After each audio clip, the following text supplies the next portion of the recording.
I'm on my motherfucking trap shit. I'm on my motherfucking trap shit. I'm on my trap shit. NBA, I'm the number one in trap. That's how I ball. Come on. Nigga came at me about a fucking bitch. I laid his ass down quick. Let's go. Yeah, all that shit. All that shit. 20, 50s, 100 shit, I want it all. I need it. First round drought pick, that's how I ball. NBA. Because she bad, but I put that hoe on pause. Trap, I'm on my trap shit. I'm on my motherfucking trap shit. NBA baller, I'm that drought pick. 57 lay his ass down quick. Body found in the bag, laying in the ditch. I'm on my trap shit. For 48 a bitch. Nigga playing with the G shit. Simo, you know I'm with the shit. I'm ballin', girl, paid them back in 96. Don't give a fuck about what I do, cause they don't make you shit. 93 gang bad, they trap bitch. I don't know nothing about shit, I'm on some trap shit. Hold the fuck up. I don't think these niggas believing in you, man. They sleeping on you. Free you, man. I thought you the number one trap pick. I'm on my motherfucking trap shit. I'm on my motherfucking trap shit. I'm on my trap shit. Yeah. I'm the number one in drought pick.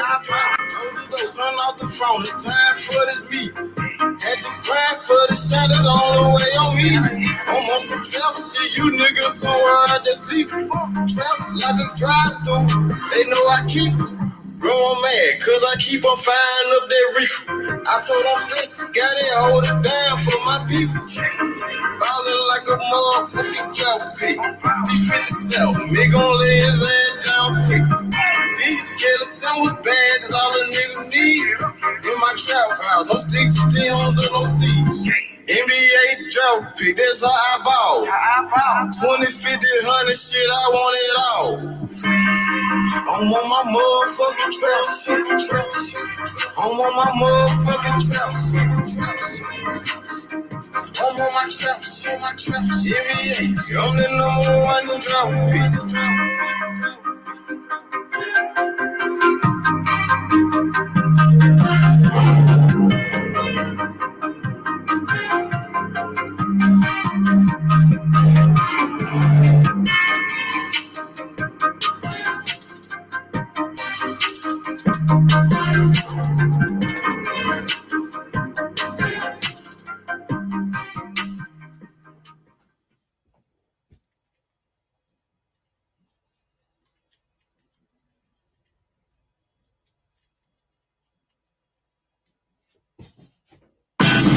Every time you step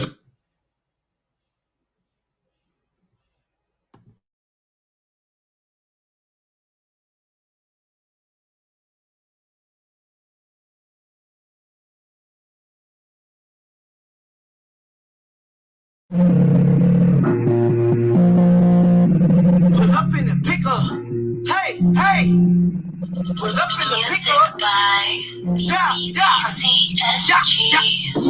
Put up in the pickup.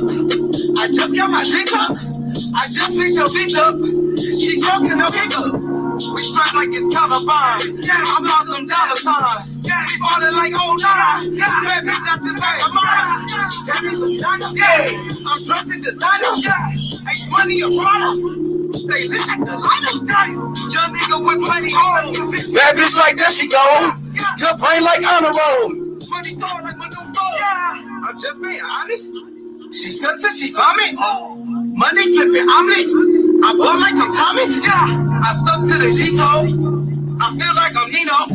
She giving me D-code. I ball like I'm Zebo. Pull up in the pickup. I just got my dick up. I just fixed your bitch up. She's talking no hiccups. We strike like it's Columbine. I'm out them dollar signs. We ballin' like old dollar. Bad bitch, I I just make a mind. Everybody talk like Chris Tucker. I'm first in a motherfucker. Sponge only my blood brother. We kick shit like Maradona. Pass some marijuana. Dress the Ferragamo. Bank account full of commas. Fuck your baby mama. Bobo like Obama. Hey, them niggas be talking. I'm fresh like some stuff. We smoking it up. Blue money like up. Young bitch might go insane. Fuck that bitch, I don't know her name. Superhead, lowest lane. Dollar gold like Notre Dame. Pull up in a pickup. I just got my dick up. I just picked your bitch up. She talking up hiccups. We striped like it's Columbine. I'm about them dollar signs. We ballin' like 09. Bad bitch, I just make a mind.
Yo, what's good?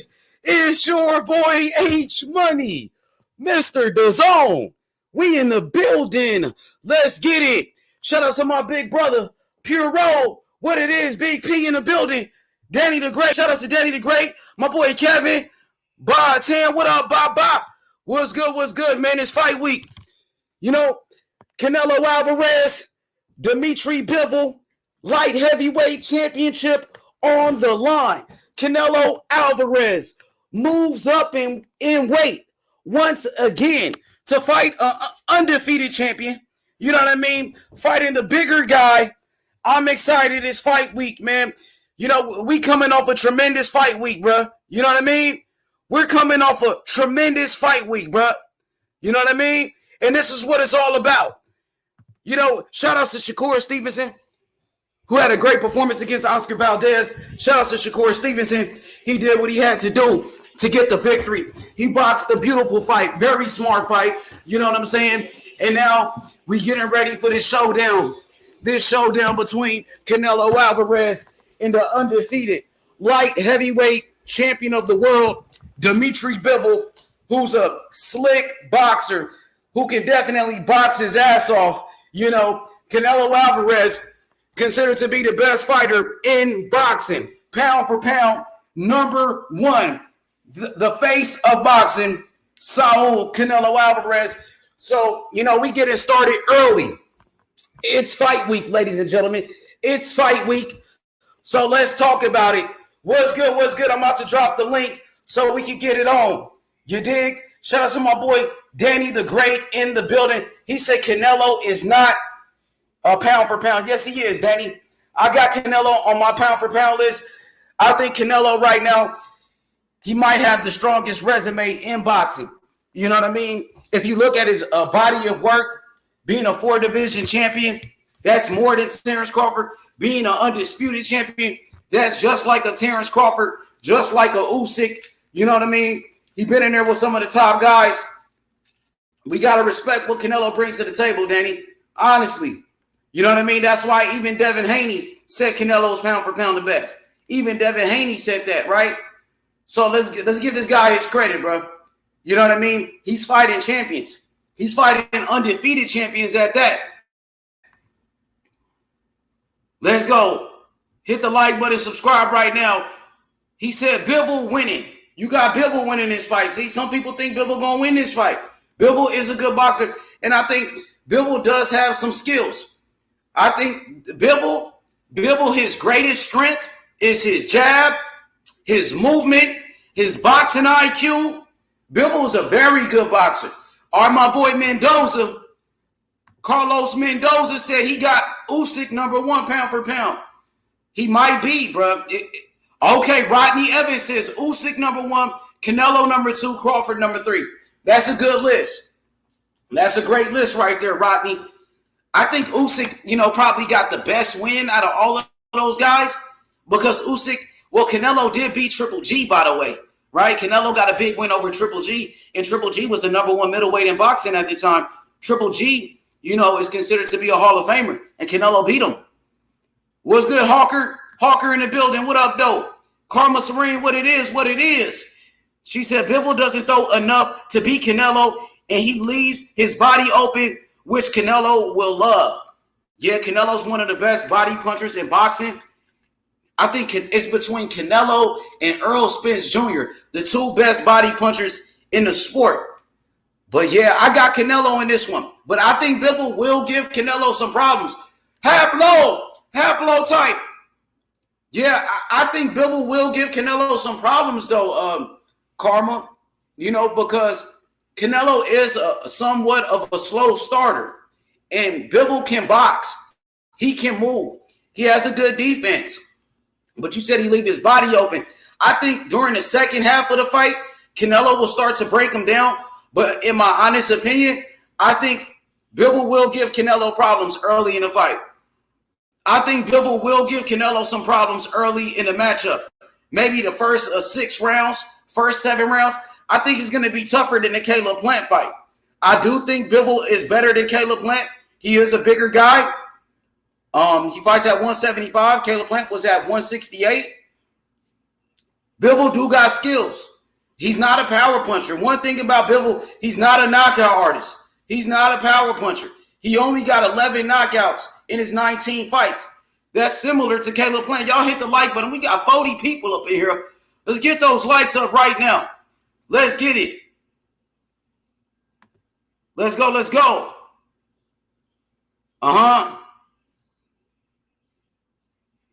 Hey, bro, don't disrespect Karma Serene, bro. He said too many casuals and the women in it. Hey, you a bitch.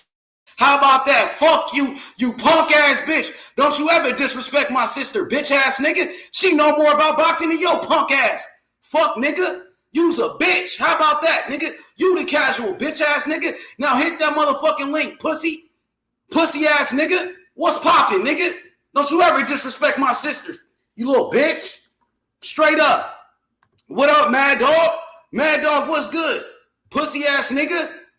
Hit the link, bitch. I bet she know more about boxing than your bitch ass. Fuck, nigga. Fuck wrong with you, pussy. Pussy ass nigga, what's poppin'? Straight up. Hit the like button. Let's go, nigga. Don't you ever disrespect my sister, you bitch ass nigga. Fuck wrong with you. Let's go. Hawker and Danny going at it. I see y'all mixing it up. Y'all didn't waste no time, huh, Hawker? Steven, what up, though? Stevie, what's good, my boy? It's fight week. Canelo versus Bivol. Let's get it. Pussy ass nigga. I bet Carmen, she know more about boxing than your bitch ass. Nostalgic, what up, Nostalgic? Pull up on me. Pull up, my boy. You been missing in action. Shakur Stevenson did his thing, bruh. Shakur Stevenson can box his ass off. He gave Oscar Valdez a boxing lesson. Yeah, roast his ass, Danny. Get him, Danny. Get him. Get him, Danny. What's up, bro? What up, brother? Boxing. Oh, shit. Let's go. It's fight week. Canelo. Hey, remember the last time we saw Canelo in the ring? He knocked out Caleb Plant. Remember he had that Dolce on? Come on, man. He was dripping on him. Remember? Yup, nigga. Shit, they had. You remember that day Canelo had that Dolce on, bro? Yep, that shit was beautiful, man. Oh, man, Canelo. I'm telling you, man, Canelo gonna stop Bivol, man. Canelo gonna stop that nigga. What's good? I got Canelo in this one. Puro, what's good? Let's go, Canelo, bro. What up? Hey, Plata. What up, brother? Boxing, what's going on, man? What's good, man? Hey, I wanted to ask you, I want to ask you real quick, H, how did you have Shakur and Valdez scored? I gave Valdez 1 round, but you could possibly give him 2. I think at the most you can give him 2, but I gave him 1 for sure. But one of those rounds, it could have went either way. All right, cool. How did you have it? I'm just tired of the excuses, bro. Y'all need to give Shakur Stevenson his credit, man. I'm just sick and tired of the excuses, man. It's getting ridiculous. He just got in here. Let's see what he about to say, though. Let's see. No. I just wanted to know how you had scored. I didn't score, because I was at the fight, it was like fucking, I'm too into it, when I'm fucking at the fight to score him. But right now I'm gonna feed my daughter and I'm gonna watch it right now and try to score to see what I would have had. Nostalgic was good. What you thought about the fight, Shakur Stevenson and Oscar Valdez? Good. Yeah, man, that shit was a good ass fight. I mean, I like that Shakur showed a lot. I mean, I think that kid is I think he has the most promising future of anybody. In like less than like 20 in that 20-year-old range ish, like 25-ish-year-old range. You mean under 25? Yeah, around that age. Anybody around that age. You think he's better than Devin Haney? Yeah. You think Shakur Stevenson can beat Devin Haney? Yeah. He can beat Devin Haney. Haney gets hit way too much. Nostalgia though, but Haney don't seal his punches. He don't seal his punches like that. He winds up a lot. He gets counted, and I feel like his defense is not the same as Shakur, because Shakur can catch the punches on the glove. If you see what Valdez offense, I mean, he was just catching the punches on the glove, blocking it. Good head movement, but I mean that was the highest he ever got hit, was like 15 punches. Well, that was like the highest he ever got hit in the fight. So that tells you how good his defense is. How'd you have it, brother? Boxing?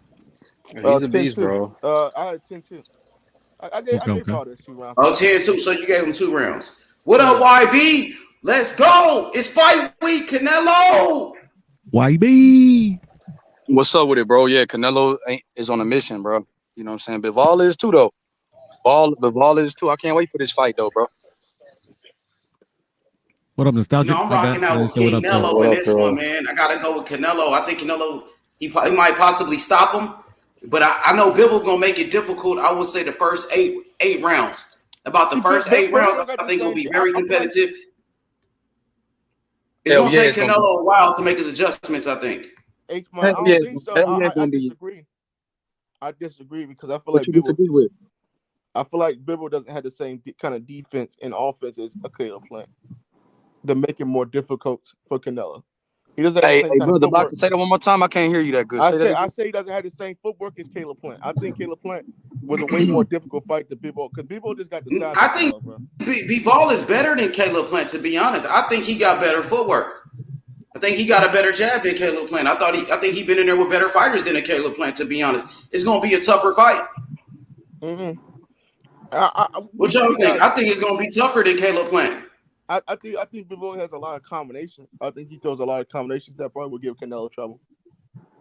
Facts H. I think it's gonna be way tougher than Caleb. At first, I think. Go ahead, YB. I'm sorry. Go ahead, bro. Nah, you're right. At first, it's gonna be tougher, but then I feel like Canelo. I feel like Caleb Plant. I feel like Bivol does. Watching his last couple of fights, I feel like Bivol is a lot more willing to engage than he used to be. His footwork, his foot speed is still good. It's still good, but it's not the same as it was when he fought Joe Smith. When he beat Sullivan Barrera, it's not that. He's not like that anymore. When he beat Pascal, his footwork was crazy. I think he's a little bit slower on his feet at 175, and I think the layoff. And I think he's had 2 fights since then, but I don't see the same Bivol that I used to see. I think he's still a. Go ahead, brother. Because Bivol, right? He really don't have a lot of footwork no more. Like he just stands there in the pocket, and you can't do that against Canelo. Canelo's gonna rip his. Nah, that nigga box, bro. He got some of the best movement in the sport, bro. He ain't no flat-footed fighter. That's what he does best is box and move. You know what I mean? He's a master boxer, Bivol, bro. Hey, shout out to Karma though.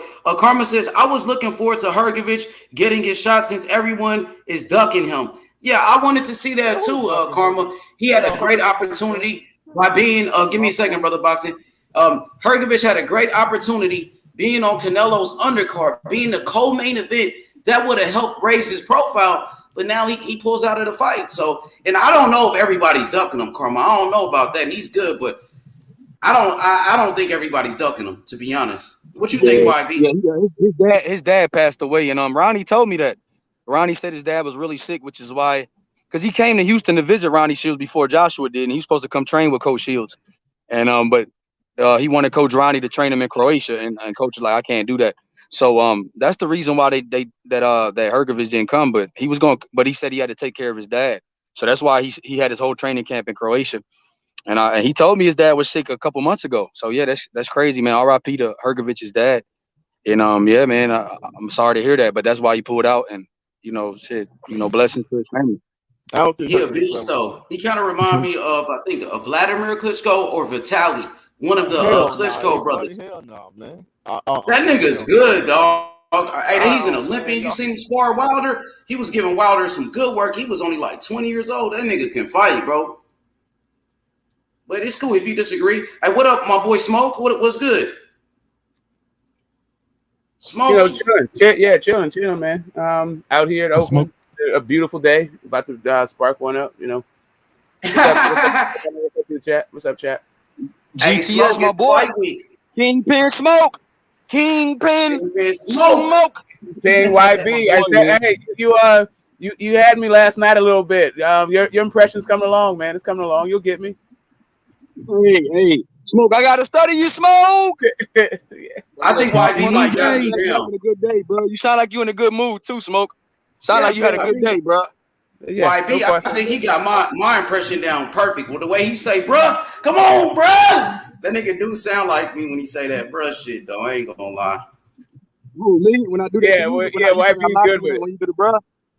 Yeah. You do that shit. Hey, that's why I know it, bro. Come on, bruh. Oh man, I'm excited. What up, Taco? I see you, my boy Mir. What up, Mir? Big Taco, what it is? No boo-boo fight either, man. Well, hey, you know what though? We know Canelo's been ducking boo-boo though. We don't have to talk about that. I can't hear it. Fuck.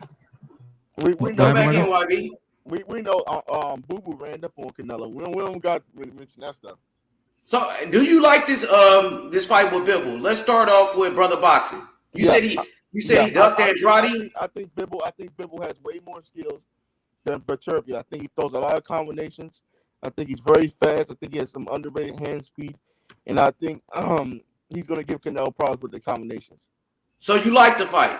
Yes, I think this is gonna be a good fight. Hey, Shelton Moore, join the panel, bro. He said, great fight. Bivol stops Canelo. Man, Bivol ain't stopping no damn Canelo. Bivol ain't even got no power. Shelton Moore, come on, bro. Don't do it to yourself, Shelton. Don't do it like you did the whole Dylan White, Tyson Fury shit. Come on, bro. Come on, bro.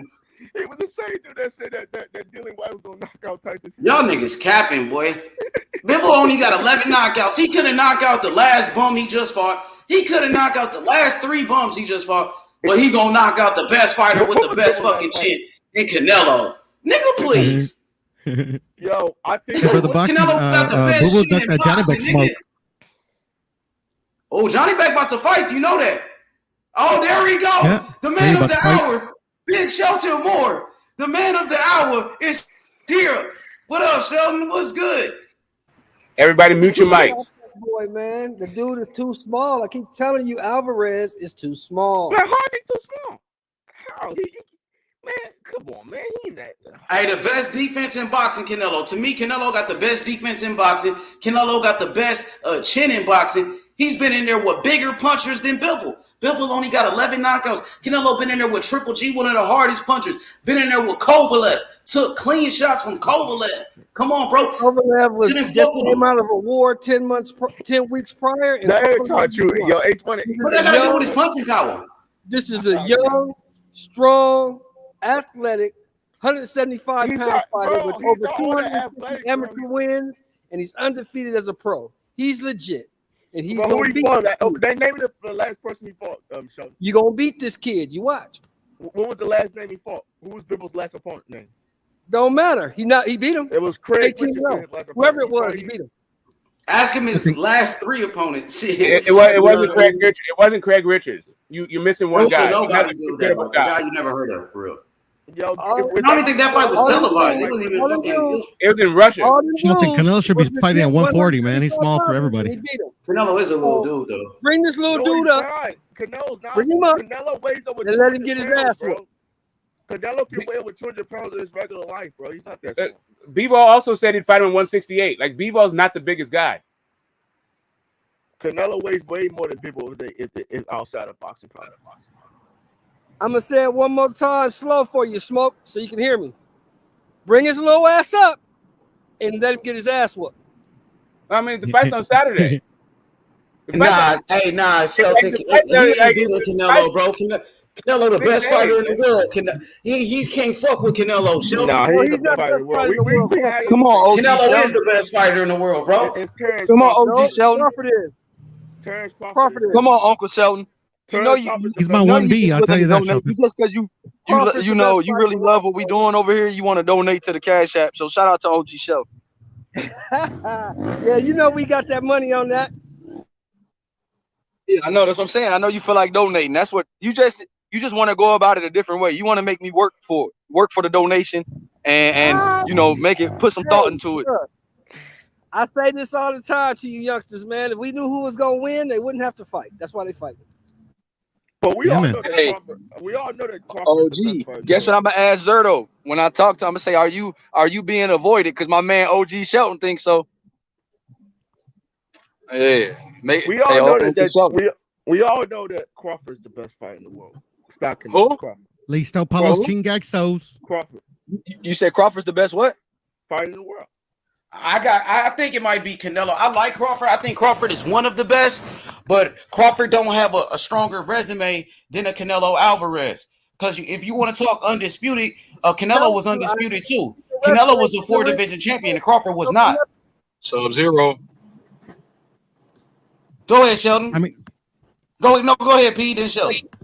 No, I was just saying. I got Crawford as my 1B, 1A, whatever. Doesn't matter. I mean, they're my 2 top fighters, so all good with me. I got Crawford over Canelo because I got Canelo over Crawford because Canelo got better names on his resume, and Canelo has done more in the sport than Crawford.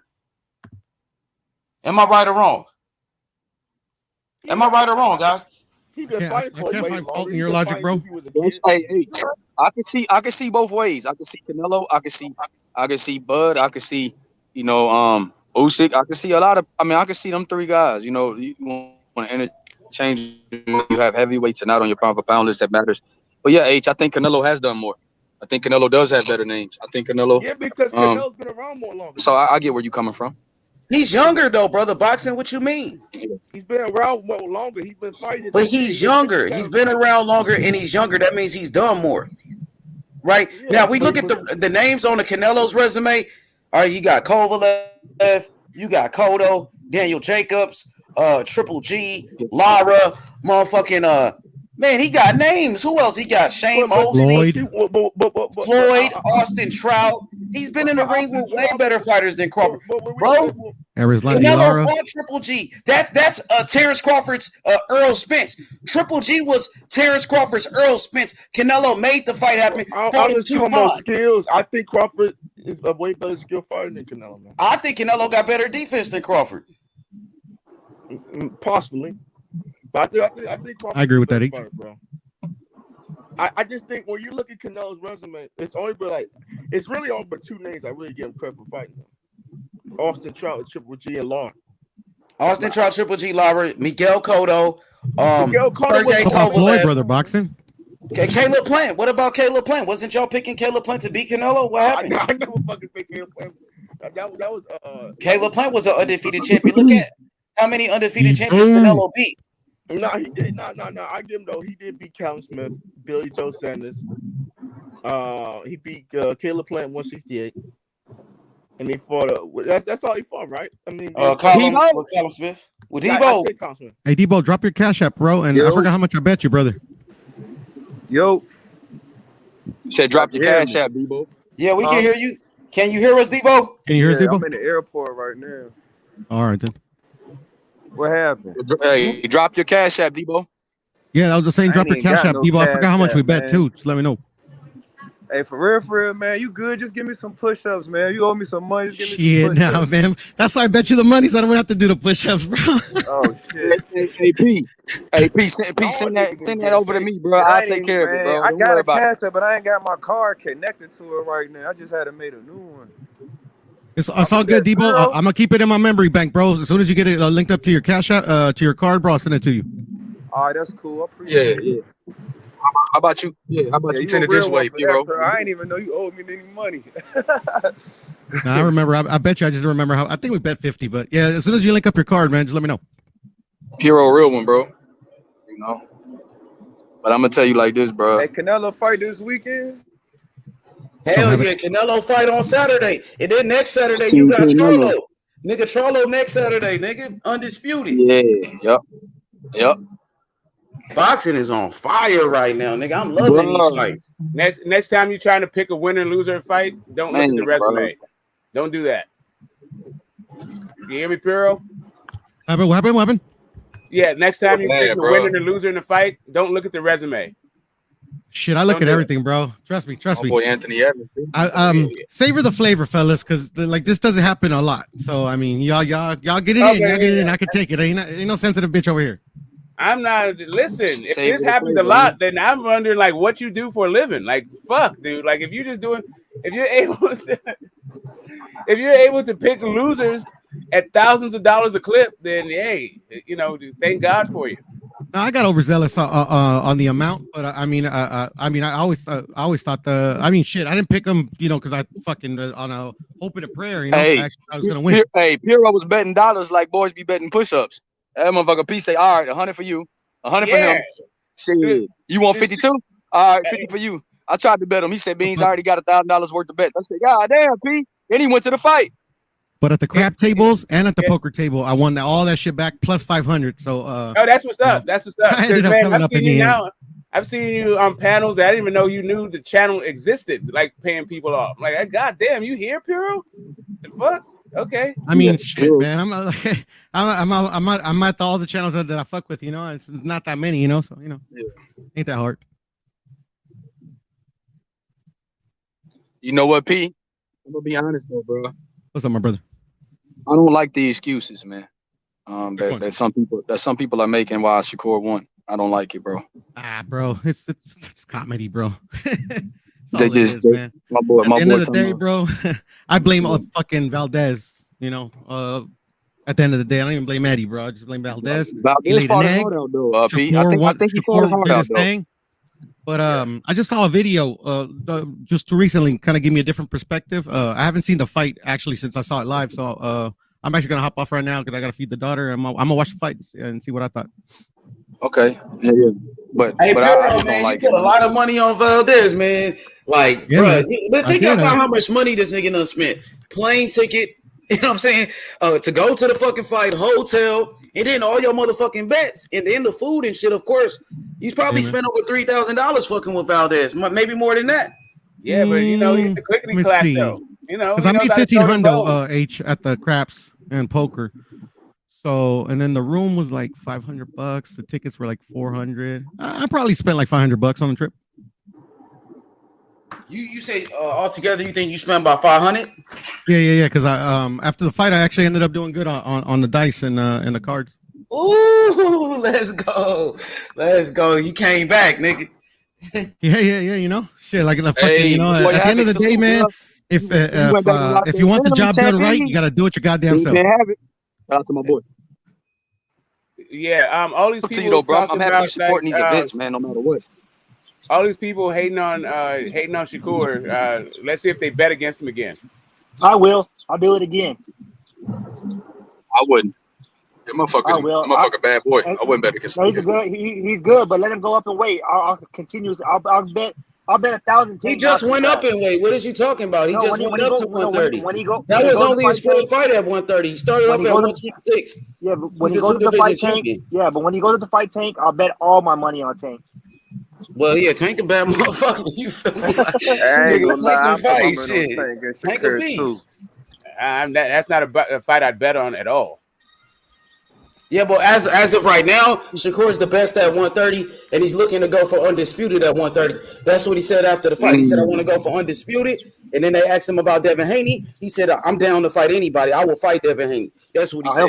He'll fuck. I mean, I like Devin Haney, but Shakur's too much for Devin Haney. But I'm gonna give Shakur. I got Devin in that fight. I got Devin. Actually, pretty easy. Compete at 135. Man. Who you got, Pete? I'm talking about with the elite guys. I only think Shakur could beat Devin based on just the way that he can do. He has more modes of defense than Devin. I think. Hell yeah. I think his way is sitting in the pocket. But why be Devin got that size on him, man? He got that damn. He do. Reach, man. That I think Devin's a better combination puncher. My bad, Debo. Do you guys think that he? Go ahead. I think the mode of defense. I think him being a southpaw. I see Devin struggles with a straight left against a good southpaw against a left hand. And I think Shakur has an elite left hand to the body, elite left hand over top. And that jab advantage kind of gets negated when you fight a southpaw. So I think just because Shakur's being a southpaw, Devin will have to sit and fight a little bit more. And I think Shakur is a better defensive fighter in the pocket than Devin is. And I think that's why Shakur will outpoint Devin Haney. So you don't think size don't have nothing to do with it? Nah, I think the size will, but I think he would negate Devin's best weapon by being a southpaw, which is his jab. I don't think this fight is going to happen in the next 4 years. And whatever they look like today, they're not going to look like when they actually fight. Man, that fight gotta have within 4 years. Like, what else? Who else can they fight? Like, they clearing. That's why I tell everybody, like, the end of the road is getting narrow and narrow. Like, them boys gonna have to fight each other. Like, they beating everybody else. How's the end of the road? Gonna meet the elite. It's cream of the crop. They're not even 25 years old yet. What do you mean? No, but I think he means for like the divisions, right? Like 138. They young, but they clearing shit out though. They young as hell, but they already the top of their division. Yeah, but they're not in the same divisions. And Devin Haney looks like he's moving up in the next couple of fights. Neither are at the top of their division, to be honest. Yeah, you got a point there, though. Hey, nobody's fucking with Shakur at 130, though. I mean, he's gonna just beat up everybody, bro. Who's gonna beat him up at 130, bro? Nobody. I mean, there's an undefeated fighter still left. Oh. I think he's gonna win, but I mean, there is an undefeated fighter. Probably the best one at 130 besides him. Hey, can you guys hear me? Yeah, we just gotta accept the fact Shakur the king at 130, man. No doubt about it. He just won. Him and Valdez fought for the ring belt. That's I love it. He the king at 130. Yeah, for sure. Undefeated fighter there with that kind of pop, no doubt about pop and some experience, bro. I mean, I think I don't know. I mean, I would want to see it. Honestly, for me, I think the future fight at 135 is Devin and Ryan are not going to stay there. So I think they move up to 140, and I think the future rivalry in that division is El Rayo versus Shakur. That's a good to fight. be honest. Shakur Killer Royal. Why'd you say that, Piro? I mean, at this current moment, I haven't seen anything out of El Rayo to think that like I would give him any more chance that I gave Valdez. Down the road, I'm not saying right now. El Piro, I fucking believed in my heart that fucking Valdez was gonna do better, bro. But I didn't realize, I guess, how good fucking not Devin Haney, Shakur was, bro. Fuck, man. So did I, bro. That's why I put 1,000 on it, But I only put 200 on it, bro, and I was like, fuck, man. When I see that third, fourth round, I'm like, oh, that's that. You know what I mean? It was a good fight. I mean, it wasn't. He beat him up. But, yeah. Hey, it is what it is. Yeah, it is what it is. Hey, dog. And then when Valdez walked in there and I seen the size difference, I was like, oh shit. I couldn't believe it. I didn't realize how much Shakur was gonna be bigger than fucking Valdez. Look at the side difference. That was crazy. I mean, Robson was a lot bigger than Valdez, Exactly. Robson was bigger than Shakur Stevenson and Valdez. That's just a fucking excuse. And Valdez was getting pieced up by fucking Robson. He still fought back. I don't know what happened. Yeah, he fought back. It's just Shakur was the better fighter. It had nothing to do with size. It had to do with skills. Shakur Stevenson is a better fighter. He's a better boxer. That's it. And this is nothing to take away from Valdez. Shout out to Valdez for taking the fucking fight and not ducking anybody. You know what I mean? He just lost to the better man, and that's what he said his damn self. That's usually what it is. Better man wins. Shit is weak. All right, I'm gonna hop off H-Pata, but I'll be on in a little bit. Peace, brother. All right, Big P. All right, talk to you. Who do you guys have? Who do you guys have? What you say, Tony? Who do you guys have winning the fight with Charlo and Castano next weekend? Castano, baby, let's go. I got Castano, but I like Charlo. Like low key, I'm rooting for Charlo because I love the Charlo brothers. What they stand for, like twin brothers riding for each other and shit like that in the sport. You know what I mean? I fuck with the Charlos, but my honest opinion, I think just Castano's the better fighter, bro. You know what I mean? Even though I'm rooting for Charlo, I think Castano got better skills, man. I thought he won that first fight. Yeah, I got a bottle of tequila on Charlo on that fight with Raider. Charlo by knockout. Charlo by knockout. Charlo gonna stop you. He almost got him out of there towards the end of that fight, but he couldn't drop that nigga. Castano got dog in him, bro. Like that nigga kept coming. Dude. There's some people like that, bro. You can hit them with 1,000 shots, bro, and you think they're almost dead. They still keep coming. Hey, them fighters from Argentina, bro, they some bad motherfuckers, bro. Like Maidanas, Carlos Monzon, fucking Sergio Martinez, Brian Castano, what's his name? Lucci, that one nigga. Nicolai, what's his name? Nicolai or some shit. Yeah, that motherfucker. Nicola Lucci. You're talking about Nicola Lucci. Hell yeah, them nigga, they can fight. Like, really, that dude was getting his ass whooped in a whole ton of fights. Like, I mean, he's good and all that shit, but whatever. He's more dog, though. He's nice. Yeah. Did you hear about Philip Hergovic pulling out of the Zilly Zhang fight? Yeah, Pops passed away. Yep. Oh, that's understandable, though. Shit. Man, bro, Demetrius Andre, bro, got the shoulder injury, bro. Like, ain't nobody that. Damn, bro. Like, I'm like some shit going on, bro. Did he pulled out? He pulled out. Yeah, he pulled out of that fight with Zach Parker because his shoulder, bro. They gonna reschedule it, YB? What they gonna do? I don't know. They said they had to see today if he needs surgery or not. Bro, he having bad luck upon bad luck, bro. That was just, bro, that motherfucker, bro, got a curse. Like his career seemed cursed, bro. I'm like, what the fuck, bro? It's not even cursed. It's that what do you expect when you get like close to 35? You're gonna get injuries. Hell yeah, that's real though. I'm 37. I'm feeling shit every day. And I'm not even working laborer's job. That's crazy. Hey, Little Penny said, who died? Filip Hergovic, his father. The father of the heavyweight contender, Filip Hergovic. He passed away, so rest in peace to his father. Shout out. Yeah, Little Penny, man. Yeah, R.I.P. Mr. Hergovic.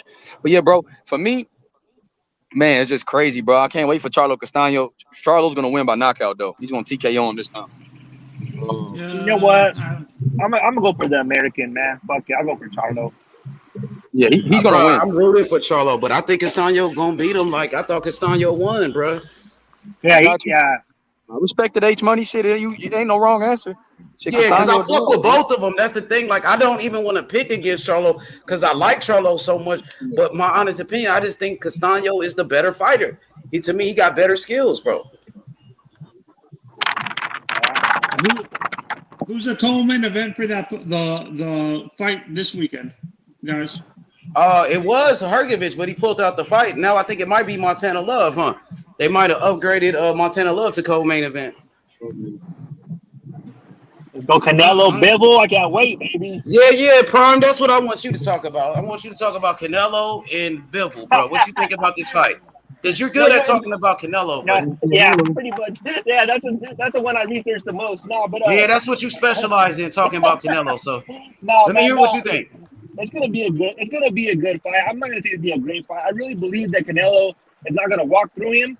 But from what I've been watching a lot of the interviews, but I know that doesn't, per se play into the fight, man. But Bivol's starting to seem like he's, being one of those guys that are kind of just happy to share the ring with Canelo, bro. You know what I mean? So I hope not. I hope it's a good fight, but I do feel like Canelo's gonna go to that body, bro, and do what Canelo does. It's gonna be kind of deja vu, bro, from his last couple of fights, bro. He's gonna go to that body. I don't know if Bivol can keep him off with that jab. Everybody's saying his jab, but I don't know how. I don't think his feet are fast enough. I don't think he'd be able to hurt Canelo, bro.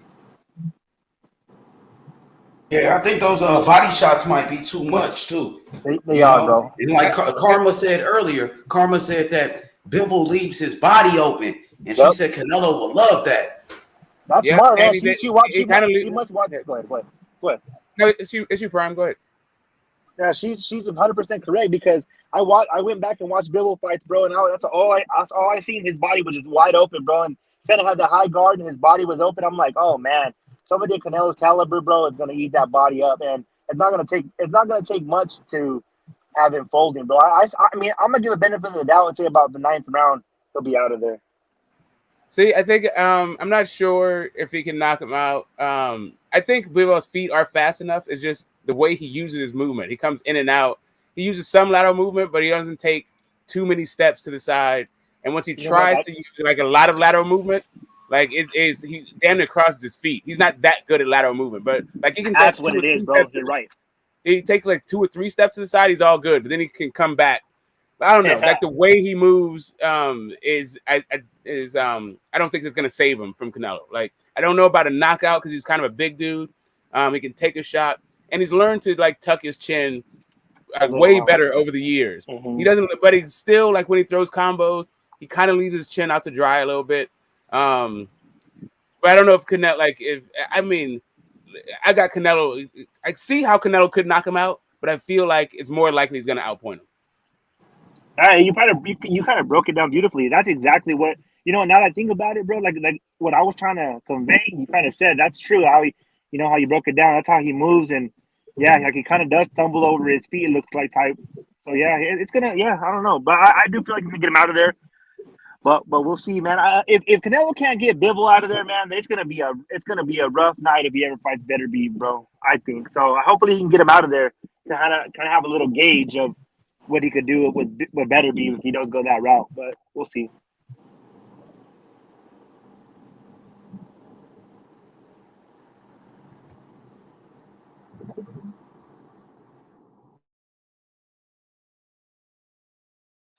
Hey, when's Bam fighting again? When are they fighting? YB? June 25th. Oh hell yeah! I can't wait for that one either. That's gonna be a bad fucking fight. But yeah, Canelo, man, I'm excited to see what type of coverage this fight get, man. Because I know anytime Canelo fight is gonna be huge. I think Canelo's that guy, though. I know Canelo's that guy. So shit, man, I can't wait to see. Can't wait to see what Bivol brings. Because a lot of people are picking him. It's a lot of people that I know that are picking Bivol. A lot of people that's telling me, man, Bivol's that guy, bro. So he's big and fast. He just I just watched the very last fight he had. I'm putting on Craig Richards right now. I rewatched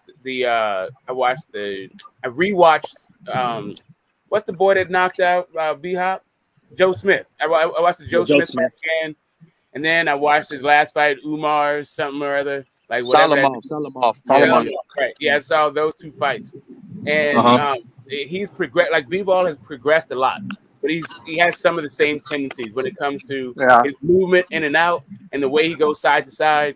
His chin. His chin is actually better. That part's progressed, but he definitely leaves his ribs open. Like the way he jabs and when he comes in, the way he comes in on a straight line. He don't really work the angle like that. He works the angle to get out, and he works the angle to get back into the pocket, but he doesn't like actually work the angle going in. So it's kind of like, I don't know. I feel like Canelo gonna time his ass. He's gonna fuck those ribs up, and he's definitely gonna touch his chin. Bivol, I've never really seen him hurt like that, so it's hard for me to pick a knockout. But I do see how Canelo could get the knockout because of his deficiencies, right? Because of his tendencies, actually. Ray. Shout out Jimmy. What's cracking? No, you're right, bro. I mean, that's pretty much it. That's pretty much it. I can't wait for it either. Man, he looked fucking Canelo, man. He looked so fucking distraught after Valdez got beat. He looked like he wanted to jump in there and be like, "Let me save you, young brother." That was horrible. It is still pajamas too. Goddamn. Fucking A, man. That was a good fucking Shakur. Hey, you know what, man? If Shakur fights anybody though right now, besides probably Tank, I'm betting on Shakur. If anybody wants to take Ben, that motherfucker look nice, bro. I got you, man. Yeah, that motherfucker look nice. Hey, bro, I know me. I try to ride with my people. I try to go with Valdez because I was like, you know what? He can win. He's strong. He got dog. But fucking Shakur went in there and just boop, bap, bing, bing, bing. I mean, and he was smiling. I mean, goddamn, bro, when you're smiling and fucking like, and then you propose to your wife after, I mean, to your fiance afterwards or whatever, your girl, you weren't stressed out about the fight at all. You were good. Yo, my boy Vivo Cristo Ray. What's good? What's up with it, Ray? What's good, brother? What's good, man? What's good? You ready for Canelo? Yeah, bro. It's gonna be a good fight. I think a lot of people sleeping on Bivol. I think that's a closer fight than people think, but I actually think Bivol could probably even beat him, But we'll see what happens. Hopefully Canelo shows up, man. I know he will, but you know what I'm saying. Boxing. Right? Imagine if that fool didn't show up. Oh man, bro, you guys might need to fucking hit my Instagram and check if I'm all right, bro.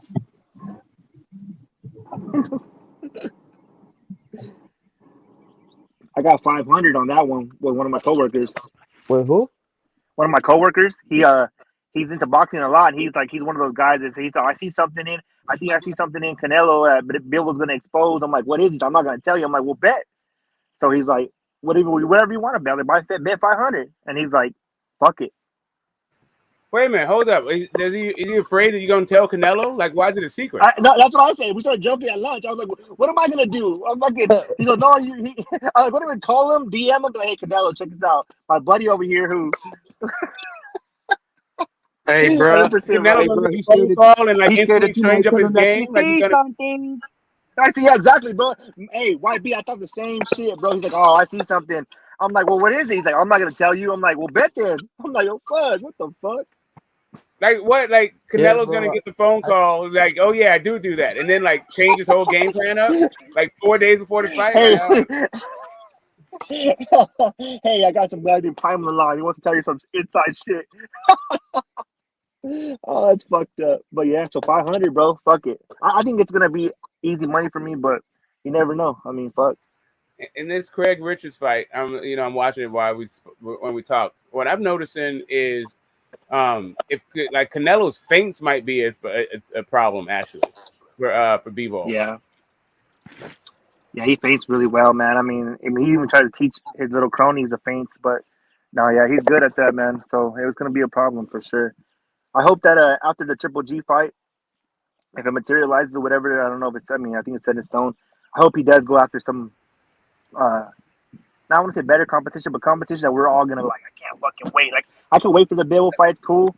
But I honestly, I mean, like all bullshit aside, I do want him to fight somebody that, the masses are like, okay, you know what, this is what we want. Yeah, I'm seeing like Bivol's hand speed's nice. I like his hand speed a lot. I like his hand and foot speed. Like that's the kind of the best thing. And the dude got heart. He actually maintains distance pretty well. No, he does. Yeah, he's like right in your face, but right a little bit out of range, and he's ready to like spring back once you shoot your shot. He's ready to come back with a quick counter. I don't know, These like you comments just are- stand in the pocket versus Canelo though, like, and you bite on all these fucking feints, you don't get your ass whooped, bro. Well, what do y'all think Canelo's gonna do after he fights Bivol and Triple G? What's his goal gonna be? That's what I was saying. Hopefully, he fights a Benavidez or a let's say who else? Or is well, he going Benavidez. for Better Bev Joe? Oh, Smith? Better Bev would be good. Because they're gonna fight. Better Bev is gonna fight Joe Smith. For the they're gonna unify. So if Canelo beats Bivol, he would only have to fight the winner to become undisputed again. I thought Better B was fighting on Top Rank though, wasn't he? He's on the zone. That's not Top Rank. Yeah. The 3 fights are the zone deal. So.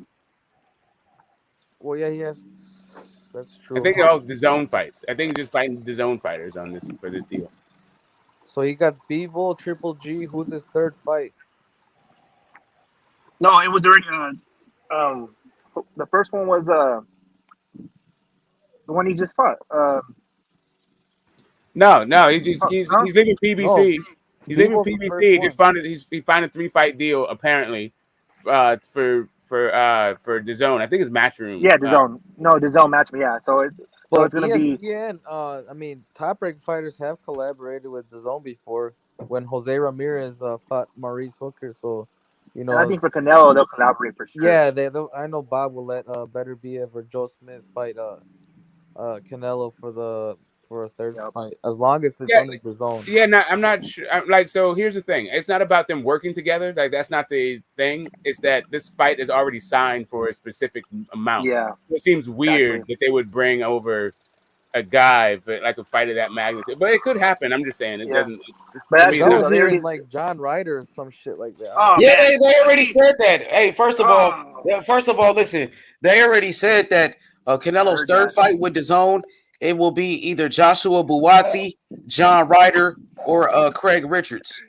Right? He's going to fight in the UK. His third fight is already planned for him to go fight in the UK. So you're going to get a lot of money for that shit. Oh yeah, bro! They're gonna have so many fucking fans over there with Canelo and whoever. Yeah, they'll show up. They'll show up to any type of fight in the UK. Shit, you get a Canelo fight for sure. They gonna show up. So that's a possibility. Bivol will not. What's his name? Better Bev will not come to the zone. For this fight, and I think Canelo. You just seen him on ESPN. I'm thinking Canelo versus Usman from the UFC is a possibility. I honestly think that's gonna happen. Yeah, that's true. In a crossover fight like Floyd Mayweather when he fought Conor McGregor, I could see Canelo fighting Usman. What y'all think about that? That's a big money fight. Yeah, just money fight. It probably will happen. That'll sell a lot of pay-per-views. That shit is going to do more than the Bivol pay-per-view. I promise you that. Oh, hell yeah. I think Canelo's too on. I think he's too on his grind, his boxing grind right now. Like this dude is sharp as hell. He's fighting. He's a really active dude. Doesn't seem like he's going to take a break to go to UFC at this point. It's not a break, bro. COVID put a bat in his back. That's the biggest fight for Canelo right now. Let's be honest. The biggest fight for Canelo would be a fight with Usman. That would do the biggest on pay-per-view. Usman is a pay-per-view star. Yeah, Usman is a pay-per-view star. He did 1 million pay-per-view buys with Jorge Masvidal. Yep. He did over 1 million. Like the UFC cards, like I don't even know, like the way that they make their cards. I don't know who the hell's selling these tickets. And not only that, every single fucking event is 1 million pay-per-view buys. If you hear Dana White tell it, so they said that Dana White fudges his papers, but I don't know. I can't call it. I got a question for the panel. What's a bigger fight for Canelo, Benavidez or Usman? Usman. Who's a bigger fight for Canelo, Usman or Charlo? I mean, it depends on all right. So here's the thing. Like, I'm not quite sure what you're saying about bigger. It's a crossover fight. I'm just saying that Usman is not a boxer, and it seems like what Canelo is on is fighting champions in boxing, not necessarily like having crossover fights with UFC guys. I think Canelo versus Charlo sells more than Canelo versus Benavidez. Yeah, that for sure. But right now, bro, I mean, like honestly, monetary wise and pay-per-view buys and getting butts in the seat. If he fights Usman, bro, he's gonna have tons and tons of motherfuckers there, bro, and tons of Hell pay-per-view yeah, buys. it's gonna be the biggest fight. Hey, Yeah. Baby Yoda says it. He said Usman because the MMA fans H money. That's all I'm saying. It's the Yup. bigger fight, They no love matter it, what. bro. I don't know that. That's what I'm saying. I don't know that. I don't know that Usman is this big star. I feel like Dana White is saying Usman is this big star. Like, I knew that Conor McGregor was a big star. Like, there was no doubt about whether or not, like, what Conor McGregor's star power Well, I think Usman is a Conor big star. McGregor, Smoke. yeah. He did over 1 million pay-per-views with Jorge Masvidal. So But, he's I mean, everybody does 1 million star. pay-per-views at UFC. Is that because No, of him or is that so because of UFC? name them. Who's doing over 1 million on UFC besides I mean, Conor the McGregor? last 4 pay-per-views, they all said did a million pay-per-views. Khabib, a million buys. Khabib That's what they say. Khabib After and every Conor, single that one. was because Conor, though, Well, right? that's Conor and Khabib, though. That's two of the biggest stars. Usman is proven But to they be a said Kobe pay-per-view. Covington. They said Kobe Covington and whoever the fuck that dude just fought. They said that did a million buys. They always said it's a million buys. Like, all of their stars are equally as popular, and they all do a million buys. So I'm gonna check this. Look at this comment, guys. Dick Justice, he says fuck UFC. He said fuck Usman and UFC. So if some fans don't like it, but you got a lot of fans that will pay a lot of money for that fight.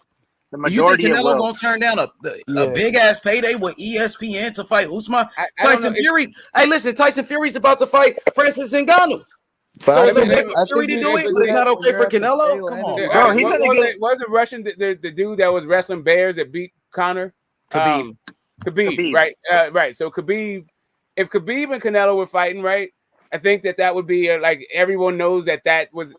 Everybody knows that dude. He's a big star. Like that. That's proven star power to me. Everybody knows Usman. Not Usman. Usman is a star. Usman is he's so I'm Nigerian. He got the whole saying. Africa. He got a whole continent behind him. You know, Africa. He's Nigerian. Hey, that's a good question. That's a good with Jimmy. That's how I feel too. If Canelo goes that way, he kind of just doing it for the money, obviously, right? But he will generate probably 150 fucking million for that fight, bro. Exactly. Look at this comment by Jimbo. Canelo versus Usman will sell 2.5 million pay-per-view buys. That's more than any fucking boxing fight. Yeah, I think it will too. All right. Yeah, it ain't like, I don't believe that shit at all. Not for a second, but whatever. Because that would be check this out. You're trying to tell me that UFC fans will be responsible for 1.2 million pay-per-view buys because Canelo just did 800,000. He did Canelo did 800,000 with Caleb Plant. Now, and mind you, like everyone thought Conor could beat Floyd. Who in the fuck thinks Usman could beat Canelo? Okay, another fight. What about this Hell, fight? UFC fans don't think fucking Usman could beat Canelo. You got a lot of dumb ones, man. What about Canelo versus Jake Paul? What y'all think about that? Oh hell yeah!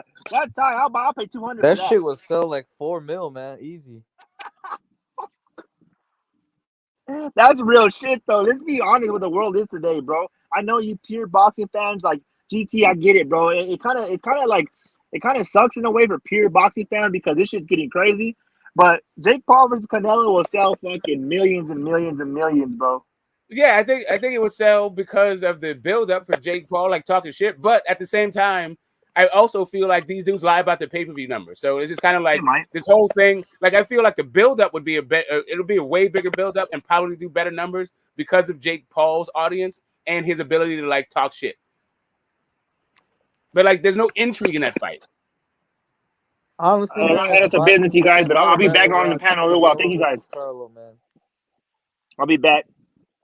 Yeah, I'm saying like the reason why, and listen, Conor and Floyd apparently they did like 4-something million, like 4.5 million pay-per-views, something crazy, and that I feel like that number got verified by Steve Espinoza because Dana White was lying. Like he said it did 6 million pay-per-views, so Steven Espinoza had to come back and correct him so he didn't get into trouble because of what his position is.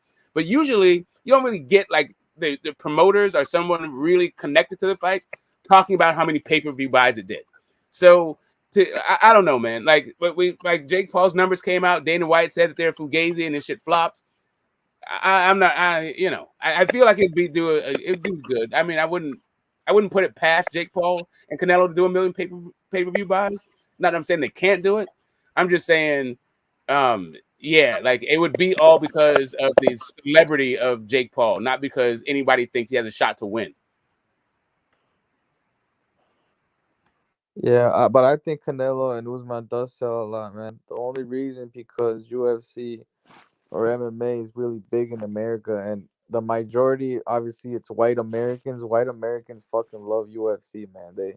They always buy them fucking pay-per-view. So I'm pretty sure that shit will sell like H said, maybe 2 million for sure.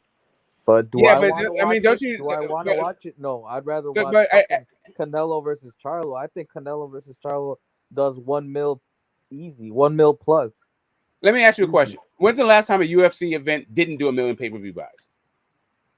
Probably I the mean, last according one to that Dana they White. had. I mean, according to Dana White, like Dana White stays saying he did 1 million pay-per-view buys. Well, actually, at what point do you stop attributing it to the talent at the UFC Canelo and you actually attribute it to the outsold money? Hold up a Usman. second. Hold on a second. I'm not done with my question. I'm not done with my question. Hold up. At what point do we stop attributing it to the individual personalities at the UFC and then start attributing it to the way UFC markets itself? Even if they did 1 million pay-per-view buys, wouldn't that be because of the events that UFC put on, not the guys fighting? Well, yeah, Since they it's do the 1 million whole all the damn time? Well, yeah, because they stack the shit out their cards, unlike boxing, bro. Yeah, That's that's why what I'm they saying. sell a lot. It seems like it's the card that does it, not Usman. Well, exactly. But UFC fans, if they do a fucking crossover, they're gonna probably bring in some. They're probably bringing some UFC fighters too on that card or some bullshit. I don't know, but I mean that's just the way it is right now. In America, in United States, UFC has been doing kind of better with numbers. You know, on average. I'm not saying they have the records because boxing still has an all-time records. Nobody's broken Floyd versus Pacquiao, or Floyd versus fucking what's his name, Canelo. You know what's funny? You know what? Let's do this. Like, because there's some numbers we can't find. We can find the numbers for their preliminary bouts because they're on ESPN, they're on regular TV, so you can get those monies from Nielsen. You can get those ratings from Nielsen, right? Like, if you see that, like the preliminaries are doing like 150,000, but all of a sudden, like the pay-per-view is doing 1 million. Like, there's probably like fudging the numbers. Shit could be, man. I don't know. I don't know. That's like it seems like you would be like you'd have more people watching the free shit, right? Like if you I understand if they were doing like 3 or 4 million on the prelims on the regular TV, maybe like 1 million people would buy that. Like I don't know. Yeah. I'm just trying to use some critical thinking when it comes to this shit. Like just break it down, because Dana White's a fucking liar. And so not only that, Jimmy got some receipts right here. Jimmy, he says the last UFC events that did over 1 million pay-per-view buys was Conor McGregor. He said Usman / Masvidal pay-per-view.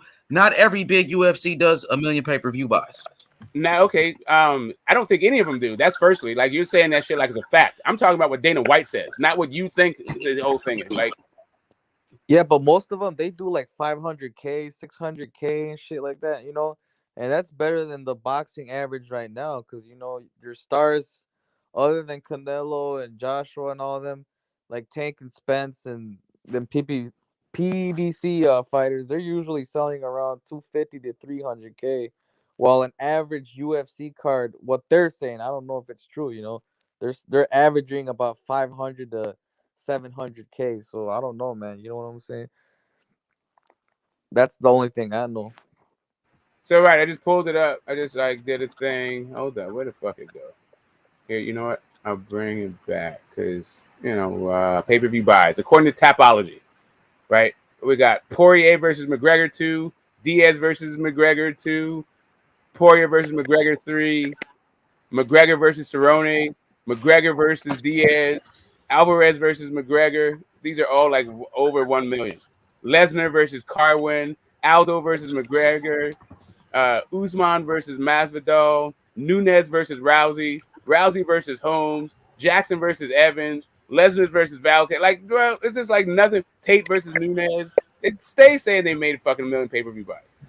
Yo, I want to welcome the one and only Joseph Haran in the building, War a Week Radio Network. How you doing, brother? Oh, I'm doing very well, H Money. I tell you what, aside from being a bit hungover, man, yeah, I'm ready to roar, brother, tonight.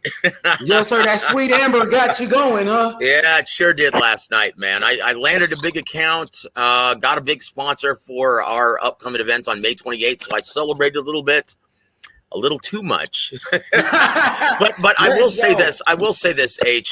Your platform and your broadcast and you consistently supporting all of these events and having that live watch party on your platform, it's really great for the sport, man. So keep up the great work, brother. I really respect everything that you guys are doing on this. And it really made watching the fights a lot more enjoyable in my mind. Thank you, Joseph. And shout out to Young Billy Boxing with the post-fight reaction. You know, I think he does a great job, you know, and we are a team right here, brother. We are a unit. We are a mob. And we absolutely. Yes, sir.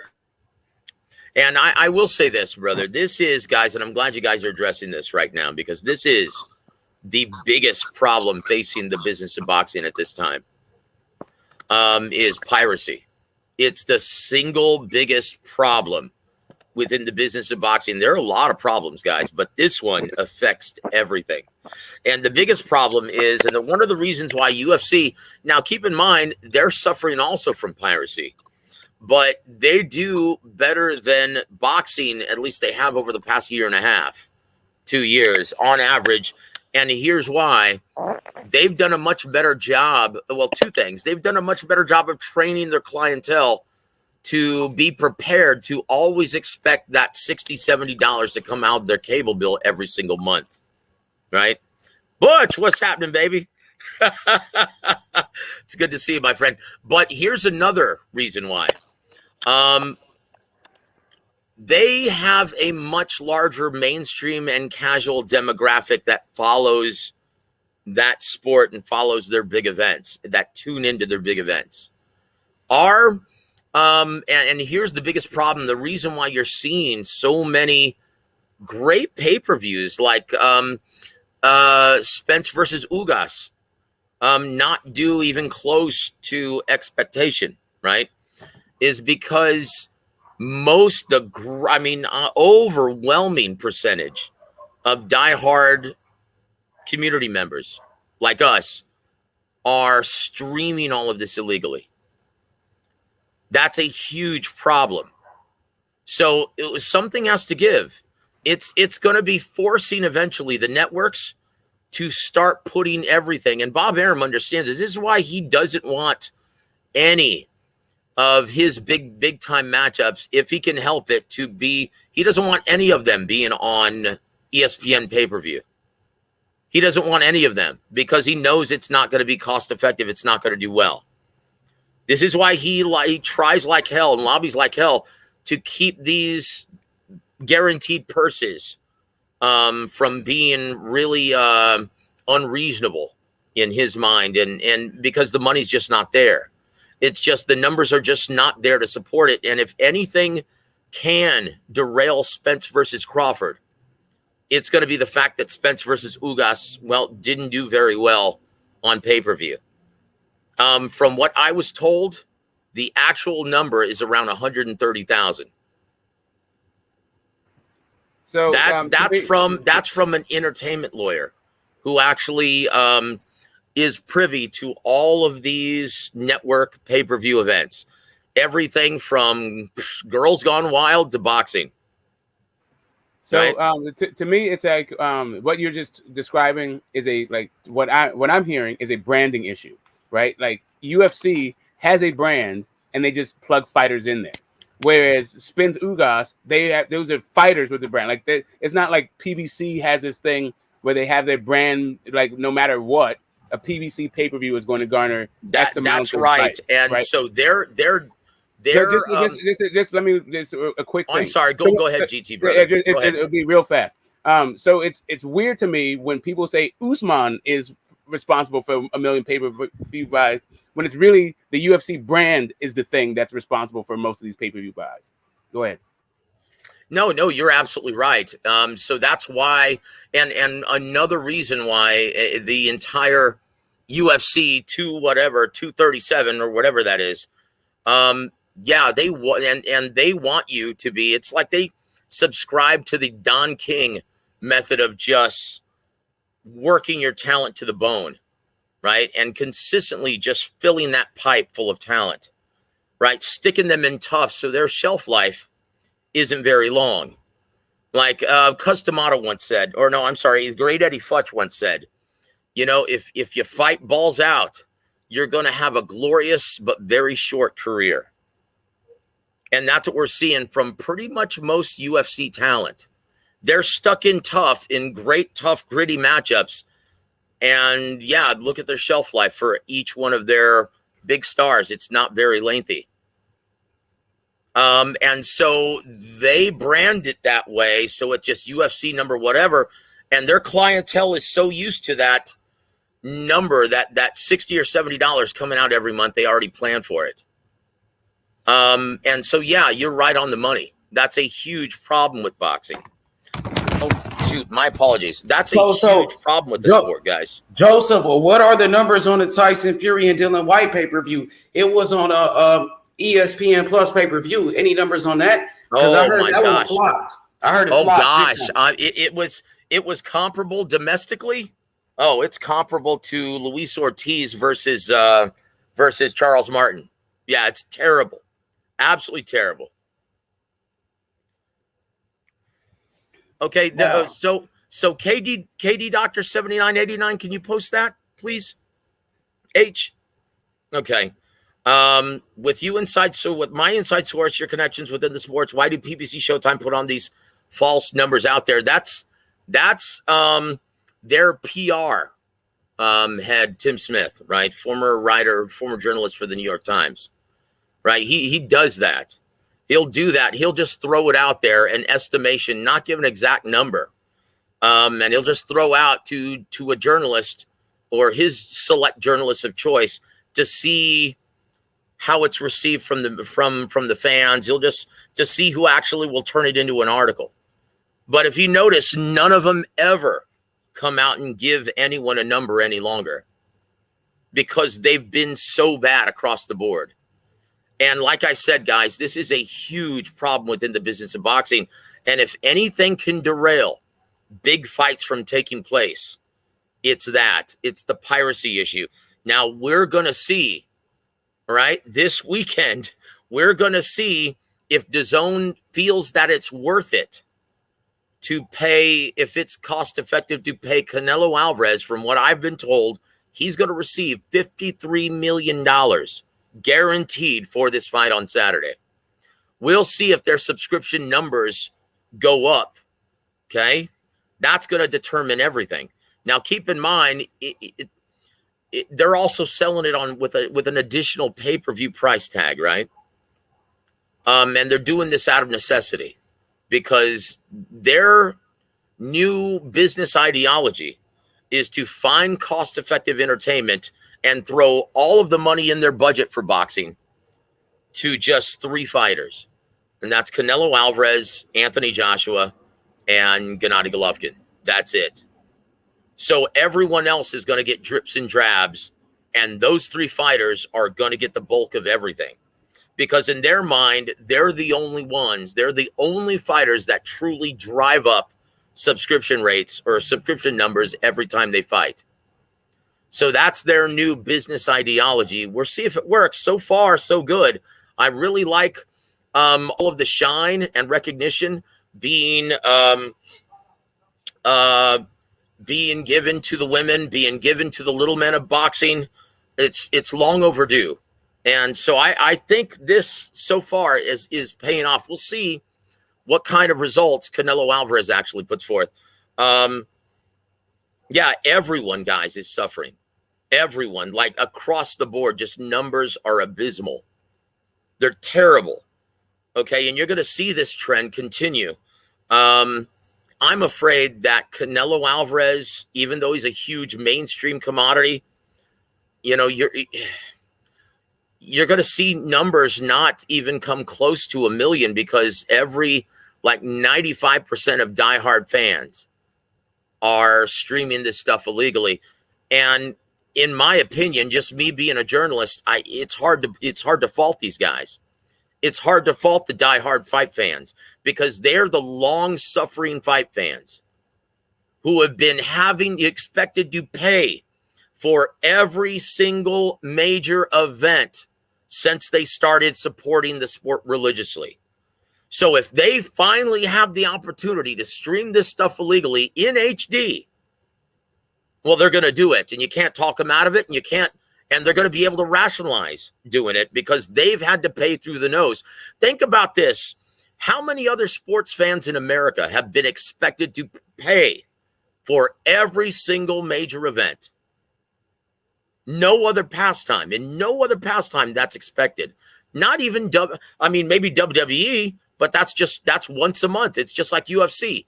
They've done a very good job of training their clientele to expect that big cable bill every single month. That added $60, $70. Okay, boxing is not so fortunate. And if there's any one thing that derails Spence versus Crawford, it's going to be that. Because both men are going to expect $10 million at least guaranteed. And it's just not, the numbers just don't support or justify giving those two guys that big guarantee. That's the biggest problem with this event.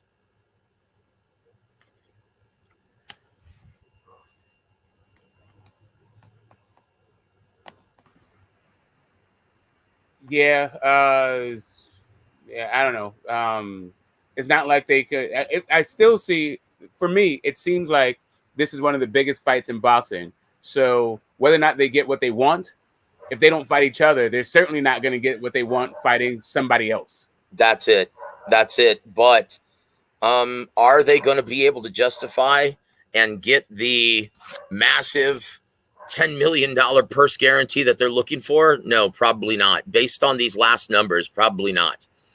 So Raider LA, right? He asks, why don't they just put these big fights on free TV, Fox, ESPN, CBS on Prime? You know what? That's a great question. And when PBC had that opportunity,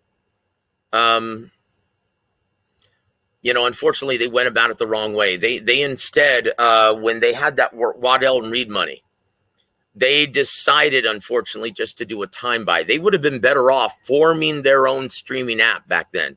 But no one knew 7 years ago that streaming apps were going to take off the way they did and were going to be the future of television entertainment. No one could foresee that.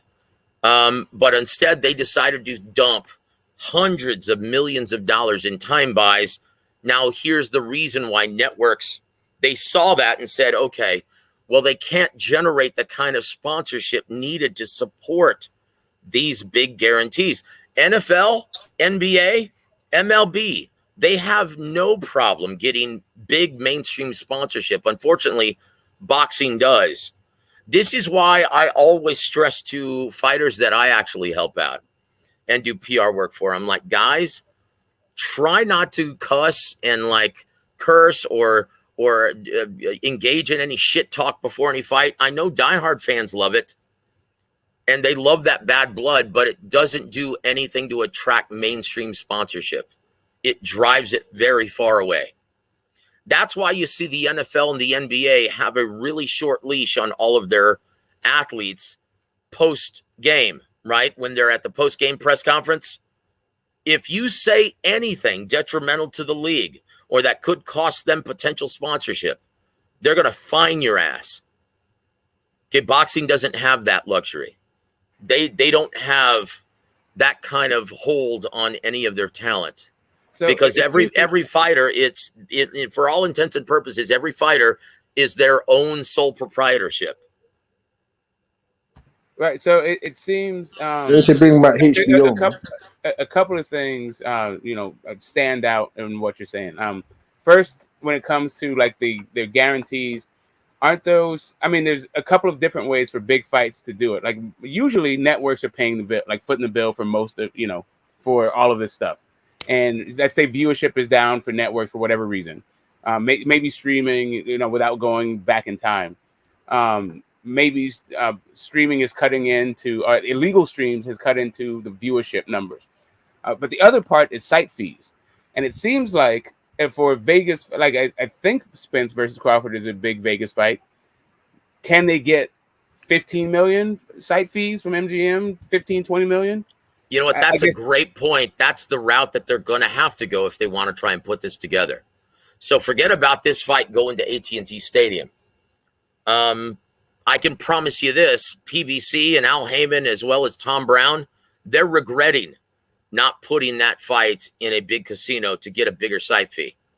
Even though they did pretty well on the live gate, boy, they really tanked on the pay-per-view, right? And traditionally, that's where, for every big event, that's where you got the great majority of your money, was on the licensing fee and the big pay-per-view revenue stream. Unfortunately, yeah, they're going to have no choice but to put this at the MGM Grand or at any other casino that's willing to pay them a $15 million site fee, something like that. But it's going to be very hard to justify those numbers with the last pay-per-view revenue. You know, it's going to be very hard. To me, it's either there's a money laundering operation happening or these numbers don't make sense.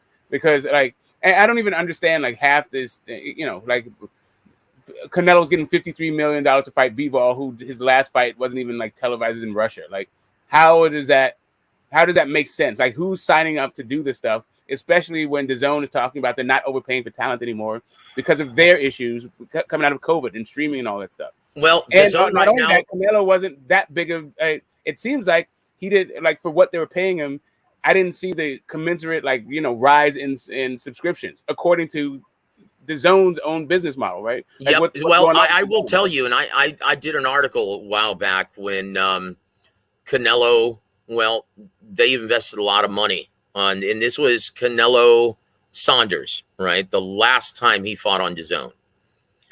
Their subscription numbers in America went up an additional 400,000. This is why they've chosen to actually invest all of their money in Canelo.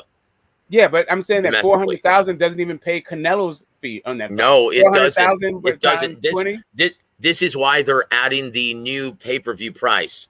Okay, it's no longer you have to pay for a subscription for the entire year. They're saying you have to pay in addition to that now to see Canelo, Joshua, Golovkin, whomever, because this is a real big investment. This is a gamble. Now, keep in mind, the owner of DAZN just dumped over $4 billion because if you look at the trades, they've lost probably over $1 billion in their first 3 years of operation. They've lost over $1 billion. So they're bleeding money at this point because of piracy. Everyone is streaming it. And you know what? They haven't really done a very good job of outreach and promoting their brand in America because at these, like, and I will be ring announcer and commentator for regional and local fight cards. I talk to these fans all the time and say, hey, the last one I was at, I said, hey, you looking forward to Canelo versus Bivol on DAZN? Well, some people who support these local fighters are like, what is DAZN? Most people don't know. Most mainstream and casual audience members, they have no idea what DAZN even is.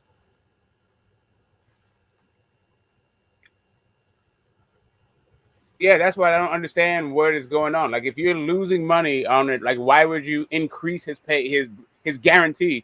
Like, this, I guess maybe because it's $4 billion, he has a different mission for it. I'm not. It seems like they're building up a entity to get acquired by somebody else. But well, who's going to acquire that with that kind of loss? I mean, that's what I'm saying. That's exactly my point. Like, it seems like that's the kind of business they're trying to build up, but with the numbers that I'm hearing, the numbers don't add up. Like, it's just kind of like, why would they're throwing good money after bad, and we're just supposed to be swallowing this because guys are supposed to be stars? Well, it doesn't make sense to me. This is the most advantageous expansion for any DAZN fight up to this point. They're showing this, from what I've been told, they're showing this fight in 25 different markets worldwide. That's very aggressive. So they're all in. This is all or nothing for DAZN. And they need this. From what I was told, it's now a 3-fight deal in which Canelo's being paid $160 million for his next 3 fights on DAZN. Okay, so you're a media guy. All the other times we've seen these huge contracts for Canelo from the zone. We've seen like Eddie Hearn come out. We saw a whole like signing ceremony with Canelo and Oscar. Like, why for this particular one, 160, which is even more money per fight than the Canelo than the Oscar deal? Like, why is it done through like unnamed sources and all this stuff? Like, why isn't Eddie Hearn screaming this coup from the mountaintops like he usually does? You know what's a very good question. In my opinion, I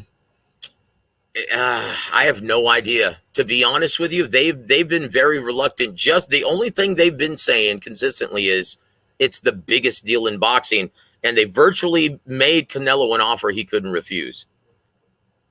Yeah, and you can see why. Like, it becomes they. Like, it's usually Eddie Hearn. Like, Eddie Hearn had no. You've got that wrong. You've got that wrong. Eddie Hearn and all promoters involved. This is PBC included, Top Rank, Golden Boy Promotions. None of these guys use their own money. No, that's not what I'm saying. Or these big purse guarantees. This is all DAZN money. Yeah, I understand that. I'm saying when it came to DAZN, Eddie Hearn was screaming about his $1 billion to anybody who would listen. When it came to that $300+ million Canelo thing, Golden Boy was screaming it to the top rooftop to whoever would listen. That's but right. Now all of a sudden it's like unnamed sources and they. Like, because DAZN has been bleeding money. It hasn't been working. You know, and once again, if they have another year and a half, 2 years like they've had in their first 3 of operation, yeah, they're going to fold. They're going to get out of this business. And that's going to be terrible for the sport. That's why I'm saying, guys, piracy is the single biggest detriment to the business of boxing.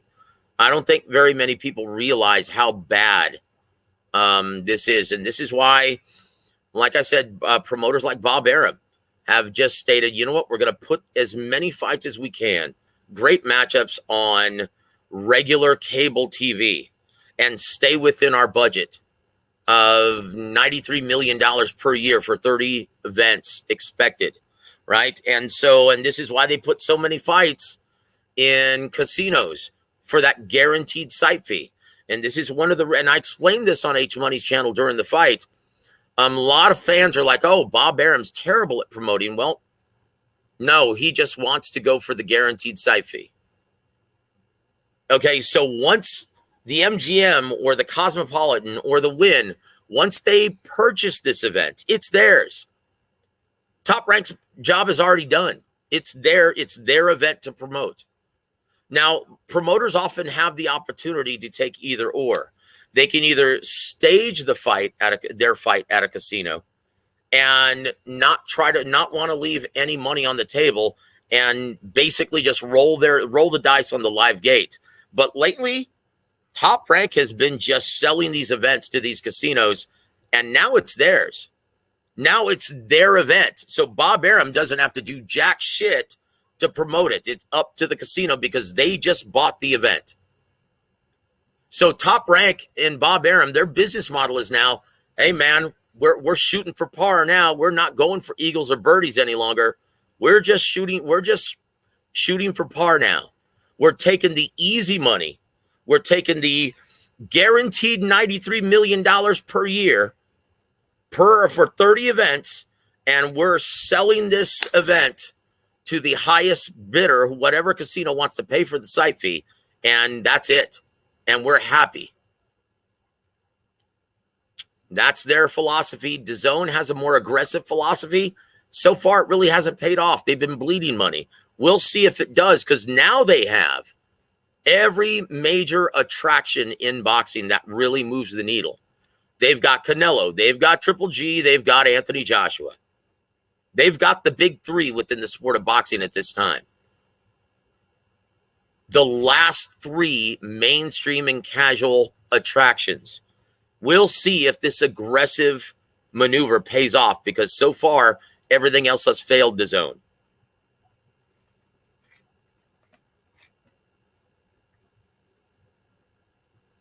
So, yeah, that's pretty much it, guys.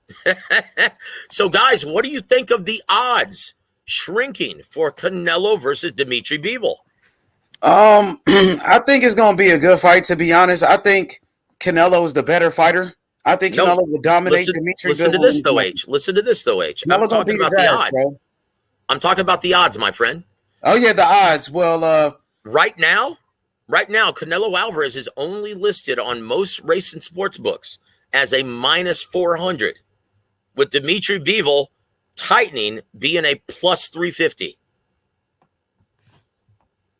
yeah, man, he don't have a chance, man, against Canelo, man.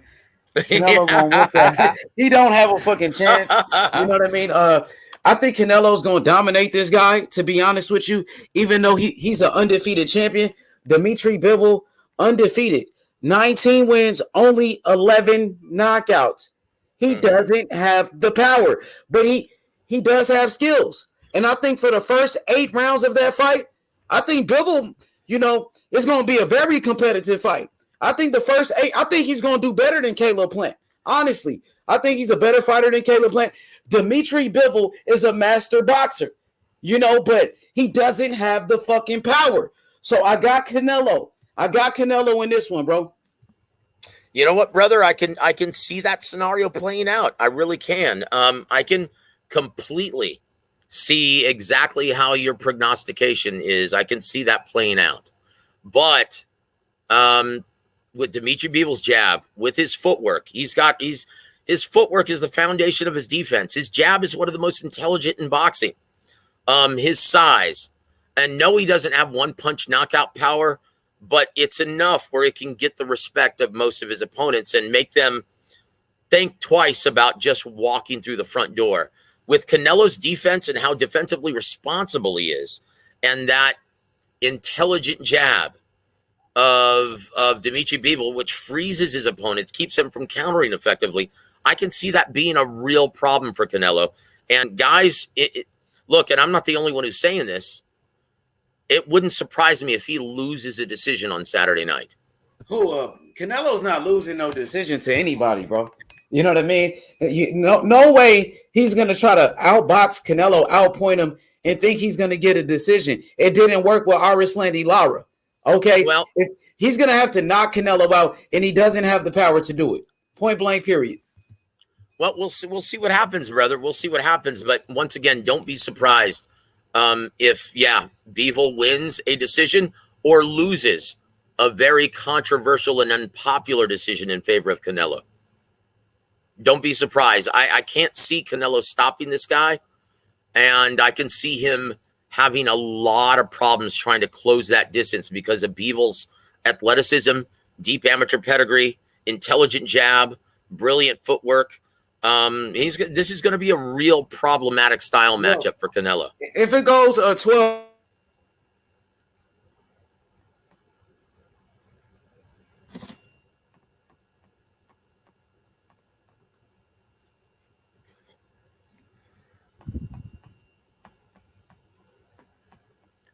Oh shoot! I think I just lost signal. No, you hear me, bro? I'm sorry. No, I can hear you just fine, sir. Now. Yeah, so it's no way Bivol is gonna win on points against Canelo. There's no way unless he knocks Canelo down a couple of times, and he doesn't have the power. Canelo has the best defense in boxing. He has the best chin in boxing.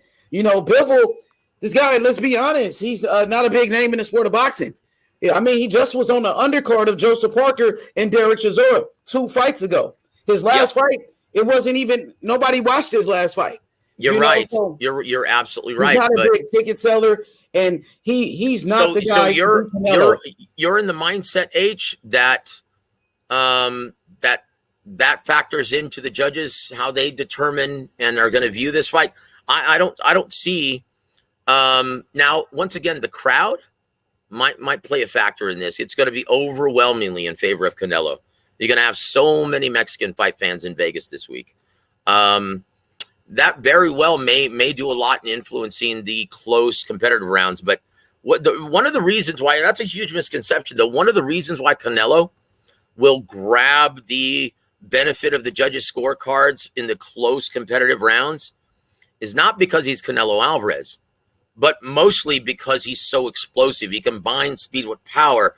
He always delivers in every single matchup, including the ones against Golovkin. He always delivers the more eye-catching shots, the eye-catching punches thrown.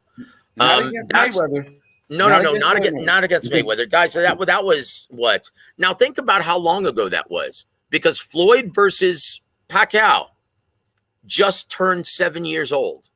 Exactly. That happened 7 years ago. So Canelo, that's very different. Like 8 years ago, maybe like 8 to 9 years ago. Yeah, he wasn't even an effective aggressor back then. But he was already a unified champion, so he still Of course, he was still a great fighter, but he was a counterpuncher by trade and hadn't added that new wrinkle of being able to cut off the ring and close the distance effectively. Now he is one of the best in boxing at doing that. So we're going to see, man. It's going to be a really great fight, and a verdict either way wouldn't surprise me. But guys, make no mistake about it. That's why Canelo gets the benefit of most close rounds, because he's such a pretty fighter to watch, and you can't touch him. He's got the best reflexes in boxing outside of Shakur Stevenson and maybe Terence Crawford. He has the best reflexes in boxing. He's got brilliant radar between his eyes. This guy is the total package. And from the judges at ringside, everything that Canelo throws is explosive and pretty to watch. So even if he's not landing, so Young Bill says, am I still picking Bivol? Well, we'll find out on our show tonight. No, I'll make my prediction, guys, once I hear more things coming out of both camps this week, and I'll make my prediction and final head-to-head article on Boxing News 24 on Friday night after the weigh-in. Okay? But until then, guys, I'm going to go ahead and sign off. But H-Money, dude, you do a great job, man, on this platform, brother. Great job, man. Before you go, we got a brother Raider on the panel. And Yes, Raider, I believe, had a few questions. What's good, Raider? Salute, brother. What up, man? How's it going, guys? Good afternoon. Over here in LA, so it's still not dark yet. You know what I mean? Great. I wish I were in California, man. The weather would be a lot nicer. Jeez. Yeah, no, I just wanted to make some comments on the Canelo and Bivol fight, man. That fight, can't wait for that fight. That fight's gonna be good.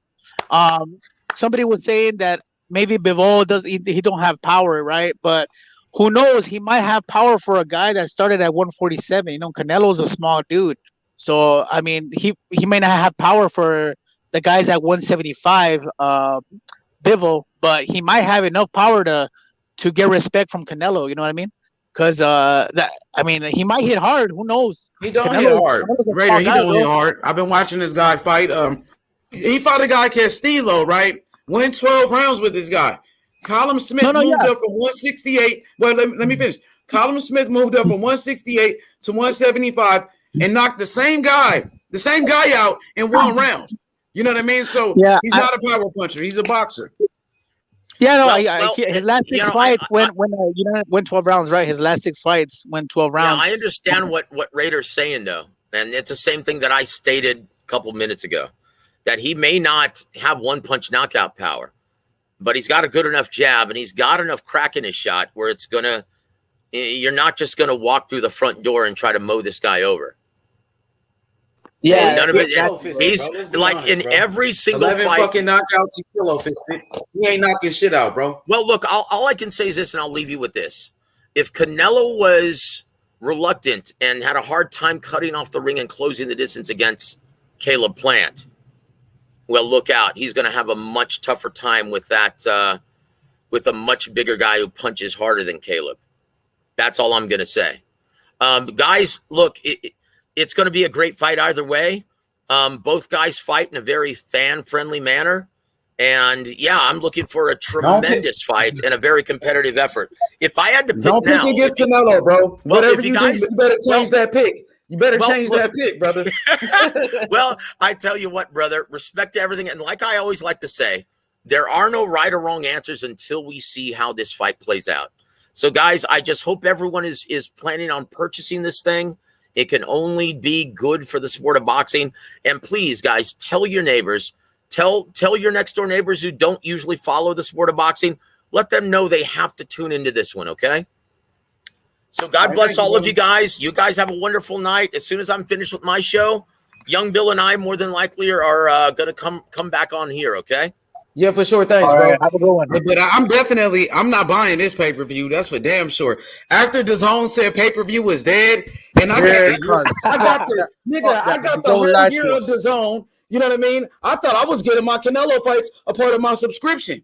But now all of a sudden I gotta pay pay-per-view. Fuck that. I'm streaming that shit. Man. They lied to us. They fucking lied to us. I'm streaming it, bro, for sure. And I encourage everybody to stream this fight, bro, because the zone said pay-per-view was dead. That's what Eddie Hearn said. Now they charging pay-per-view. But what y'all think about the zone's first pay-per-view, Raider? I'm gonna buy it, bro, because I mean, to be honest with you, I mean, yes, the zone lied for sure, but I mean, if you want to watch the fight, I mean, obviously there's two ways, right? Either buy it or you can watch it another way, right? But I mean, I'm gonna buy it. I mean, I like watching boxing, bro. So, and I hate one thing I do hate, bro, when you do stuff like that is the buffering and the freezing. Like, there's a couple of fights that you don't want that shit to happen, bro. You know what I mean? But I don't know. That's just me, bro. I'm gonna buy it.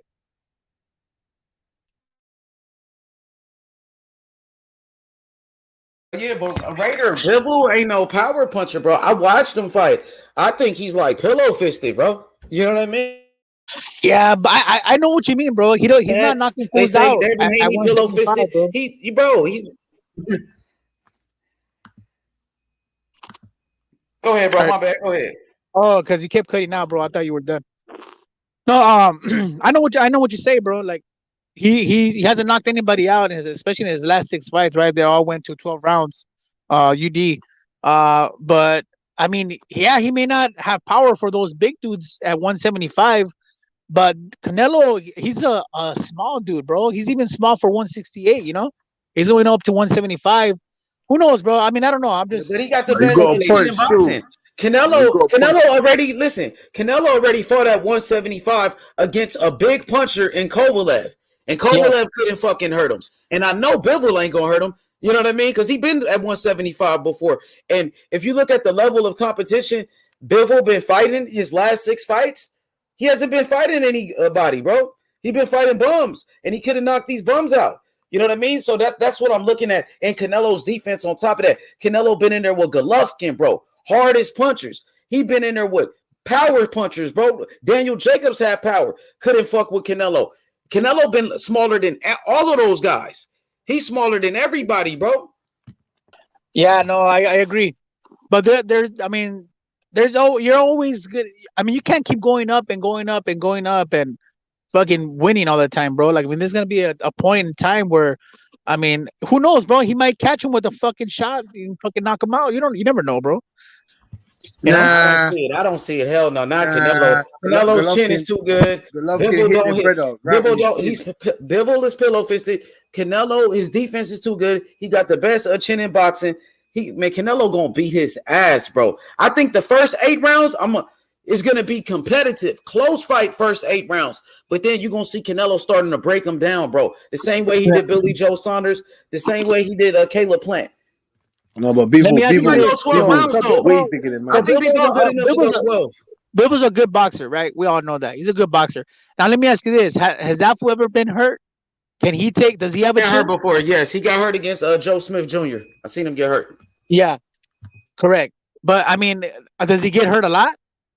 No, he got good defense, bro. He can box. He don't get hurt. No, he's got one of the best defenses in the world, fam. I think he can go 12 rounds with Canelo, though, to be honest, though. I think he's good enough to survive and go 12 rounds, but you never know. Exactly. That's what I'm saying. I think he's gonna go up the full distance, bro. If I was gonna bet, which I might bet for it to go to a decision, bro. Because Bivol's a 12-round fighter, bro. His last fucking 6 fights, like I said, have gone to decision.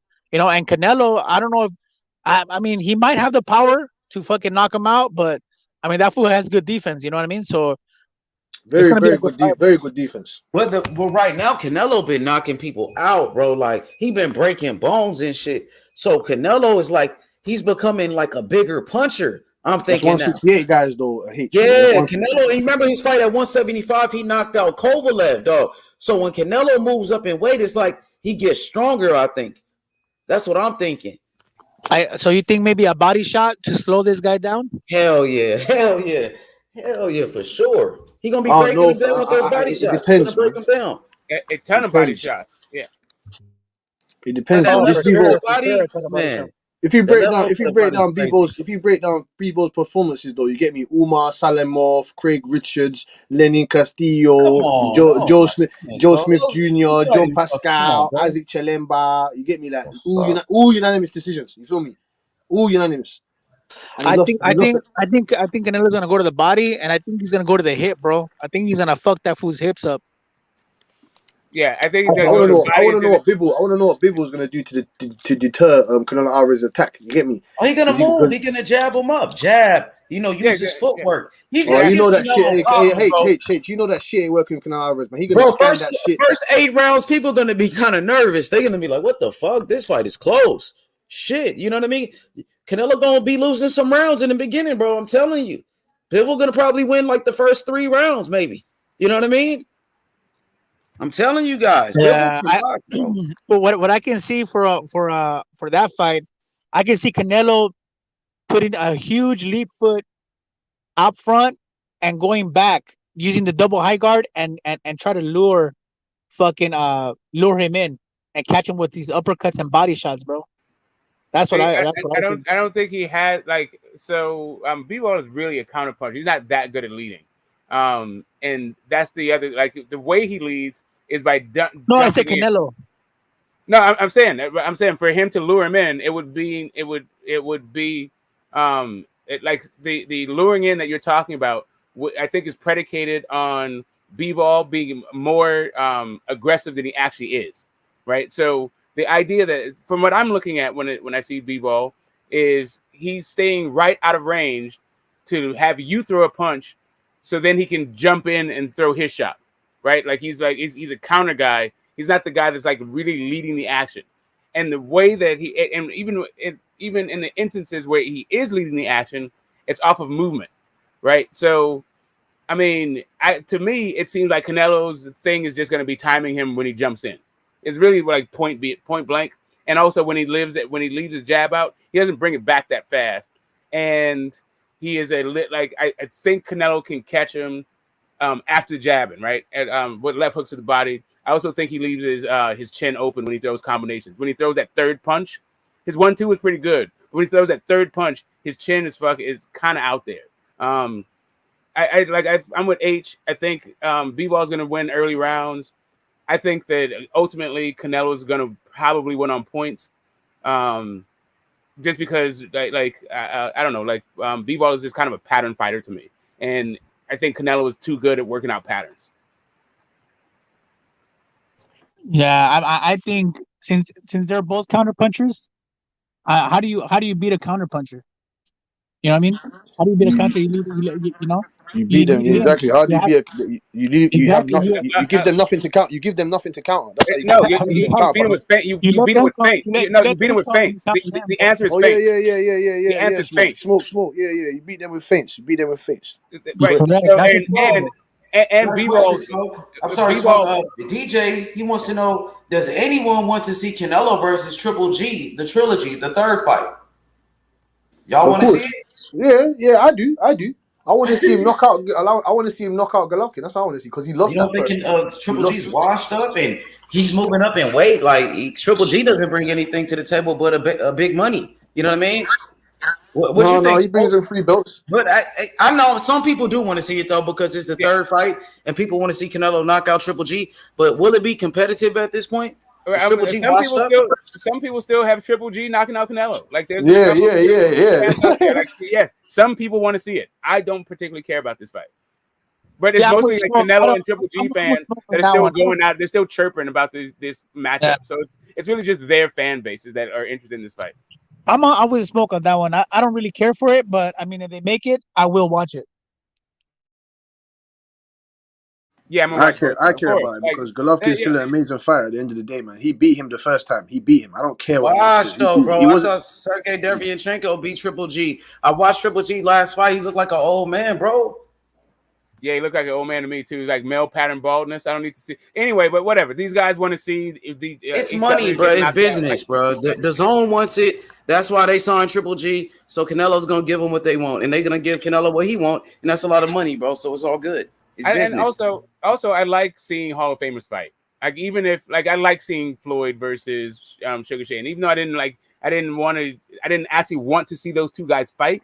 I actually liked the fight. Floyd Mayweather's fighting some fucking guy called fucking Moore, whatever his name is, in Dubai. So if people gonna fucking watch that, man seeing. I'm gonna stream that joint. I ain't gonna lie. When Floyd fight, nigga, I gotta do a commentary for Floyd Mayweather's fight. I never got to do one, but I'm kind of excited. You never got to do one. You never got to do one. I'm gonna be honest.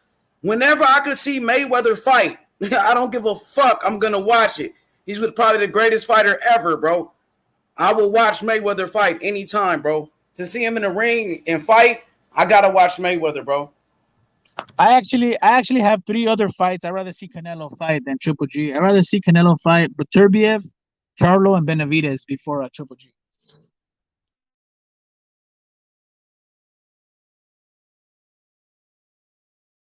You said which fight? Beterbiev, Charlo, and Benavidez. I'd rather see Canelo those are fight. Some good ass fights, bro. Those are some good ass fights, but those are dangerous fights, bro. Oh, that's why. That's why I want to watch them. Shit, like those are some. He could lose possibly a fight like that. Like what better be, bro? That's a dangerous ass fight.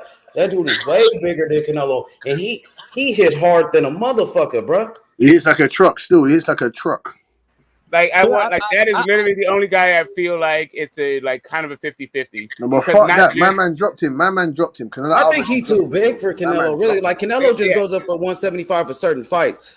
To be honest, like I would like to see it. I'll watch it. I've seen some chinks in Beterbiev's armor, bro. That's like a mismatch. Like, bruh, for real. I've seen some chinks in his armor, though. I've seen some chinks in his armor. He got dropped by that guy, man. He definitely has chinks. He definitely has chinks. But that's one of his attributes is. Once you back that dude in the corner, once you hurt him, then he turns into a completely different kind of fighter. Is it like I see this? Like I said, of all the fights that possible for Canelo, right? And in the 175-pound range, I'm not even going to the cruiserweight shit. I wonder how much they will give. 175 and below, the only guy I think is a 50-50 fight is better be.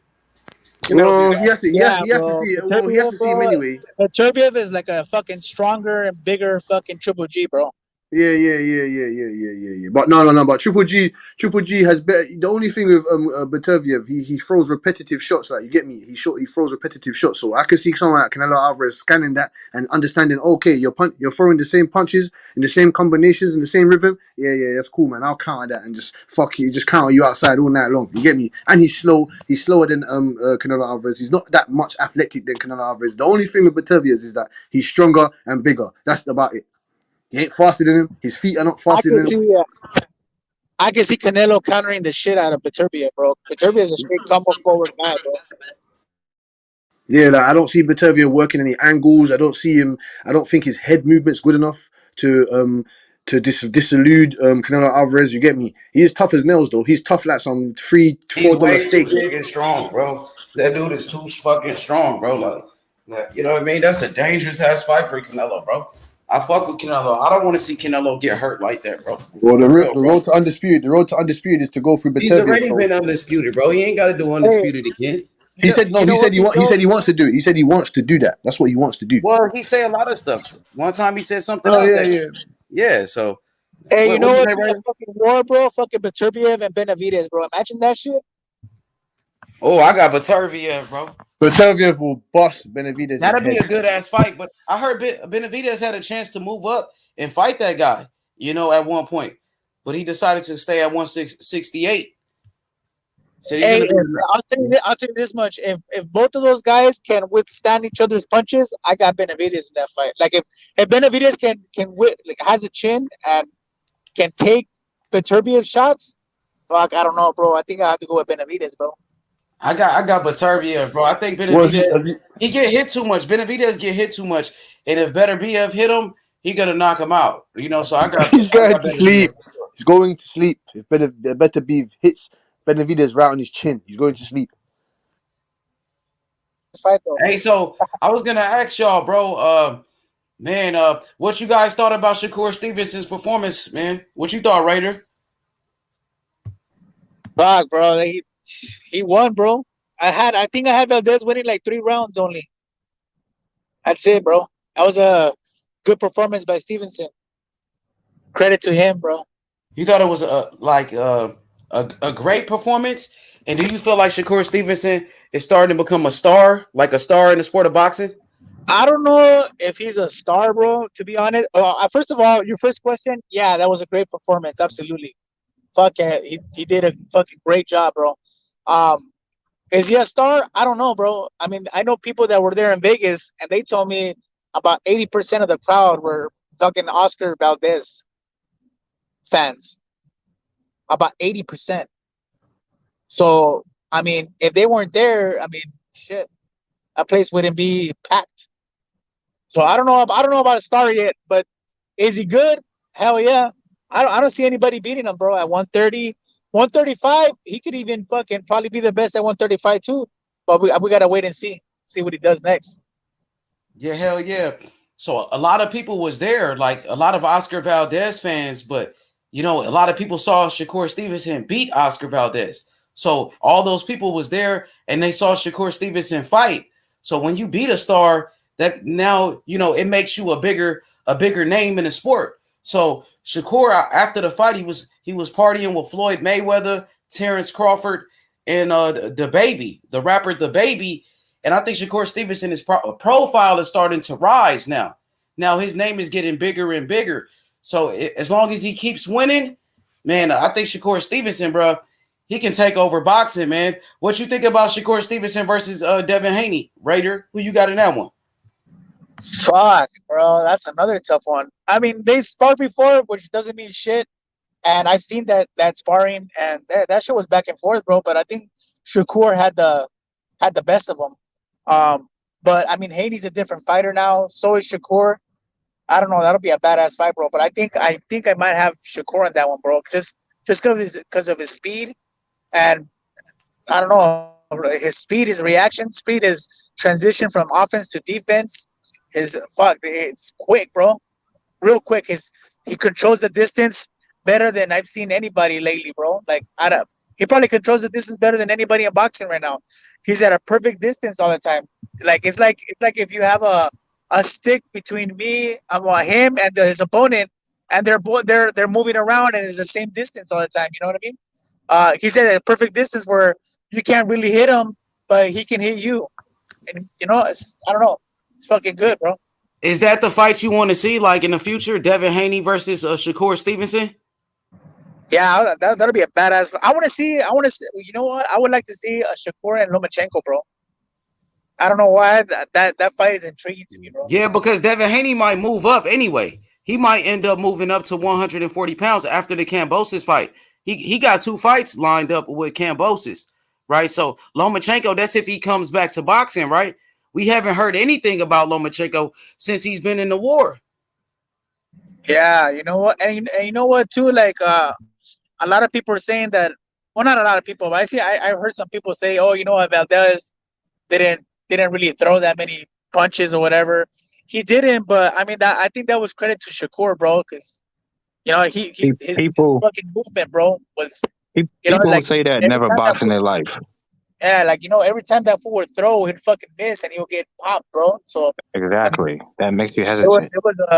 I mean, it's just like the same, right? Like when Canelo fights, right? When Canelo fought Danny Jacobs, fucking Chavez, Kovalev, he fought all these dudes, and they're like, you know, fucking these fools didn't throw shit, but that's credit to Canelo, bro. The fucking counter punching, you know, made you like, fuck, I can't do this, I can't do that, I can't do this, I can't do that. I mean, hey, can I respond to a comment you made, bro? So when you said the crowd was 80% Valdez fans, but I mean that was kind of the same way when Floyd fought, wasn't it? Like most of the crowd usually went against Floyd. Like especially when you fight in Vegas, that's like Mexican territory. You know? So that's not really a surprise. Like you're not really gonna have a majority black crowd, like unless you're fighting like in Baltimore or something like that. You know what I mean? So yeah, I know what you mean, but I don't know if that. I mean, I don't know if you could say Vegas is a Mexican crowd. I've seen other fights Nevada, out there. I mean, I'm in the Northwest because I'm from that. I'm living in that region. I would say it's like most of the boxing fans here will be Mexican. Yeah. So so just a quick breakdown. Like the entire state of Nevada has 3 million people in it. Most of them live in like 2.2 of them live in Clark County, right? Like most, and of Clark County, 700,000 of them are Hispanic, Mexican descent. So like, like to say that Clark County doesn't have a huge Mexican demographic, I don't know that the numbers don't show that. No, I didn't say that they don't have a large Mexican. And Mexican fans carry the sport. That's no secret. You guys carry the sport. Well, that's what I'm saying. Boxing wouldn't be shit without Mexican fans. I mean, that's what it's both fans like that. Like, listen, boxing is hardly shit with everybody fucking doing full fucking prep, right? Like, it's barely any fucking thing. Boxing cannot lose any demographic. Like, we need for Mexicans to show up. We need for Black people to show up. We need the Asians to show up. We need all these people to show up. It's already shrinking, so that's one thing. But we're just talking about like populations around the United States. Like, if you're gonna say like Vegas, you're gonna get a particular kind of demographic there versus like Atlanta or like Baltimore or whatever the fuck. Like, that's just what it is in those places. Yeah. Also, and one last thing. But hold on real quick. The question that H Money asked me is if do I think he's a star right now? Right now, Shakur, he's not a star. He doesn't do pay-per-view. Right, the crowd wasn't mostly Shakur fans. If you look at it in that perspective, I don't think he's a star right now. Does that mean that he's not going to be a star later? No, it doesn't mean that. I mean, I'm just talking about right now. I think, the best way to become a star, people think you got to have like a fan-friendly style or whatever, but Shakur has two things on his like that can go his way. One, he knows how to play the villain role, so he can make people not like him and then tune in to watch him lose. And then two, the most important thing, no matter who you are, you need dance partners. Canelo had that early in his career. He got the Floyd fight that gave him a lot of fans, and then he fought Triple G that gave him even more fans. If Shakur can get these super fights like with Tank or like Ryan Garcia, he can easily become a star. That's no question. So I don't think that to me in the history of boxing, I can't remember. Well, it's the 130-pound division. He's in, like, we don't even go that long. Go back that far. In the history of the 130-pound division, I don't think anybody's ever like been a star like to the point that like they were like shining as bright as the higher weight classes. I just don't think stars are in that division. They can move up. Like, we can get great fighters down there, Duran or like Pacquiao or whatever the hell. But like for their stardom, it's usually once they get like in the higher weight classes when you start talking about stars. But you get great fights down there. Those are like where the hardcore boxing fans live. So as that like from that small demographic of hardcore boxing fans, he's a star. Okay. Well, luckily he has the frame to move up, so he's not. So like, you mean he's a star? Smoke. So you mean?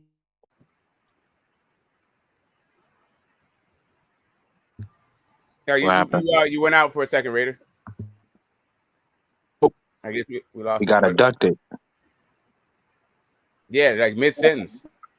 The feds came for him. Hey, H Money, I gotta bounce, bro. I gotta do some things over here. Thank you for having me on the panel, bro. Smoke and I can't see the other guys' names, but you got. Oh, there he is, Derek and Butch. I'll catch you guys in the next one. Peace out, homies. Next time, baby. All right. Hey, Jimbo, you should probably stop talking to, like, try to stop telling Americans about our fucking place. Like, you don't know what the hell you're talking about, man. Oh, yeah. What happened to Jimbo? He went MIA. No, he's in the chat to trying to tell us about Las Vegas. Like, man, I live like 5 miles. Get out of here, bro. This man is in London or some shit. Yeah, like trying to tell us about how Las Vegas works. Like, he gonna come in. It's like, bro, like he's always going on the rant. I like Jim.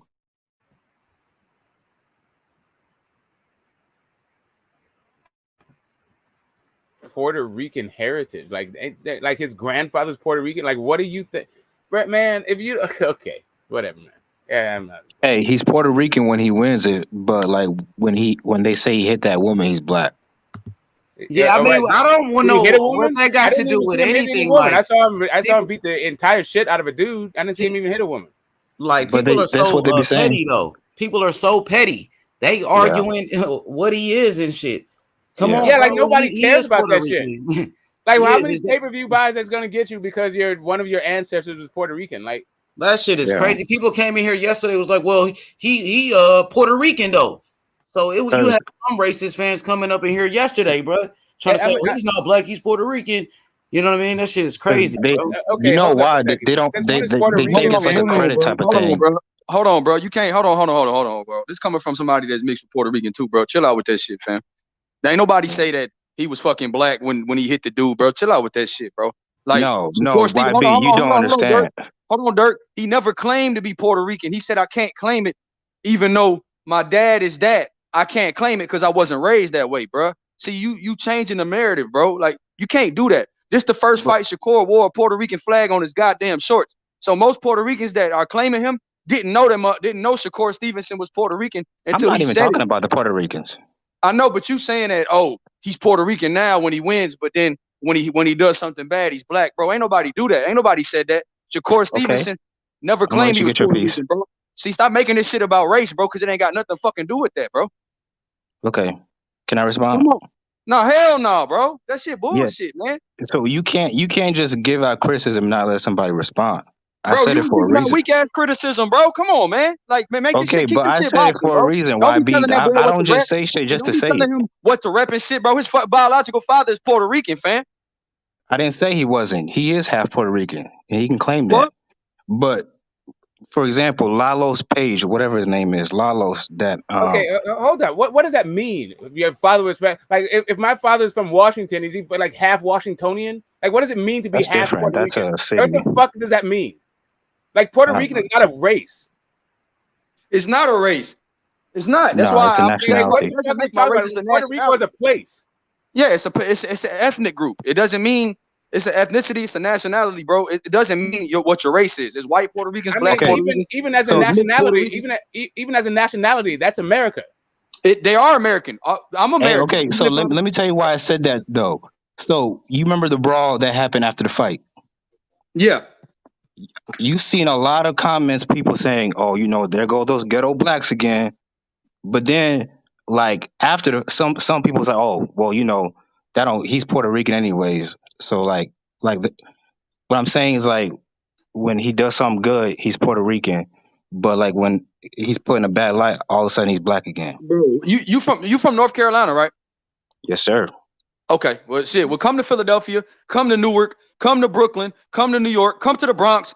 A lot of criminal shit that's going on, a lot of bad shit that's correlated in the streets. It's got a lot to do with Puerto Ricans, bro. Puerto Ricans out here doing a lot of bad shit every day, and people look at Puerto Ricans as if they motherfucking criminals too. So you don't understand that style, bro. You don't understand that, bro. Come to motherfucking Miami, come to Orlando. You'll see Puerto Ricans doing terrible shit, and the police fucking with them. The police thinking that they're dealing drugs. It's just what it is, bro. It's like a lot of Puerto Ricans are in the projects doing that shit too. No. So it's not just because you motherfucking. It's not It's a just because racial black. thing. It has nothing to do with If the there was Puerto a whole bunch of Ricans. Puerto Ricans acting the fucking fool, they'd be like, yeah, there go that nigga doing that Rican shit.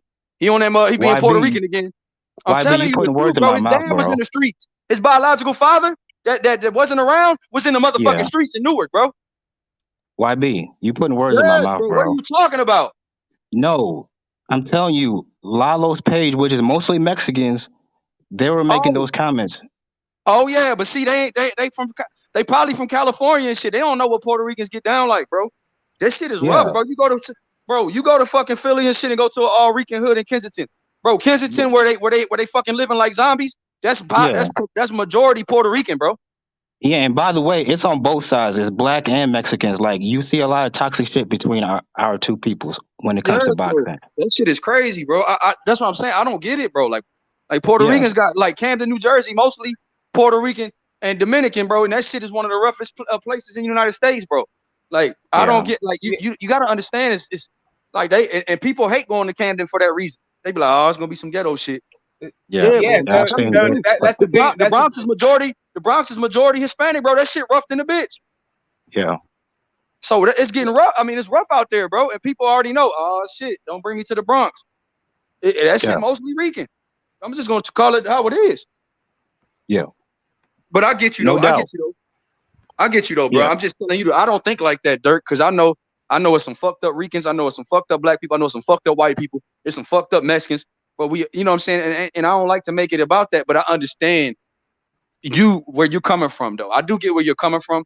I'm just saying the Puerto Ricans and people that's claiming Shakur being Puerto Rican, a lot of them didn't know that he was Puerto Rican until he mentioned his biological father. You know, he was raised by a stepfather. So they saw both of his parents, and they never seen him claim to be Puerto Rican, so they didn't know. Yeah, but do you know why it's like that? Because you know how boxing fans are. Like they see it like a sports game or a video game. Like, oh, my team won, but let me not give your team credit. So let me say he's Puerto Rican instead of black. You see how that works? So that's why it's like that. So yeah, I get it. I get it. Well, I'm just saying. I'm just speaking from experience, bro. Because there's already like a boxing rivalry between like Puerto Rican fans and Mexicans already. That is true. It is a boxing rivalry. I'll give you that. I go on certain panels and they be like, Mexico against Puerto Rico again, and that's one of the oldest rivalries in the game. So, do you think? So that's the thing about like the Latino breakdown, right? So within the Latino ethnic group, you get these two particular these groups, right? But there's more than that in the Latino group, right? But then we get different ethnic things, like this whole like breakdown about like in group and out group and which group you belong to, as it pertains to like a race thing. It's kind of weird when you're talking about Shakur. Like it just doesn't make a whole lot of sense. Like I can understand American, his father is Puerto Rican. Yeah, it'd be a different thing if he's saying that, oh yeah, like all my aunties speak Spanish or something like that. So like Spanish speaking people, I shouldn't like hate on them. But like his Puerto Rican dad could be black as fuck. He could be and Puerto Rican. He could be. Yeah, he could be an Afro Rican. You know what I'm saying? It's a lot. I don't think Shakur even speaks a lick of Spanish. He doesn't. And look, bro, up until recently, hey Dirk, let me tell you, bro. My mom's black and white. My father is Puerto Rican, right? My dad didn't raise me, so I didn't grow up speaking Spanish either. You get what I'm saying? So, like, Puerto Ricans always told me I wasn't a real Rican because I didn't speak Spanish. So I know Shakur gets dealt with that too, which is probably why he didn't really embrace it, because he knew if he don't speak no Spanish, if he didn't, you know what I'm saying? He probably didn't know how he would be received. That's a fact. That's a fact, bro. That plays a lot of role, Dirk. You never, I mean, shit, in all honesty, you're right, Dirk. There might be, you are spending some real shit. But I just want to say, but like, I wasn't trying to like come off on like some like derogatory, but like you peep a lot of things is what I'm saying. Like a lot of toxic shit on both sides, not just but, you know, that's the internet for you. Yeah, no, Dirk. I feel you, but I'm just saying it's not just like, you know, like bro, everybody. If you look at Shakur, you see a black man, no doubt about it. If you look at Shakur, that's why some people don't even like. I heard Uncle Sheldon tell me, he said, "Man, that motherfucker ain't Puerto Rican." I'm like, bro, how you know? Nah, he is Puerto Rican. That's the thing. That's crazy, bro. Like, come on, man. Let that man, you know what I mean, represent for his family and shit. You know what I mean? Let him represent for his people, bro. Shit, I done been man, look, bro, in the East Coast, it's like proud to be Puerto Rican too, bro. That shit is crazy, man. But they show you that Shakur becoming a star. Like, it's so much shit to talk about. Shakur, you know, he just beat Oscar Valdez, you know, and then the whole thing with the Puerto Rican stuff, like, it's so much controversy around him, even the fight after the fight. That all of that shit, and then he hanging with Mayweather after the fight with Terence Crawford. Bruh, Shakur like that nigga right now. But Devin Haney time coming up. Hey, it's Haney time. Haney finna shine, dog. Haney beat Kambosos. Haney that undisputed, bro. The youngest. You know the problem with Haney though? Hey, the youngest undisputed champion in the history of boxing. Haney going for the legacy though. Problem with Haney is though, he has no personality. Nah, bro, that's cap, bro. Now you just talking, bro. That's true. Crazy. Hell, like Crawford, bro. With Crawford, I know he has a personality. He just don't show it. Nah, man. You've seen that with Errol Spence backstage. He low-key is a funny cat. Haney should be popping. Devin Haney, his daddy, they always making noise. They always in some shit. They always in some shit. With Gary Russell, fucking T.O., them niggas get it in. You know what I mean? Them niggas definitely ain't no lame ass niggas. You know what I mean? Them some real ass niggas. I fuck with them niggas. You know what I mean? So Devin Haney, he doing his thing just like Shakur Stevenson. He younger than Shakur Stevenson. And he going for the undisputed. He going for all the belts. You know what I mean? So once Devin Haney fight and he beat Kambosos, nigga, you gonna see what happens, nigga. Haney gonna be on fire. Haney gonna be on fire. If he beat Kambosos, Man, nigga, that's tough in his backyard in Australia. Nigga, Devin Haney got the odds against him, bro. He might need the knockout. I don't know about that. Devin Haney just got to go out there and box. You know what I mean? I see Kambosos today. My man's sparring 27 rounds, boy. Devin Haney sparring That's some Manny Pacquiao type of shit. 27 rounds, boy. That's almost 30 rounds. Yeah. Hey, Devin Haney getting it in. You seen Devin Haney? That boy looks sharp right now, and he in crazy shape. That nigga looks strong as fuck. Devin Haney gonna beat Kambosos. You know what I'm saying? Devin Haney gonna beat brakes off Kambosos. Okay, strongly, boy. Hey, but you know what though? Hey, my man asked a crazy question in the chat. He said, my man El Sancho, he says, H Money, YB, what would y'all consider Fundora, more Cuban or Mexican? He is from Southern California and he's in Mexico City right now. Yeah, well, he puts the Mexican flag every time, so I'm gonna say Mexican. Hey, hold on real quick. They try to say, they say that he represent Mexico though. They say he claiming Mexico. Yeah, Sebastian Fundora is Cuban? He's half Cuban. Fundor's from California. He's a California fighter, ain't he? Shit, that's and Cuban, Benavidez is like half Ecuadorian. Yeah, they could be whatever. Like, you know what I'm saying? But yeah, he obviously claims Ecuador is like a country. It's not like an ethnic group. Like Yeah, but Benavidez ain't dumb. You're not gonna have thousands of Ecuadorian fans coming to your fights, so he gonna make the Mexican side more. Yeah, rep both sides. You know what I'm saying? Just like Shakur. He just now threw the Puerto Rican flag on his shorts, but he also said me as a black man. You get what I'm saying? So he knows what he is. Like Shakur Stevenson ain't going against what he was raised as and his mom. You get what I'm saying? He just saying he's Puerto Rican too. Yeah.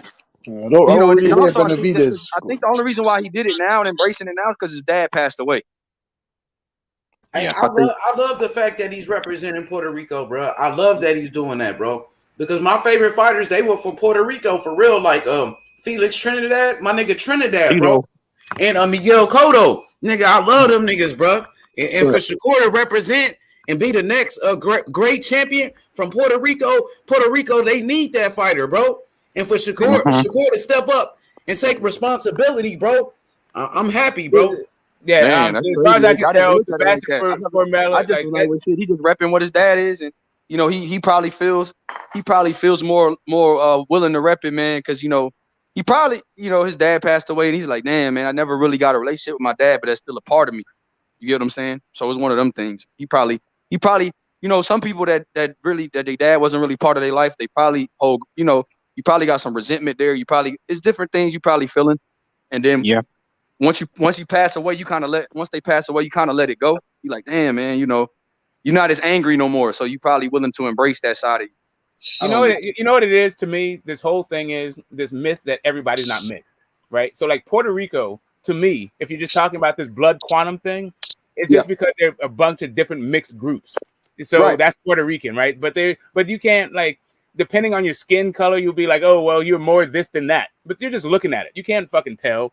So maybe you're just saying, I'm Puerto Rican, so I know that I'm mixed. But most black people and most white people are mixed as fuck too. So especially like in America, so this whole fucking conversation becomes a little bit moot. Like especially when you start talking about people like Sebastian Fundora, who's born in Florida and lives in California. Like the fuck are we talking about for real? Hey, what do you get when you mix Spaniard, like Indian and black? A Puerto Rican. Puerto Rican. Yeah, but what you get when you mix what do you get when you mix a European? What do you get when you mix a European, a black dude, and an African and an Arab? What's the difference you between a black dude and? No, I'm saying you get a Spaniard. No, I'm just giving you the composition of Puerto Rico. Yeah, but I'm trying to give you the composition of a Spaniard. Like this idea that Spaniards are white. Like Spaniards are mixed. Yeah, I know what you mean, bro, because they were invaded by like Muslims like way back then. Yeah, they still today, that's a small portion of the population. No, I'm trying to tell you, still today, most Spaniards have a ton of North African blood to this day. Yeah, in 2022, but that was a while back, and it's not that much though. Like if you look at them, a lot of trying them to look tell just you like normal white people. But you're looking at them. I'm telling you, genetically speaking, what you'll find is that most of their shit, like when you break down a Spaniard, they still have all of this North African shit because for 800 years they were dominated by somebody that was not European, and it wasn't that long ago. Yeah, They get mad if you call them Latino, though. Who gets mad if you that's call them Latino? Spaniards. That's because of their relationship with. Oh, I mean, yeah. the Because they feel term like Latino is Because they're something. It's like, a nah, French bro, we thing. European. Yeah, it's because the French are the ones who came up with the term Latino, and Spain and France and all that. Anyway, it don't matter. Yeah. All the shit that, like, I'm just saying, like, the breakdown of it, like, people get all into their, like, if you want to get into the ethnic part of it, cool. I think you can get the Mexican American versus the Mexican, and it's pretty clear. And there's some, like, I feel like there's a lot more continuity with that particular ethnic kind of group and rivalry than, like, Cubans and, like, Cubans and Americans, or Cubans and Puerto Ricans, whatever this shit. Brazilians and Argentines. Exactly. Like, all that shit, dude. Like, those dudes are so mixed up. You don't know what the fuck. Bro, they got beat 7-1. When it comes to They got beat 7-1 and still rooted for Germany to beat Argentina. That's how much they don't like Argentina. But like in the end of the day, bro, everybody is still like, you know what I'm saying? Majority of races are still just from one main race. It's just a whole bunch of, you know what I'm saying, different what you call spinoffs or whatever you want to call it, but it's still a prime race in the end of the day. Like when you go to Africa, bro, you call them Nigerian, you call them, you know what I'm saying, Somali, or wherever country they from, but in the end of the day, they still African people, you know what I'm saying? But yeah, just different. They even like, look different. My whole Damn, thing, Dirk. like the race, Damn, Dirk, you know your shit though, bro. like, I'm proud of you. there's man. really no point of be like even looking at it like that, bro. Like we talking about fighters, you You great intelligent, my bro. what skin color you is, you know. Appreciate that. Yeah, like most people in America, like listen, we don't know if we're Black, Native American, or whatever the fuck. Like 23andMe comes along and tells you part of where your country, part of your family was in this region of the world at some point in time. Like whatever, man. Like all that shit is true that you said, but there are differences, and we need to appreciate those differences too. I mean, like in Africa, even in Africa, everybody is not the same. Like the languages, even the look. A Nigerian does not look the same as a Somalian. I'm not. Well, you got to understand that you're talking about country versus people.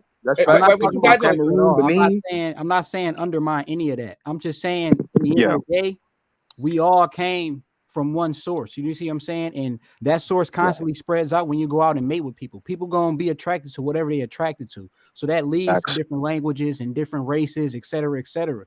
My whole thing is, in the end of the day, when we talking about these fighters, you know what I'm saying? They are fighters in the end of the day. They're gonna represent who they are because, like you just said, Shakur Stevenson, Puerto Rican and Black. So he's gonna represent what made him. You see what I'm saying? And that's just what it is in the end of the day. But in the end of the day, we looking at fighters. You see what I'm saying? I don't care what race you is. I have a lot of respect for Canelo Alvarez. I don't care if he Mexican. I don't care if he look white. It don't matter. You see what I'm saying? He's a great fighter, and I respect what he do when he in the court, in the ring. You know what I'm saying?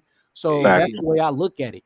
I respected Oscar Valdez before this fight. You see what I'm saying? I still respect him right now, and it's because he took the fight, bro. So many people have died Shakur. It ain't just Valdez that ducked Shakur. You see what I'm saying? A lot of people have ducked this dude and did not want to fight him. Even Miguel Burchell ducked Shakur. Shakur been calling out Miguel Burchell.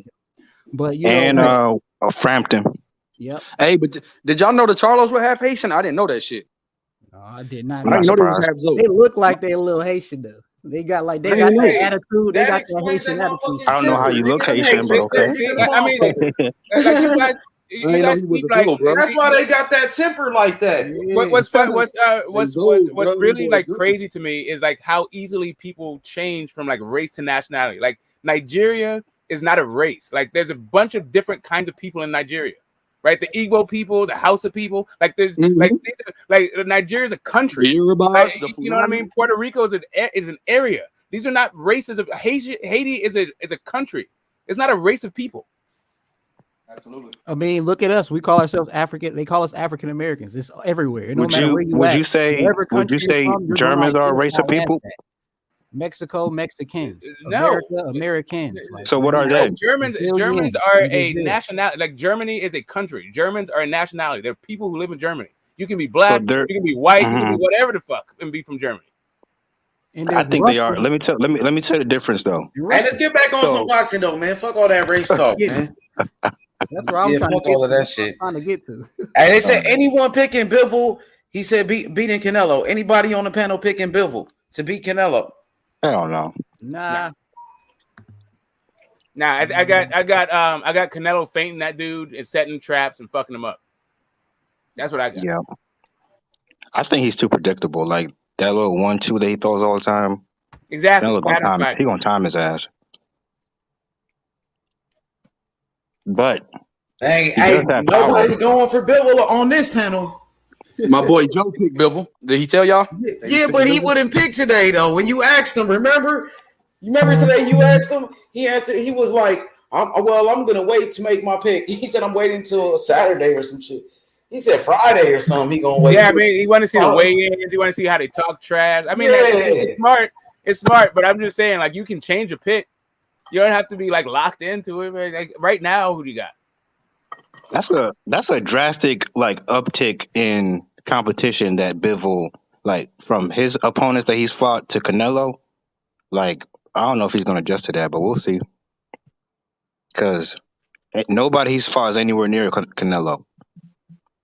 Nah, there's that shot selection, that time, that precision. That might give Canelo some problems. Yeah. But his inside game is like non-existent. No, I'm talking about Canelo's shot selection and his. Yeah. Not Bivol. Bivol has he's a big dude. He's kind of a fast dude. He's got a high work rate. He's a good boxer. And even when he's not punching, he's making you work because of the distance control he has. So your mind is still working. Like the guy, does he have a dog? And he's in his prime. He's not like these old dudes. He's a proven champion. He's a real one. It's just that the guy is a counter puncher and a rhythm fighter, and he don't sit down on shit. But does he have dog? I feel like he does. I feel like listen. I don't think Bivol is going to pack up his tent. I don't think you can press Bivol and have him quit. I don't think there's quitting Bivol. I just think that the dude is a pattern fighter that Canelo's going to figure out, and feints. He bites on fucking everything, and Canelo's going to feint the shit out of this dude and kill that counter punching shit. Canelo by split decision for me.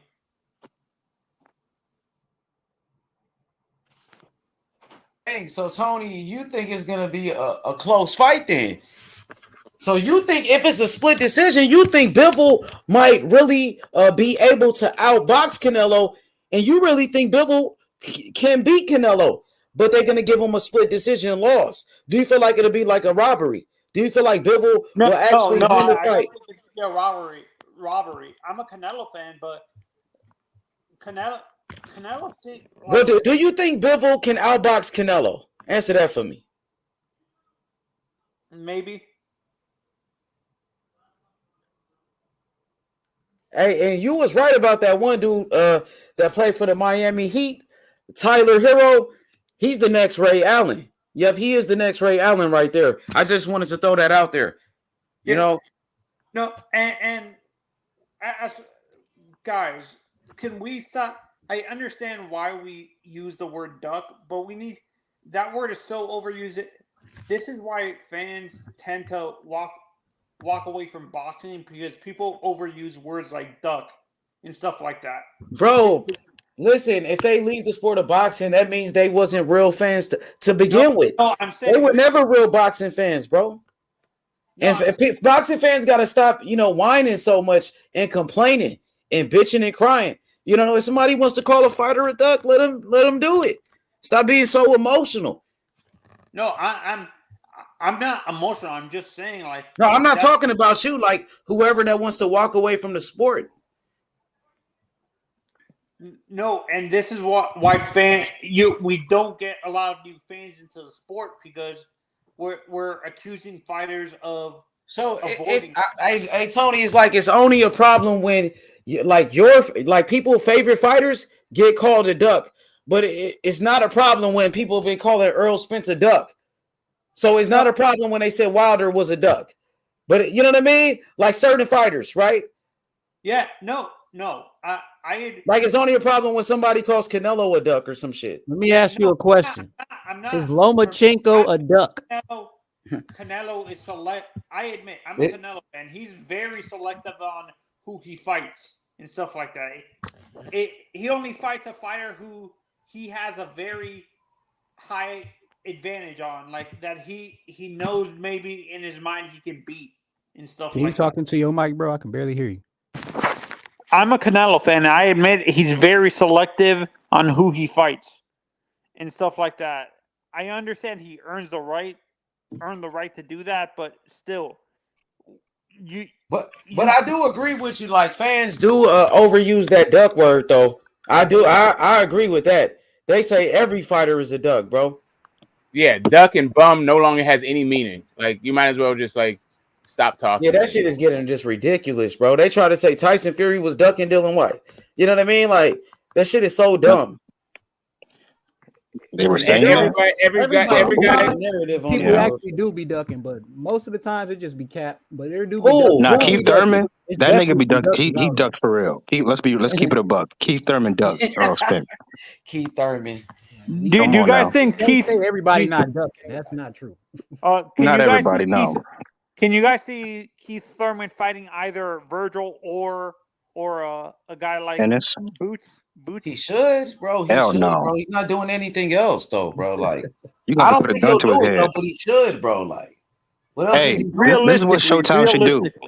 Pay him $10 million. I bet you he'll do it. Yeah, realistically, I'm saying, like, I know that would be a good fight for those young guys, but does it benefit a guy like? Would it benefit besides the money? Would it benefit? Well, if you pay him the same way you would pay him fighting like a Crawford or a Spence, because it's the same type of risk, then yeah, he'll do it. At least he should. And not to mention, what if he wins? Kambosos and overprice himself just because he think he gonna lose. Yeah. Yeah, that's what I mean. That's what I fear. If he, let's say he does do that, like let's say he decides to fight these young guys, do you think he might put an unrealistic But fight? what choice? I know what you're trying to say, but what choice does he have? Because Crawford and Spence are not going to fight him. Spence definitely ain't going to fight him because of his ducking activities earlier in his career. Crawford has no interest in fighting him. That's going backwards. So he has no choice but to fight one of the young guys. And if he beats him, then yeah, then they'll probably give him a shot. Because you got to get in the back of the line, buddy. You can't just jump everybody just because you had a little vacation. No, man. If you got to fight Keith Thurman, he's gonna fight him. Simple as, man. It's not hard. Al Heyman is the one in control of his career right now. Al Heyman. Yeah, you beat Mario Barrios. You can fight Crawford now. Get the fuck out of here. He's ranked number 2 or 3 in the WBC. So you get me, man. But I know it sounds shit. Yeah, but isn't Virgil Ortiz? But isn't Virgil Ortiz ranked number 1 in the WBA? Yes. I told you what Keith Thurman's options are. Yeah. Okay, and then Boots is about to be ranked number 1 in the IBF. He is ranked number 1. But the issue with that though, like number 2 is that Oscar's pretty protective of his young fighters. So yes, he is. Yeah, but he's not going to be. If it's a Keith Thurman fight, they're going to take that with. If it's a Keith Thurman fight, they'll take that with a heartbeat. Trust me, they're not going to let that go. That's a big opportunity. That's not easy win for Virgil, but that's a winnable fight. Of course it is, but I don't think he's going to go back to 147. He needs to go up to 154. He almost killed himself making 147. So was it like a weight issue, or was it like a work excursion? He can't make the weight. He's too big. He can't make the weight, so he's killing himself to make that weight. So you get me? He's killing himself. Yeah. Can you imagine the fight with Virgil and Castano? Who wins that? They've been sparring. They're sparring partners, so I'm not sure. But I would say Virgil because I've seen Castano hurt. I mean, I don't know. Or Charlo, baby Charlo versus Virgil. I think Charlo beats him because Virgil's too green now, man. He's too green. Maybe about in a year or 2 or something. I don't know, man. I ain't seen him fight. Yeah. Nah, man. Maurice Hooker was hitting him up with some shit like. You get me? Yeah. So if that's Charlo, if he doesn't knock out Virgil, I think he could outwork him. Is Xander at 154 or 147? 154. That would be a good fight. 2 prospects. He's talented as fuck. Virgil Ortiz couldn't fuck with Xander Zayas. To me personally. But man, that kid is 20 though. Like let him grow a little bit. Hey, some guys are a bit big for their buck, fam. You get me? You can put them in the line of fire right now. That's that. Like, look at Keyshawn. Look at Keyshawn. Keyshawn guy. Yeah, he looks like he's like a pro, like a 10-year vet already. He said he's ready to smoke. He said he'll destroy Ryan Garcia and he's tomorrow, right now. So you get me? I believe him, but notice he didn't say Devin Haney or Tank Davis and those guys. No. Virgil said this. No, Keyshawn Davis said that. Yeah, they asked Keyshawn Davis, "What do you think of Rolly?" And he said, "Man, I would smoke Rolly tomorrow and Ryan Garcia, both of them." But he knows he's not ready for like Devin Haney or Tank Davis or those type of guys yet. Hey, I just created the poll in the chat right there. Who y'all think gonna win, Canelo or Bivol? Everybody, put your vote in. Who y'all got? Dang, it's 85% for Canelo. Hey, Cassidy, fix your audio.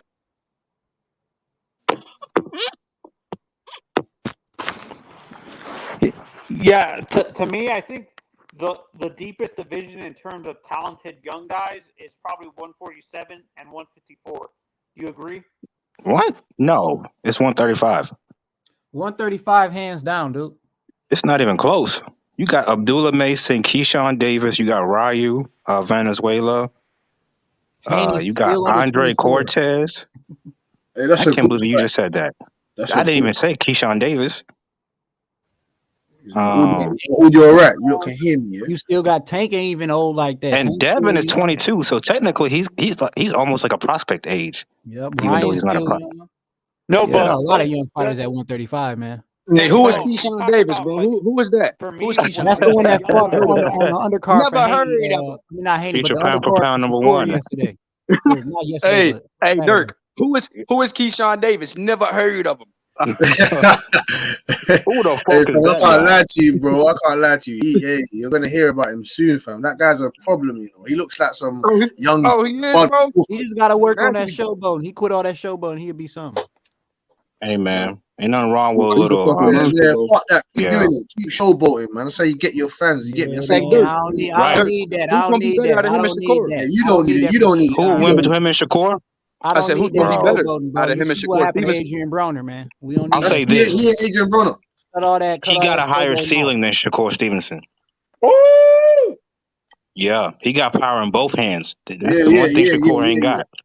And he got good defense. So like he's a silver medalist, so his boxing skills ain't lacking. And that's what I'm saying. Like he just needs to stay more focused. I don't need no another Adrian Browner. I don't need that. I need you to stay No. They gotta lock him out of the gym. That's the problem. Like he can't stop working, so he ain't gonna have that problem. No, I'm not talking. I'm talking about the showboating, bro. Period. Like, I've seen plenty of people do all this showboating and getting too comfortable and get slapped. Yeah, that's them. That's this. And I'm not putting it past him either, dude. This is boxing, bro. When you out here fighting, you can be all comfortable all you want with these young guys because he ain't fighting nobody right now. He fighting bums right now, so you can do all the showboating right now. But when you start getting up in this competition, you better cut back on that because you will get slapped. Oh, my boy said Andy Cruz is in Keyshawn's nightmares. Dirk, what you think about that, Dirk? I mean, if Andy Cruz, if he can like assimilate to the pro game, yeah, he gonna be a problem. But he said he wants to fight that brother 3 times. He said he wants to fight him 3 times.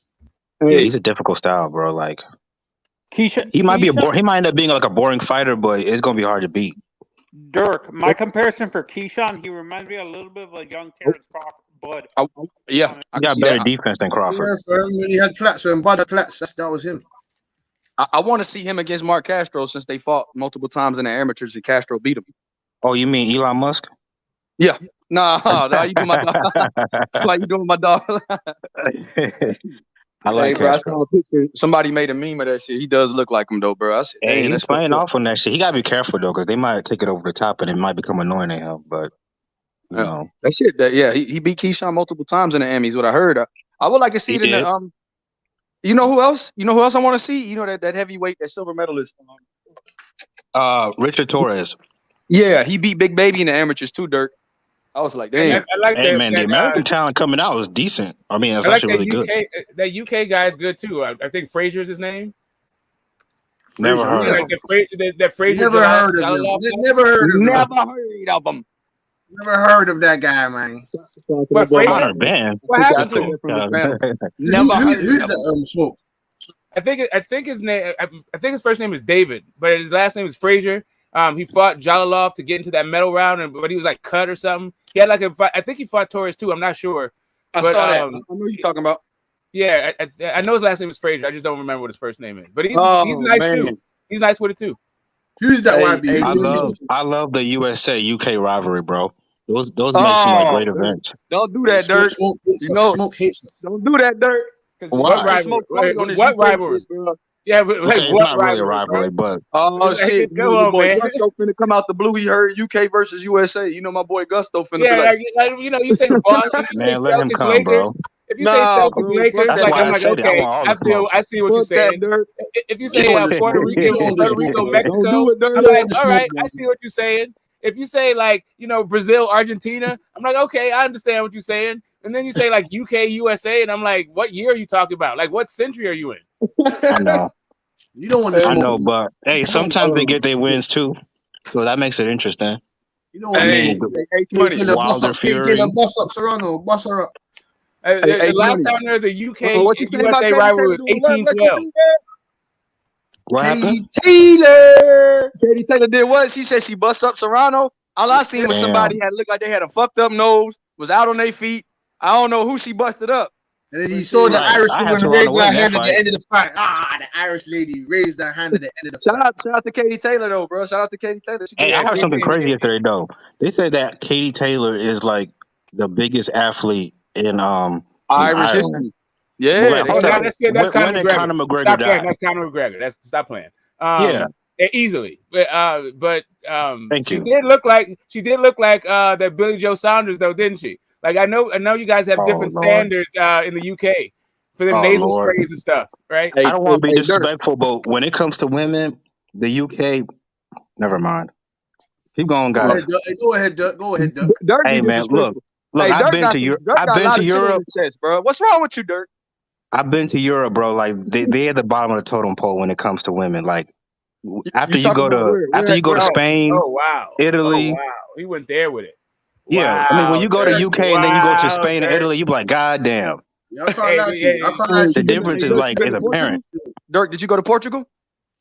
No, I wish I did, bro. Okay, but I've been to Spain. I was in Barcelona and Madrid. Oh shit! And you went to UK? Did you go to London? Yes, I was in London. I had to live in the UK because it's more like biracial. I guess you could say that. I've been to London. Yeah, I was in. It's dreary. The only place I didn't go was the Cassidy neck of the woods. I ain't go to his part of the ends, but I went to Brixton. My part of the ends, boy. I went to Brixton and I went to Shepherd's Bush and I went through Sheffield. I went to a lot of places in UK, but I didn't get to see Spain, bro. So London's a dope ass city. So I should do. I'm not even gonna go bottom of the totem pole. I'm gonna go top of the totem pole. Senegal. Where? Senegal, top of the totem pole. Yeah, Senegal. Yeah. Hey, they had a couple. Hey, no, East African women, bro. You talking about them Ethiopians and shit? Yeah, Ethiopians, bro. Yeah. Ugandans. Woo. Yes. That boy said, "What you about to say, Cass? They ling? Yeah, they don't even ling YB. That guy's first name is Frazier. Frazier Clark. That's his name. Oh, Frazier Clark. Okay. Yeah. What do you say? Because I don't like the way they threw Valdez. Shakur said Valdez was a. Shout out to whoever said that was Jonathan. I mean, Shakur would be an idiot to try to downplay Valdez. That's his biggest win. So why would he disrespect him? So no, man, he had a lot of positive words to say about Valdez after, man. He had a lot of positive words to say about Valdez after. Salute to my man Sly. Salute to Jimbo, my brother, my boy the Don. Everybody in the chat. Salute, man. So Jimbo, come in the chat. So because you want to start this UK shit, bro. I see what you doing. I'm trying to flame his ass. Straight up. Let's talk about some UK heavyweights, like some good ones, right? I like Joe Joyce a lot. I like Fabio Wardley. See, Dirk is I like the competition. Yeah, I can tell, bro. Yeah, Fabio Wardley. Fabio Wardley's pretty good too. Who? Fabio Ward, I think that's his Hey name. man, let's be real. The only reason the UK heavyweights are relevant is because all our heavyweights are in the NFL. They got Fabio. Oh, yeah, done. I'm gonna finish you now. I'm gonna finish you now. I'm just kidding, bro. Oh, please! Oh, you scared me because we can go to Lennox Lewis, Frank Bruno, Henry Cooper, Thomas Farr. Hey, so you bring up Lennox Lewis, but y'all been disrespecting him. Bruno, bro. I never heard of him. What do you do? I couldn't even. Frank Bruno? All I know is he got his ass knocked out by Mike Tyson. Oh my God! You got to see what Mike Tyson did to that guy. Oh, you talking about the one that got beat up by Mike Tyson? Oh, that guy. Oh, my bad. Hey, Cass, I had never heard of him. I think I remember him getting knocked out on the ropes by Mike Tyson. But maybe you remember when you got that WBC from Oliver McCall though at Wembley Stadium? You remember that though? Nah, I never seen that. I don't remember that fight. WBC from Oliver McCall. I need to go back and watch it. I love the trash talk. Nah, that's my guy. Like really, Lennox Lewis, that's my guy. But is he Jamaican or is he Canadian or is he? Hey, Cass, you remember when Kell Brook? I mean, you remember when Errol Spence went to Sheffield? Oh, Kell Brooks' eye. Yeah, took your shit. Yeah, I remember that. He went to your town and took his shit. Didn't all of those body shots look like they hurt? Like everyone's talking about the eye, but I just remember getting ripped to the body. Round Bro, that's the worst way to lose a boxing quick. I saw Kell Brooks. He took your manhood. Hey, Timbo, I don't want to talk about that one, bro, because I think Daniel Dubois about to make Trevor Bryan a Big Mac. He about to turn that motherfucker into a burger. He's finna fold his ass up. A soif du filet. That's what he's about to turn into. Hey, but what would happen to Dubois fight Jared Anderson though? Oh, can Jared Anderson handle Dubois' power though? Yeah, he can. Nah, Jared Anderson beat the fuck out of Hey, y'all remember that dude on SpongeBob? The dude that's with a good fight. the dude with the tongue. Oh, I'm not understanding how there's a USA UK rivalry. Like, what's up with the UK? What's up with the UK Cuba rivalry? What's up with the two little islands? Damn, I wouldn't call UK a small island, but okay. I mean, relatively speaking, right? You said the little islands. Damn. What do you mean? You gonna let him call you little? What do you mean smoke? What do you mean? I think smoke. I'm saying, what's up with getting in there with Frank Sanchez and like Luis Ortiz? Like, what's up with? Hey, they be saying, well, we're just a small country, but low key, Ukraine is a smaller country than UK population wise, but I mean, they produce better fighters. Like 4 different countries. No. I'm sorry, sir. You're wrong, sir. You're wrong on that, Dirk. Can you name me 10 world champions from Ukraine, please? You said 10? Yeah. Can you name me 10 world champions from that have been from Ukraine, please? The Klitschko brothers. Yep. Vasily Lomachenko. Yes. Usyk. Yes. Postol. Yes. I'm pretty sure Mean Machine won it. But he's Lithuanian. And he didn't win shit. And Sergey Derevyanchenko never became a champion. Man, they put that man through the gauntlet. That wasn't fair. Yeah, he had a lot of title challenges. My life ain't fair, Dirk. Always the bridesmaid, never the bride. But hey man, I'm not Ukrainian. I don't know all these dudes, but how can you say that? How can you say that? I was saying like recently because you gotta think about it, they just got attached from the Soviet Union. So like they're just now blowing up. What about your boy Gozvik? You forget about your boy Gozvik. Gozvik. That's 6. That's 8. There's 6 champions though, bro, of recent times. Good, all good champions. Like recently, like they're really good. You forget about Maximus Prodan? You forget about Maximus Prodan? Come on, man. Maximus. My boy Martin said they produce better quality champions. Okay, my boy Jimbo said, "Hey Jimbo," he said, "What do you mean?" He said, "What do I think about the term aerosexual being put in the Urban Dictionary?" That's fucked up, bro. Who did that, bro? I hope. Hey, y'all think Earl and Crawford are doing this shit too? Like Jimbo, like I know that you kind of swing that way. Like you and I'm not saying there's anything wrong with it. But I'm just saying, like, why point stuff like that out? And what's up with the homoeroticism in YTBC? And like, I get it. I understand, like, we're becoming like more open as a society and we're accepting of all kinds of like, I guess preferences, like sexually. But like, why is this a thing? Like, why do we have to, like, in spaces like this, turn a perfectly good fight into this kind of sensationalism? Why do What it? fight? Like Bud versus That Spence. ain't important. We only here for the boxers, not they sexual Yeah, life. bro. I just support the Yeah, gang, man. bro. Like, I I don't hope I get don't it. qualify as an aerosexual. I got to read the definition on the internet, Yeah, I bro. mean, because you know what's coming next. It's the This same is thing as a yeah, bronsexual. I That mean, means this is you a gonna be a fanboy. trend of like trying to emasculate these dudes because I wonder what. you don't pick them in a fight, like Yeah, they used to call Floyd people Flomos. That shit. and yeah, Pactards and Flomos. I'm sorry, bro. I might be biased, but Pacquiao fans have got to be the most toxic fan base, bro. Ass Juice. They had that for AJ. Yeah, like all that shit, dude. The Packetonians. Hey, bro.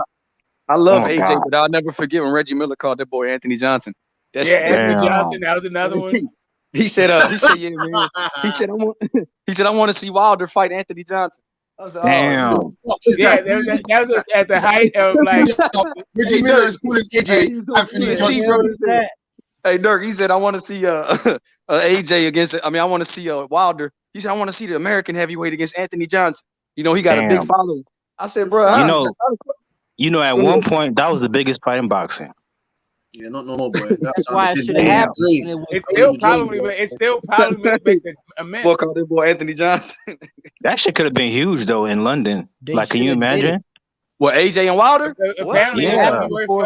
Hey, they did 100,000, bro. You know what I think? I think AJ didn't want that fight, bro. Because AJ didn't want that fight. That's why I didn't. Let me tell you why. It's two things that don't go well together. Wilder's heart versus Joshua's heart, and Wilder's right hand with Joshua's chin. That's not a good mix. Hey, Dirk. What?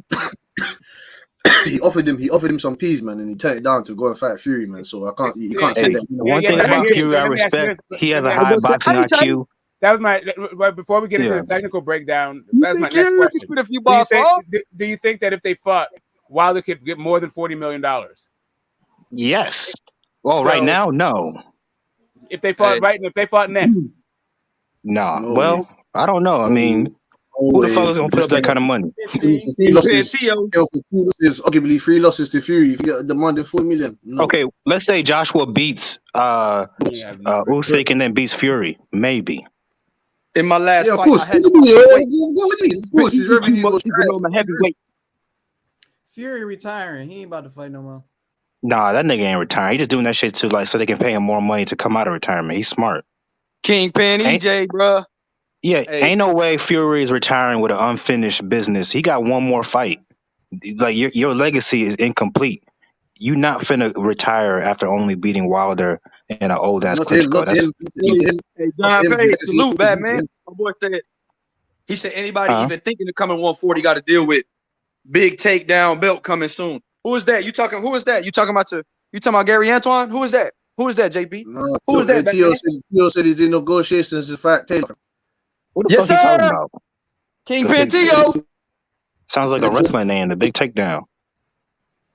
I don't know, bro. I think he talking about your boy Gary. Yeah, you talking about Gary Antoine. Man, that boy's a problem, boy. I'm telling you. Ain't nobody gonna finna go through a clean fight with Gary Antoine Russell come out like flawless. You finna go to war, whether you want to or not. Hey, Dirk, who do you favor over Gary Antoine at 140? Nobody. I'm just kidding. I don't know, bro. I don't see anybody beating him at 140 currently. Like that's at 140. I think he beats Regis. Yeah, I think he beats Regis. He beats Teofimo. He beats all them cats. Who does? How does he beat Teofimo? Gary Antoine Russell. Oh yeah. He's a fucking problem. Well, let me see. Gary Antoine Russell versus Regis Prograis. Hey, that's a good just imagine Sean Porter with punching power.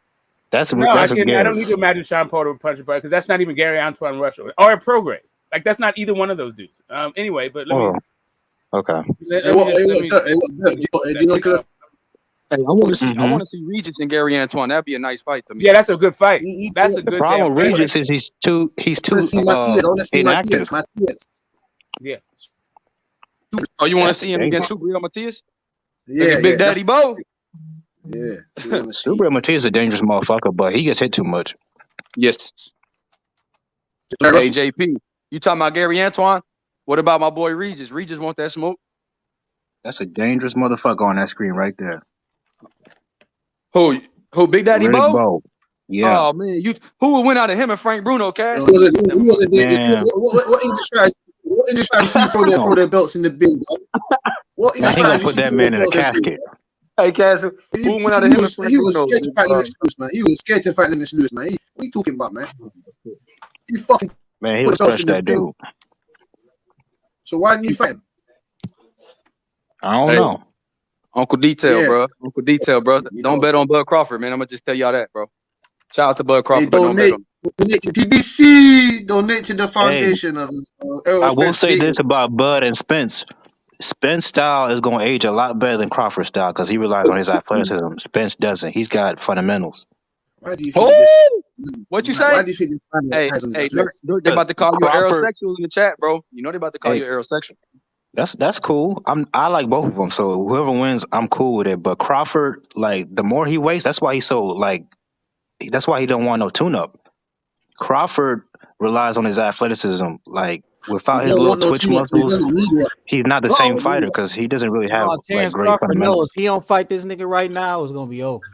Right. Oh yeah, if he don't fight him right now, he fight him next year. He getting stopped. Yeah, Right. yeah. Too good, bro. Yeah, He should have yeah. fought him 2 years ago. And you never know behind the bet on scenes, Bud like they probably see some slippage. You know what I mean? Yeah, Like in yeah. sparring or something. Errol Spence What looks do you mean amazing. by Errol Spence looks amazing. Errol Spence looks amazing. Okay, He so looks I don't see amazing. Crawford. I don't see He is Crawford winning that fight unless he gets a knockdown or a knockout. who do you say? Yeah, Who are you he's talking so about? They? Who do you? He said like, Bud doesn't people? rely on athleticism. Crawford's people. He doesn't. Okay, Crawford doesn't rely on athleticism. Like I said, he doesn't. He relies Yeah, on he does. timing. He relies on his Hey, timing. Cash. Yeah, that too. But it requires quick twitch muscles to do that shit.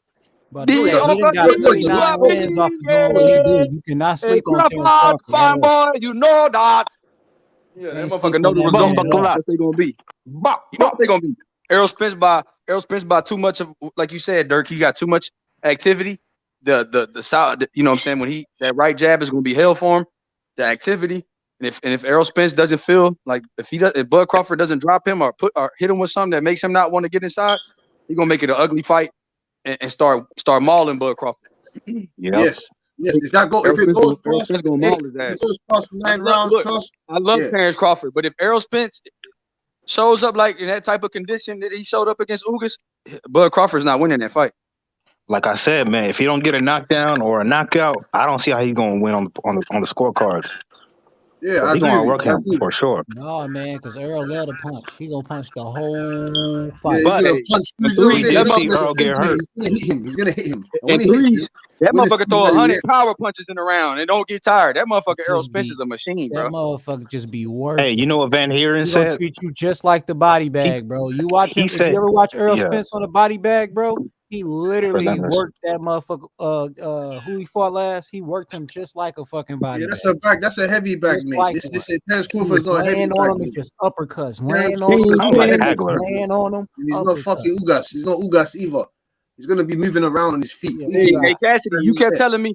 Cash, you kept He telling me can't to run watch out forever. for Ugas. Now he ain't no fucking Ugas. I thought you said Ugas was a good fighter, or was a great fighter. And you did Ugas. You were telling me that. Ugas is a great fighter, bro. He hard to knock out, bro. That dude ain't. Yeah, he's a great fighter. He's a great fighter. And to be honest with you, Hold on. See, niggas use that word too much. That nigga is not a great fighter. He's a good fighter. He's a great fighter. He's a great fighter. A great fighter is like a feature Hall of Famer. No, Yeah, I'm saying he a good fighter, man. No, it's not. A Hall of Famer is not a great fighter. You can just be a great fighter. Not be a Hall No, of to Famer. me, to be a great fighter, you gotta be like a Hall of Fame level type of guy. What does great mean though? What's the definition of great? Like you've multiple division champion. All-time great. You're man. Hall of Famers you're is at great. least in the pound for pound rankings. You know, you've won a lot of big fights. You can't lose the majority of your big fights. So that to me is a great fighter. So Marvin Hagler ain't a great fighter then. No. Not what I also say you got to win a majority of your big fights. So other than one, Hagler won most of his big fights. He beat Duran, he beat Hearns, and some people say he got robbed against Leonard. He beat And he beat John the Beast Mugabe too. And he beat Mugabe. That's 4. Yeah. So like he definitely passes as a great fighter. Ugas, he's beating. Who has Ugas beating an old ass Pacquiao? Ugas beat. Like he said, old ass Pacquiao. It doesn't matter how old Pacquiao is. It doesn't fucking Okay, matter. he beat Pacquiao, but then again, Jeff Horn beat Pacquiao too. Errol Spence would have smashed him. Then you would have said, yeah, great win for Errol Spence. Errol Spence would have destroyed Pacquiao. I mean, you know, it was a great win. You know, said old Pacquiao. God loves Pacquiao because Errol Spence would have decapitated that man. Decapitated. So then would you have took that win away from Errol Spence? Would you have took that win away from Errol Spence? I love Pac-Man. Hell no. Save that man. You got me, Cash. I would have gave Spence credit for that win. I know you would have. I would have. I would have as well. I would have as well. He beat Sean Paul. He beat yeah, but on the officially his best win is Pacquiao. Yeah, that's officially, but he beat Sean Paul. What's his second best win? That's fine. Keith Lemon didn't beat him. Keith Lemon didn't beat Pacquiao. I mean, he got. I can't believe we're trying to argue that Ugas is a great fighter. He's a great fighter. He got a better win. He got a better win than Terence Crawford. If that nigga's a great fighter, so is Paulie Malignaggi. Malignaggi is a multi-time world champion. Oh my God! If you say Ugas is a great fighter, bro, where do you rank him? Paul is a great fighter. Where do you rank Ugas right now? In the welterweight? For pounds, all your pound for pounds, that's everybody. Like, where do you rank Ugas if he's so great? That don't make no sense. He's not even in the top 20. Bro, I'm not asking you. I'm asking the dude that said Ugas is great. You ain't say he was great. Oh, okay. No one said he was so great. I said he's a great fighter. There's a plethora of great fighters. How great is he? Like, who is he better than? Great means above average. Great means above average. That's the definition of great. No, above average is good. Good means above average. By the dictionary, great means above average. Great. Define great. I think that's a Ugas is a really good fighter. That's a strong word, brother. No, he's a great fighter. He's a great fighter. Really good fighter. He's a good fighter. He's a good fighter. No one's stopped him apart from Errol Spence. Hey, like Floyd said, he a good little fighter. Oh shit, he a good little fighter. Straight up and down, no special effects. Hey, Dirk. That's what Floyd be doing. He, straight up and down, no special effects. He a hell of a fighter. He a hell of a fighter. I mean, Kell Brock, he's a hell of a fighter. Yeah, I make smart investments. Yeah, hey, I got a question real quick. YB in the panel, what y'all thought about Errol Spence calling he called Bomac a bum? He said Bomac was a bum. What y'all thought about that?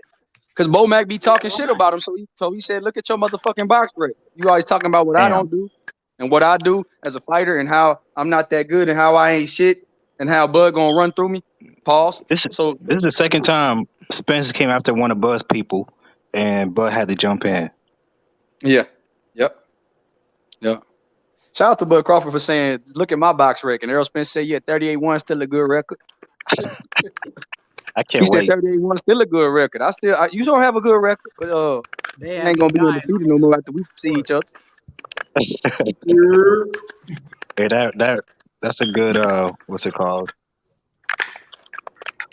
What's up, Q? What's popping with the YB, my nigga? What's good with everybody, man? Dirt, Cass on this bitch, Young Smoke. Me, what's good with y'all, boys? But who gonna put up money for Crawford though?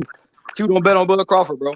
Oh yeah, I ain't gonna lie. I got a lot of money out here, man. These Texas niggas gonna be sick, man. When that day comes, bro. I ain't gonna lie, that boy about to get beat. Nigga, Texas it's gonna be a sad day in Texas for sure. Hey, if Bud wins, where does that put him all time?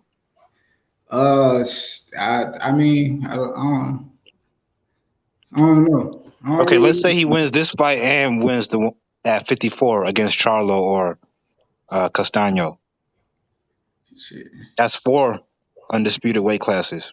Yeah, that'll be 3. Yeah, he'll be actually 3. My bad. He'll be all time. He'll be all time great. All right. Can I ask this question? Yeah. Can I ask this question? If Bud loses, and gets stopped or something of that nature, get blown out of losing, what did that make his resume? Like, still great. I mean, it's not great, but it's still a good resume. I mean, it don't mean nothing because shit, it'll really just be taking something away from Earl winning. You know what I mean? because really the win is better. Like I think YB was saying it like probably like last time we had chopped it up that this fight mean more for Earl than it do for Bud as far as career goes. Because it mean more for Bud. as far as how everybody see it, Bud is the man. Bud already pound for pound and been undisputed. Earl ain't never did that before. And then it's like it could be people could look at it as a measuring stick for both of them, but it's probably more of one for Earl. You know what I mean? Yeah, my bad. Go ahead, G. I mean, Bud Crawford undisputed is bullshit. I mean that joint. I mean it's cool to be undisputed, but Josh Taylor undisputed is 10 times better than his. Still undisputed. Yeah, I mean undisputed. Yeah, but you're changing the conversation from accomplishments to the level of competition. You can't discredit what? You can't discredit undisputed, bro. Hey, if he beats Earl, none of that shit will matter. You can when you're talking about quality of competition. Earl, that wouldn't matter, but dog, it matters that he fought untalented fighters for undisputed. If you can't control the niggas in his division. Let's say Bud. Okay, so if Bud versus Errol, Errol wasn't for the belts, right? If Ugas and Pacquiao had all the belts, right between those two guys, wouldn't Errol and Bud still be the best at 147? Or would we be talking about how Ugas and Pacquiao are the best? Like, I feel like quality opposition isn't just about who's the champion at a given moment. Yep. Yeah. Because he still did it. I mean, at the end of the day, that's like he that nigga accomplished the shit. So now it's like shit. I mean, me personally, other people, but how I see it, I think is Bud is really already the guy. And you know what I mean? As far as when you look at him in his career. So Earl beating that guy holds more that shit like, damn, yeah, now Earl really is.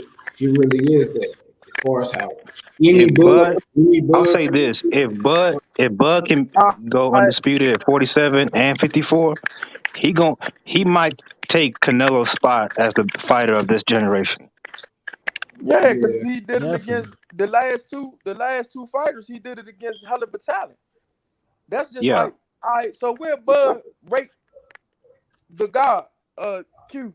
What Bud rate to that guy that's right there, that's on your screen in the background? That guy right there. This guy. Yeah, that guy. Shit, he was the last person that was undisputed at 150. Well, not the last person, but you know, but shit, it's like Sweet Pea. Like, look at who we fighting. Look at this. That's motherfucker after De La Hoya. Like, that motherfucker, that was cold. Shit. But I'm just saying, the level of competition what Sweet Pea did is like 20, 30 times way better than Buzz. He can't control it. He can't control it. I think Spence. Fault. It's kind of his fault a little bit for him staying with Bob Erm, knowing that it wasn't the level of competition over there, but it's not.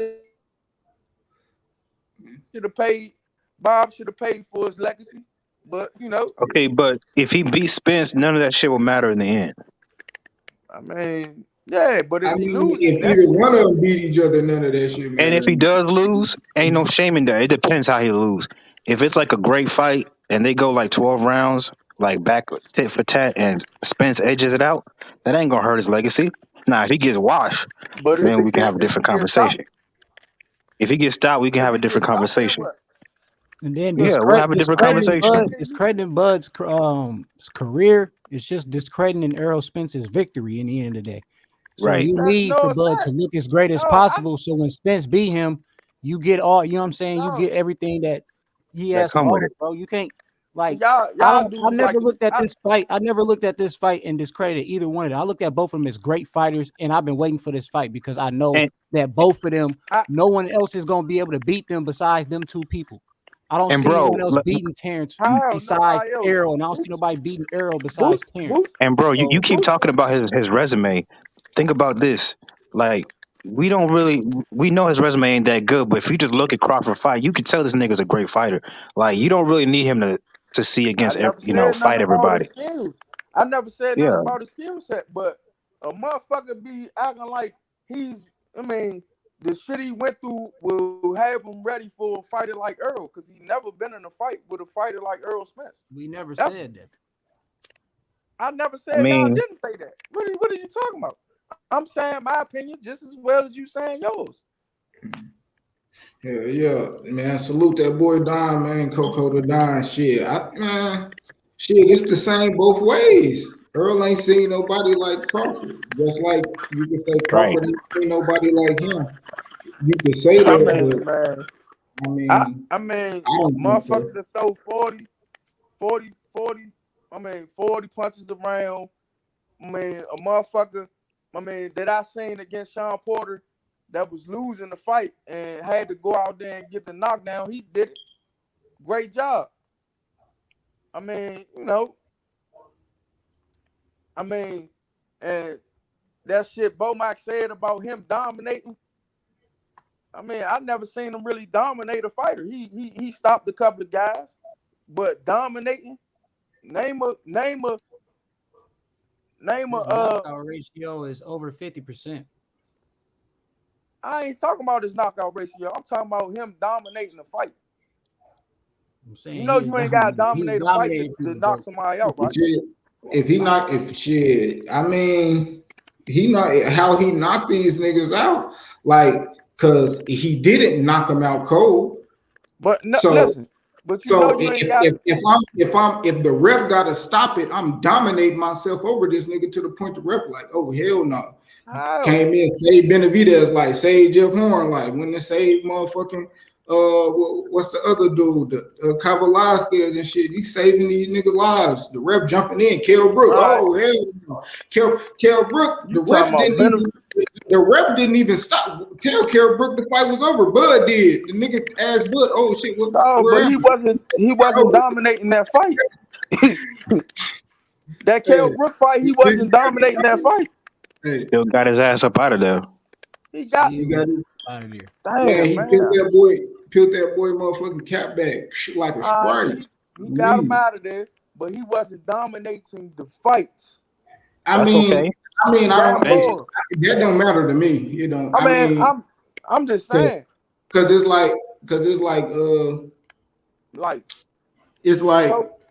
as far as like them building that shit up and talking shit, like I don't, whatever. I done heard a lot of people like say I'm with that shit. They building the fight. Yeah, so that's what it is. A motherfucker just talking shit. You know what I mean? And if he dominated, then what? If you saying this fight is like Hagler and Hearns. That's great. Crawford's Hearns and Spence is like Hagler.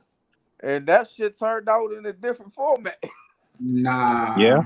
Nah, it ain't like that. Nah, no, it's not exactly like that, but they got similar skill sets between them two. Nah, neither one of them. Neither one of them.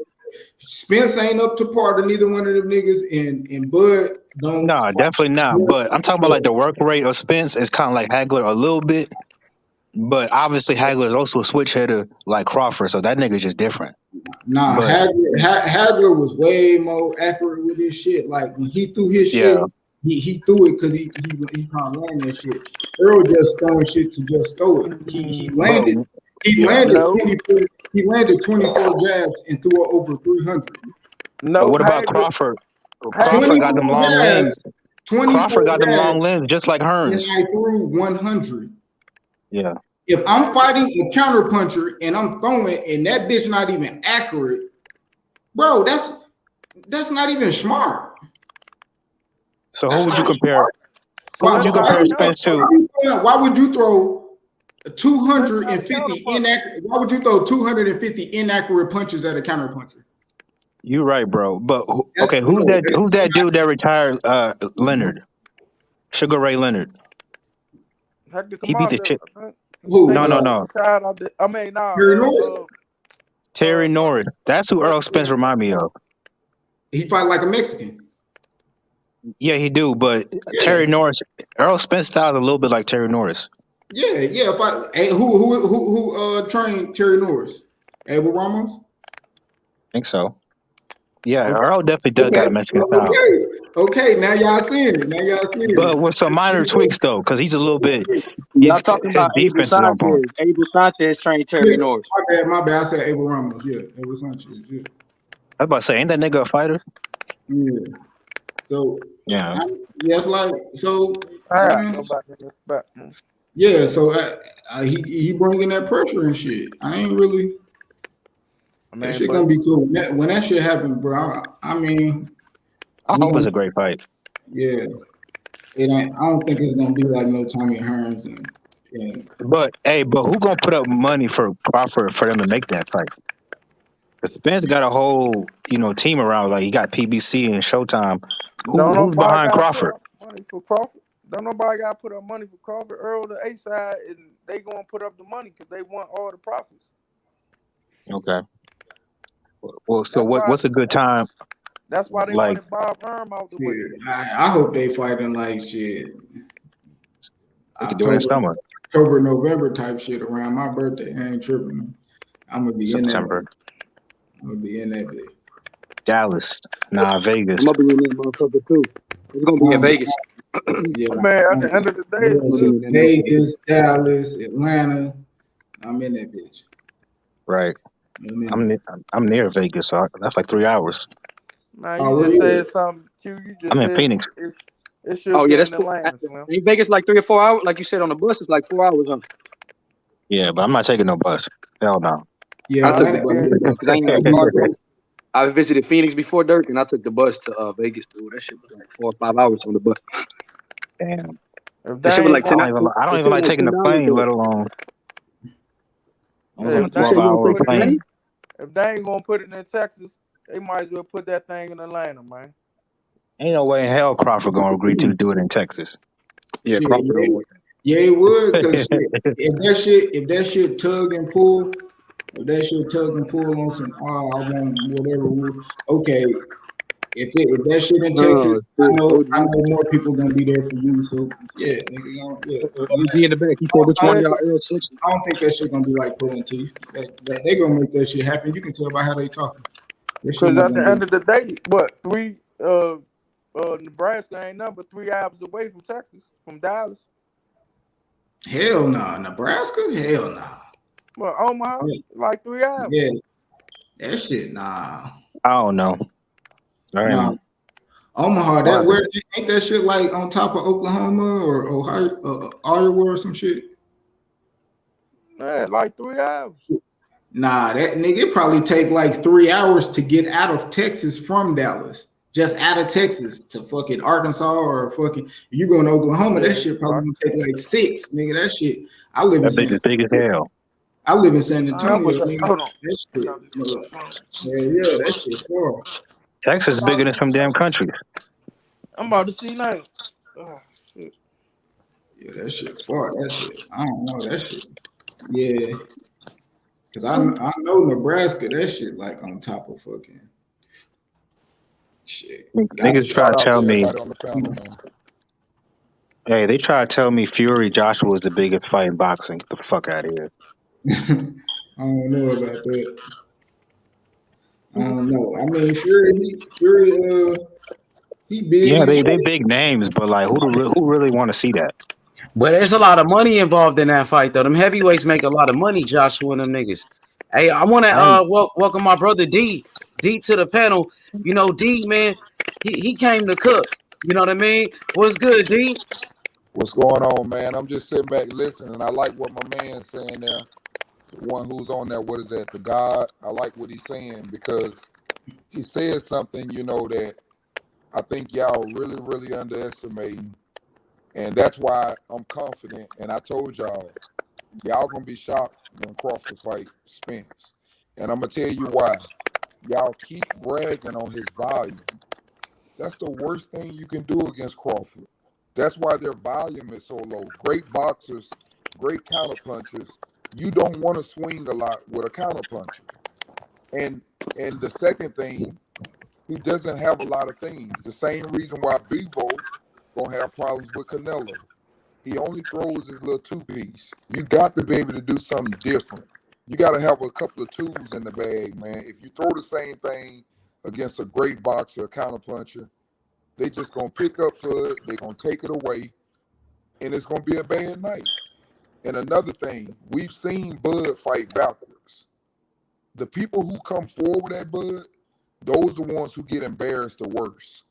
The ones who stay patient, they get a chance, and then Bud gets frustrated, and Bud turns into Bud. But here's the problem. We've seen Spence kick people ass going forward. We ain't really seen him kick nobody ass going backwards. And that's where I think that it's once again, that stylistic matchup. Y'all think he's going to run in there and tear Bud body up. If he go in there looking for Bud body, he'll be out of there before 7 rounds. I promise you. And I'm just going to leave it at that. And I ain't arguing. Because when I win, you know y'all going to kick me off the show like y'all always do. But I'm letting you know, it's going to happen. All right, hey, so I'm gonna tell Batman, you got like some feedback. Come back in, Batman. You got some background. It's something wrong with your audio. But Dirk, what you think? What D just said?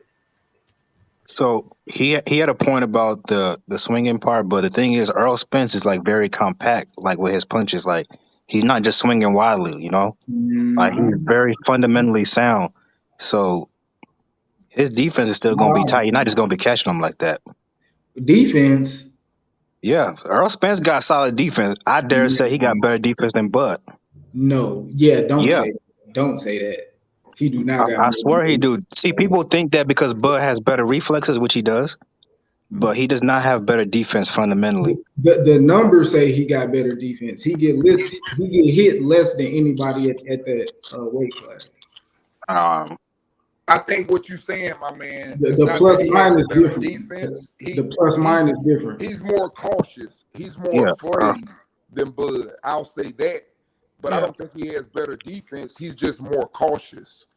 Exactly. So all them punches, y'all think he gonna throw when they go from 800 punches a fight and he fight Bud and that shit go all the way down to 400 and shit, 350. You gonna be like, yeah, and he's sitting there. You like, why he ain't throwing? And he just got his guard up. And when he swing, he gonna get his ass hit. And that doesn't make y'all think. Y'all don't think about when you look at the Spence fights. Why, if Earl is the stronger puncher, I'm just asking a question. Which I do think Earl is the stronger puncher. I think Earl is the stronger puncher, but let me explain something to you. The problem that I have with that, Earl is a stronger puncher, but the people can see his punches. And I keep saying this, elite fighters can eat a punch that they can see. It may hurt them, it may get their socket broke and everything else, but they can eat a punch that they can see. The problem, what I'm trying to tell you guys is, y'all haven't never thought about Kell Brook was able to take Errol Spence jab and counter over the top of it. That's what he was able to do. Bud switched it up. When Bud went left on Brook, his strong hand is his jab hand. That's how he knocked him out, with a damn simple jab. He can throw over your jab the same way, but that's going to be Bud's strong hand using as a jab. And I just look at the matchup, man. It's not going to be the same. Bud is going to be in there ready. He's the sharper fighter on the inside. Like I keep telling you guys, y'all think that Earl is. He's not. Earl is a bully. Earl beat the shit out of you and you don't want to throw back. The problem is he ain't gonna get a chance to throw like that coming forward. He will not get touched. Down. I promise. He gonna get touched, and like you said, he gonna get cautious, and you're gonna be like, damn, I ain't never seen Earl on the back foot. Damn, I ain't never seen Earl not throwing punches like that. Ooh, damn, I ain't never seen Earl get hit like that. Ooh, like that. Niggas gonna be surprised in a motherfucker when they watching that fight. That shit gonna be. It ain't gonna be what you think. Earl fighting Sean Porter to Danny Garcia to Ugas The only thing I'm afraid of, I'm afraid will Crawford, if he wins, will everyone give him the credit and say that, hey, he beat a great Errol Spence, or will they say Earl was never the same after the raid? That's my only problem. No, can't nobody say that because he just stopped Ugas. You know what I mean? Like I keep telling y'all, Ugas ain't nothing but a punching bag with arms. Man, Ugas cool, but man, I've been saying Ugas was regular before he fought. After he got the belt against Pacquiao and shit like that, I said, yeah, he cool. I respect Ugas. I respect Ugas as a fighter and shit like that. I do too. He's tough. You know what I mean? He wasn't like, oh shit. I didn't think he was like super good. You know what I mean? Like that. I fuck with him though, but you know, like with Earl, man, from the I say the Sean Porter fight, yeah, that was top Errol Spence. Then the Danny fight is like he got slower.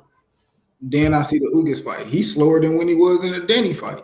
I done seen Earl get slower and slower. I'm like, damn. You know, so I seen him, he picked up the pace and beat the shit out of Ugas. I was like, damn, they should have stopped that shit in like the 8th. But like I think Earl struggles the same way. I know he's not no damn Oscar Valdez, but he got the time. I said all this stuff before Oscar Valdez fought Shakur, and I told them, I said, he's gonna beat him up and he's gonna break him down mentally, and he's gonna be frustrated. And that's exactly what happened. He beat him and he frustrated him.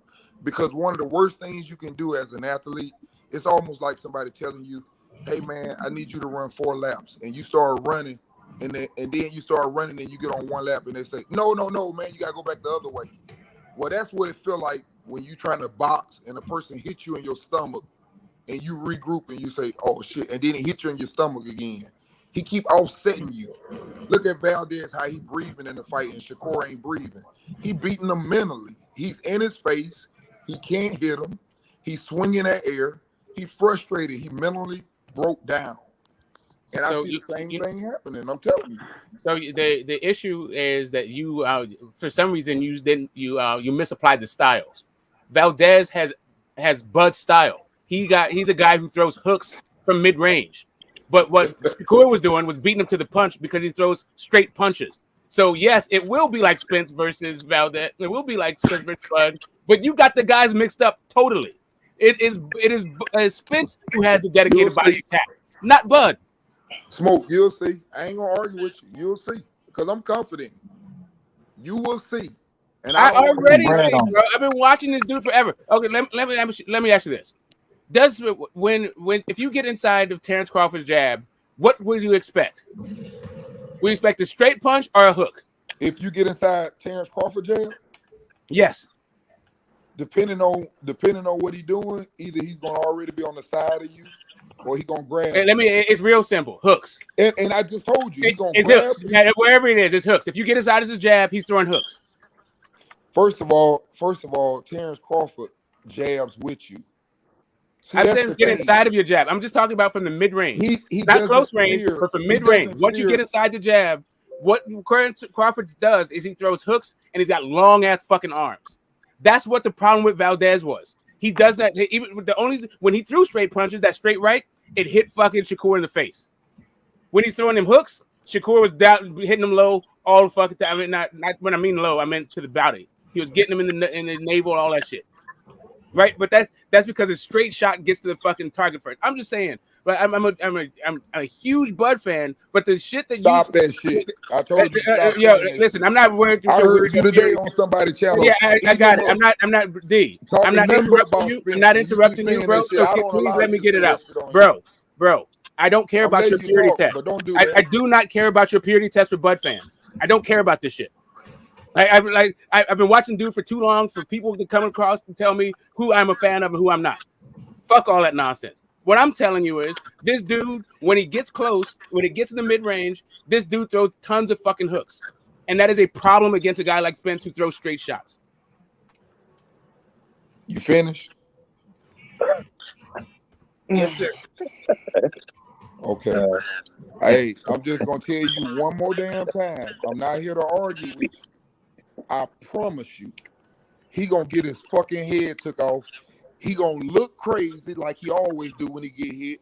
And when he look crazy, he gonna beat the dog shit out of him. And Derrick James gonna throw the towel in. Remember how I said it's can gonna I end? ask you something? Remember that. Can I ask you something? Can I ask a question? Ask whatever. How you negate a counterpuncher? Thanks. You have to, hey, here you go. No, listen. That's what I'm telling you. That's, you know what? Here's the thing, man. Each one of them fighters, they all got their advantages. But I'm going to tell you something. One of them, for me, and that's the only difference. Shakur, for me, and I said that before the fight, I told all of them, it ain't that Valdez is bad, but he fucking with the wrong one. That boy knows his distance. He knows how to counterpunch. He ain't gonna get in there to get knocked out. He like a Floyd. He got some Floyd style in him. He got some bud in him. He got some counterpunching. He got movement in him. It's so many things going on with him. And when I look at Bud, the reason why I say it's a bad matchup for Spence, Bud is that dude that when he's inside, you're not just gonna hit him, he throwing too. You never And seen that's where it gets bad because the smaller man that fought at 135, who is obviously way quicker than Spence, when them arms get to swinging, when one throw one, just like Sean Porter threw one punch and three come back across his motherfucking head before he can even get his second one off. Sean Porter, not Errol Spence. Hey, okay. How do you negate a counterpuncher? Easy. You be patient and you got to stay fighting back, and that's something Earl has not shown me he'll do. You say you do what? You have to jab it and you have to stay back from it. You jab it and you stay back. And I've seen him do that. Wait a minute. I've seen him do that when he fought Mikey Garcia. At the beginning of the fight, he showed me he can do it. He can jab and stay back. The problem is, it doesn't matter who Earl fighting. Earl resorts to who Earl is. Now, I know y'all done said Bud can't move no more. He at 147. He ain't did that shit since he was at 135 or 140. I done heard that. That's fine. But we have seen him do it.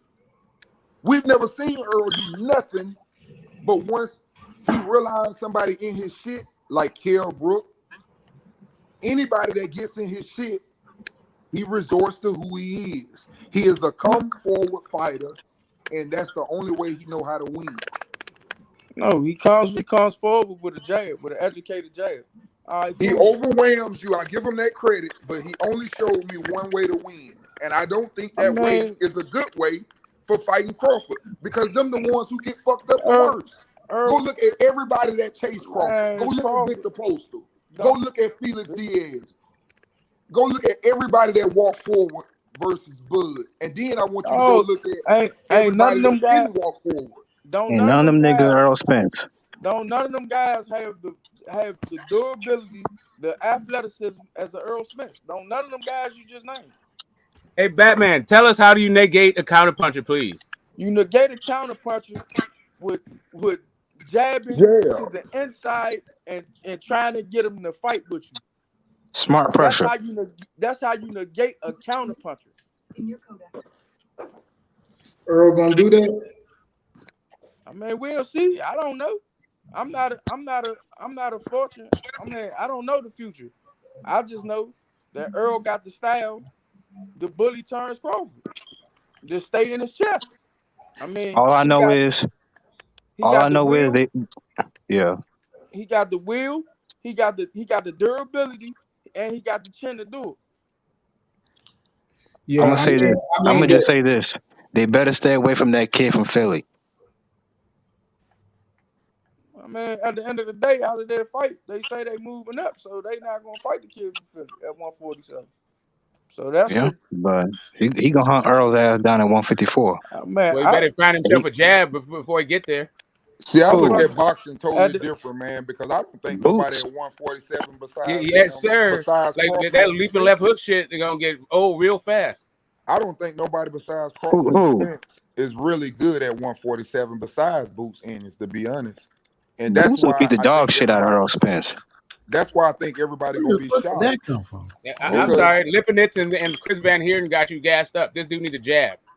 No, You know, that niggas are saying, eyeball you know, that's touched this funny dude all because upside his fucking head. Like you know that who you guy needs sound a like? jab. That you know who you sound like?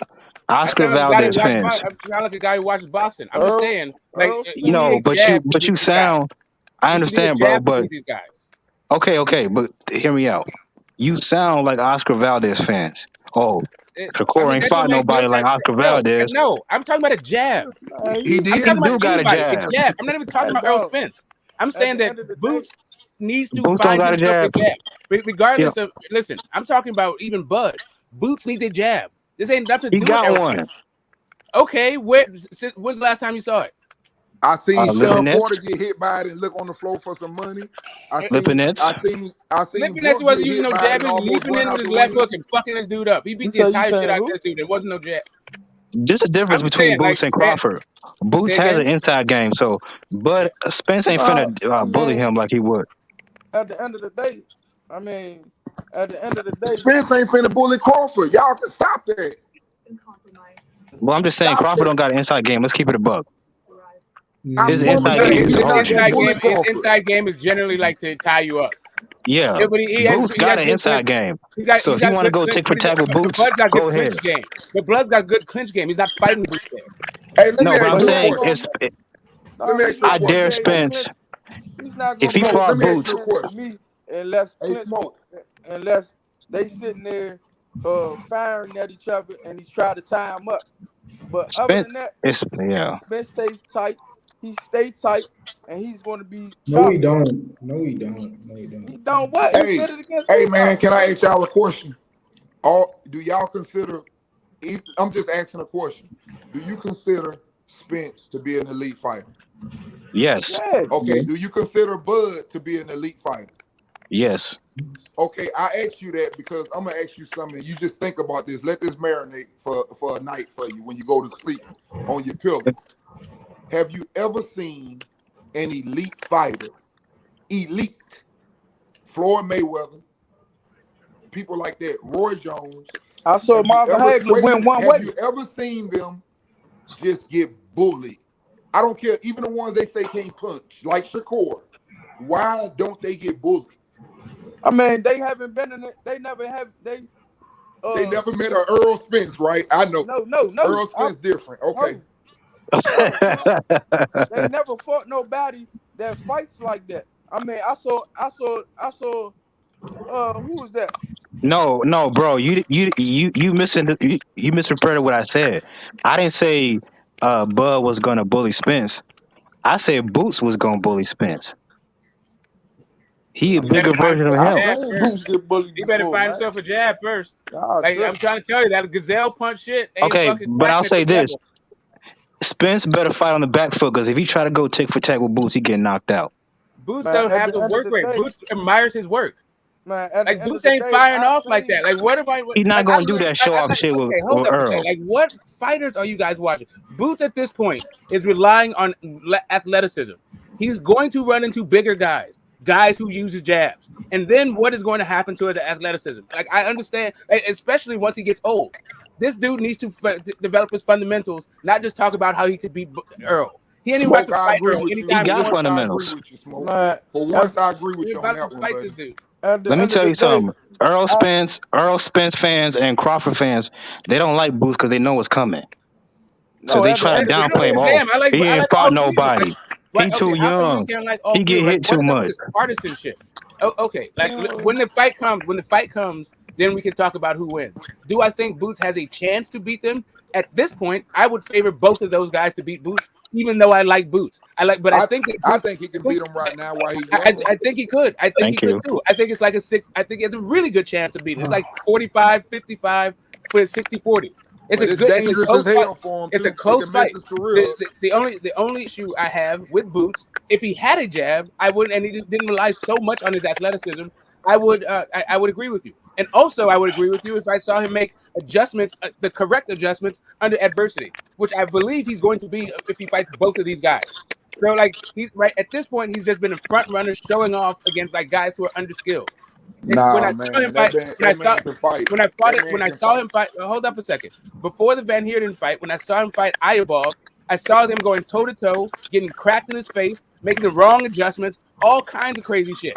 So, like for me, as a Boots fan, as interested in his development, I want to have some questions answered. That's all. Like I can project him winning, but I wouldn't favor him in these fights. Well, the thing, what I'm gonna say about that Smoke, I agree with you about. He uses his athletic ability, but what I don't agree with you is, ain't none of them dudes like my man just said. And I say this because they done waited so long to fight each other. I think Crawford is like 34, almost 35, and I think Spence is almost like 32, going on 33. So with that being said, I think that Boots is still young, and Boots ain't nothing but the same thing I said about my favorite fighter, who's from my hometown. Roy Jones was just so much better than everybody and athletic. So when he lost his physical, athletic abilities and everything, yes, he did slow down. But what I'm telling you is he didn't have the skill set far as the dirty part, the holding. He didn't do all that. So yeah, they eventually caught up with him, but when he was in his prime, and I think Boots is pretty much like Roy.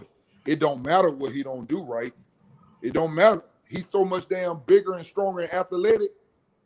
You can't do the normal boxing things that you're supposed to be able to do on somebody like that. It doesn't work on him. He too athletic. And I give him that. Yeah, no, I thought Thanks. I think it could be. I mean, that would be his best bet. Like if you're going to project him to win, that's why you would project him to win. But I'm just saying, fight him right now. I've been watching too many dudes jump like leap It's levels not getting on amped over Boots. right? Stop getting amped over Boots, man. Boots needs to go see Stan Jonas and that. You get me? Stan Jonas, man, he'll decapitate that dude. Yeah, let's see. How are you saying? Wait. How are you saying this when he took on Butayev? Butayev is better than anybody on Boots' resume. He is, and Boots is better than anybody on his resume. Hey man, what performance? What determines that, sir? What determines it? Hey, Butch, Ken, man, didn't we have this same argument last week with Valdez and Shakur? You kept telling me who's on Shakur's resume, who has he fought that I think he can just destroy Valdez. What happened? Everybody saw Valdez is a WBC champion. Yeah, but also their resumes so weren't that let's far not start this apart. again. No, Valdez's and Shakur's resumes weren't that far apart.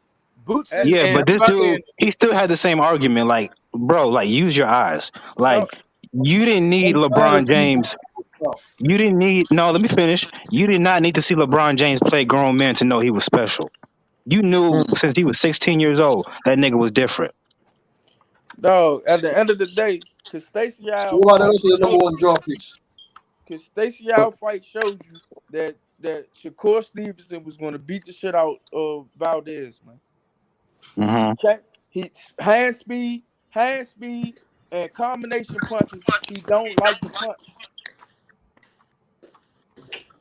Yeah. And then mix in that Shakur is a slick, don't like to get hit fighter, and can make you pay, and can make you pay when you miss. That shit was a bad remedy for that guy. Hey, is H Money on here? No. He in the background. Well, I heard y'all on here yesterday, man, and y'all had the Mexican dude on here. And I'm gonna give you an example of what I'm saying. Did y'all hear how mad he was? He said, this is what he said, and this is what I'm trying to tell you. The Mexican guy, they think they're warriors.